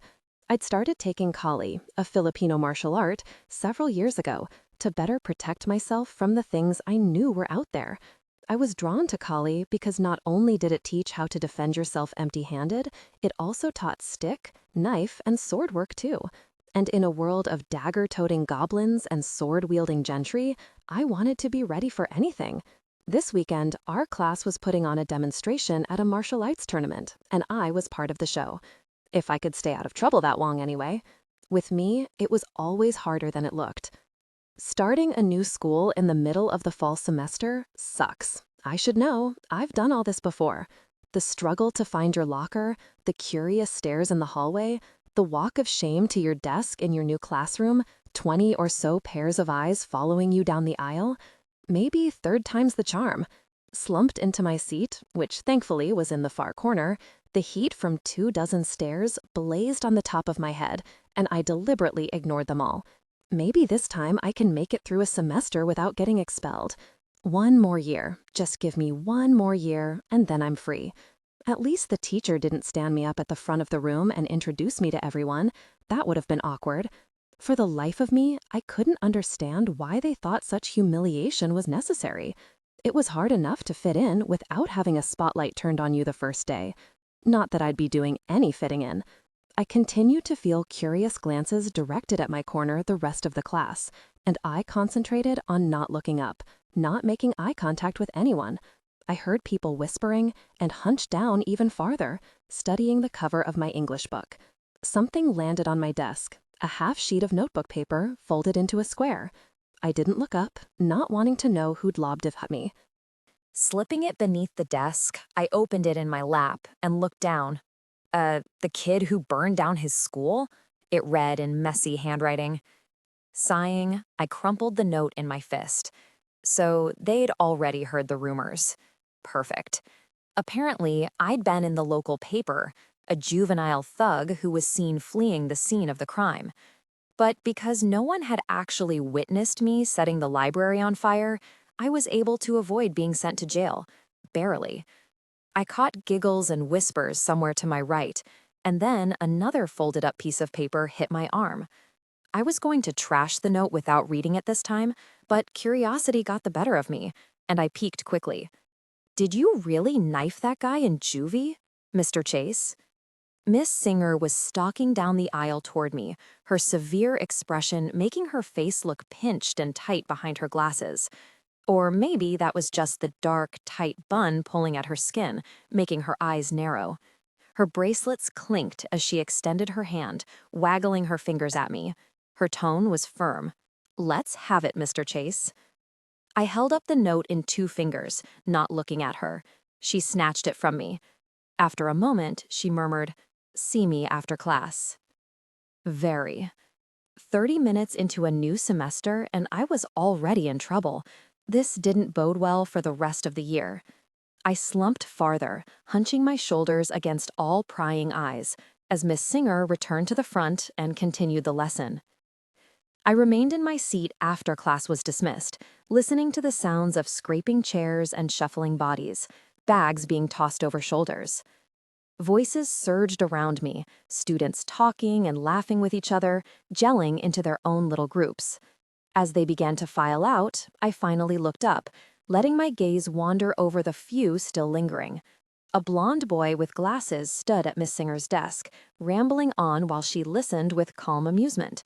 From the eager puppy dog look in his eyes, it was clear he was either suffering from major infatuation or was campaigning for the position of teacher's pet. A group of girls stood by the door, clustered together like pigeons, cooing and giggling. I saw several of the guys staring as they left, hoping to catch the girl's eye, only to be disappointed. I snorted softly. Good luck with that. At least 3 of the girls were blonde, slender, and beautiful, and a couple wore extremely short skirts that gave a fantastic view of their long tanned legs. This was obviously the school's pom squad, And guys like me, or anyone who wasn't a jock, rich, or politically inclined, had no chance. And then one of the girls turned and looked right at me. I glanced away, hoping that no one noticed. Cheerleaders, I'd discovered, usually dated large, overly protective football stars whose policy was punch first, ask questions later. I did not want to find myself pressed up against my locker or a bathroom stall on my first day, about to get my face smashed in because I had the gall to look at the quarterback's girlfriend. I heard more whispers, imagined fingers pointed my way, and then a chorus of shocked squeaks and gasps reached my corner. "She's really going to do it," someone hissed, and then footsteps padded across the room. One of the girls had broken away from the pack and was approaching me. Wonderful. Go away. I shifted farther toward the wall. I have nothing you want or need. I'm not here so you can prove that you're not scared of the tough new kid, and I do not want to get in a fight with your meathead boyfriend. Leave me alone. Hi. Resigned, I turned and stared into the face of a girl. She was shorter than the others, more perky and cute than graceful and beautiful. Her long, straight hair was inky black, though she had dyed a few strands around her face a brilliant sapphire. She wore sneakers and dark jeans, tight enough to hug her slender legs, but not looking as if she'd painted them on. Warm brown eyes peered down at me as she stood with her hands clasped in front of her, shifting from foot to foot, as if it was impossible for her to stay still. "Sorry about the note," she continued, as I shifted back to eye her warily. "I told Regan not to do it. Miss Singer has eyes like a hawk. We didn't mean to get you in trouble." She smiled, and it lit up the room. "I'm Kenzie. Well, Mackenzie is my full name, but everyone calls me Kenzie. Don't call me Mac, or I'll slug you." Behind her, the rest of the girls gaped and whispered to each other, shooting us furtive glances. I felt like some kind of exhibit at the zoo. Resentment simmered. I was just a curiosity to them, the dangerous new kid, to be stared at and gossiped about. "And you are?" Kenzie prompted. I looked away. Not interested. "Okay. Wow." She sounded surprised, but not angry. Not yet. That's not what I was expecting. "Get used to it." Inwardly, I cringed at the sound of my own voice. I was being a jerk. I was fully aware of that. I was also fully aware that I was murdering any hope for acceptance in this place. You didn't talk this way to a cute, popular cheerleader without becoming a social pariah. She would go back to her friends, and they would gossip, and more rumors would spread, and I'd be shunned for the rest of the year. Good, I thought, trying to convince myself. That's what I want. No one gets hurt this way. Everyone can just leave me alone. Except the girl wasn't leaving. From the corner of my eye, I saw her lean back and cross her arms, still with that lopsided grin on her face. "No need to be nasty," she said, unconcerned with my aggressiveness. "I'm not asking for a date, tough guy, just your name." Why was she still talking to me?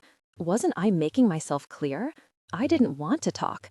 I didn't want to answer her questions. The longer I spoke to anyone, the greater the chance that they would notice, and then the nightmare would begin again. "It's Ethan," I muttered, still staring at the wall. I forced the next words out.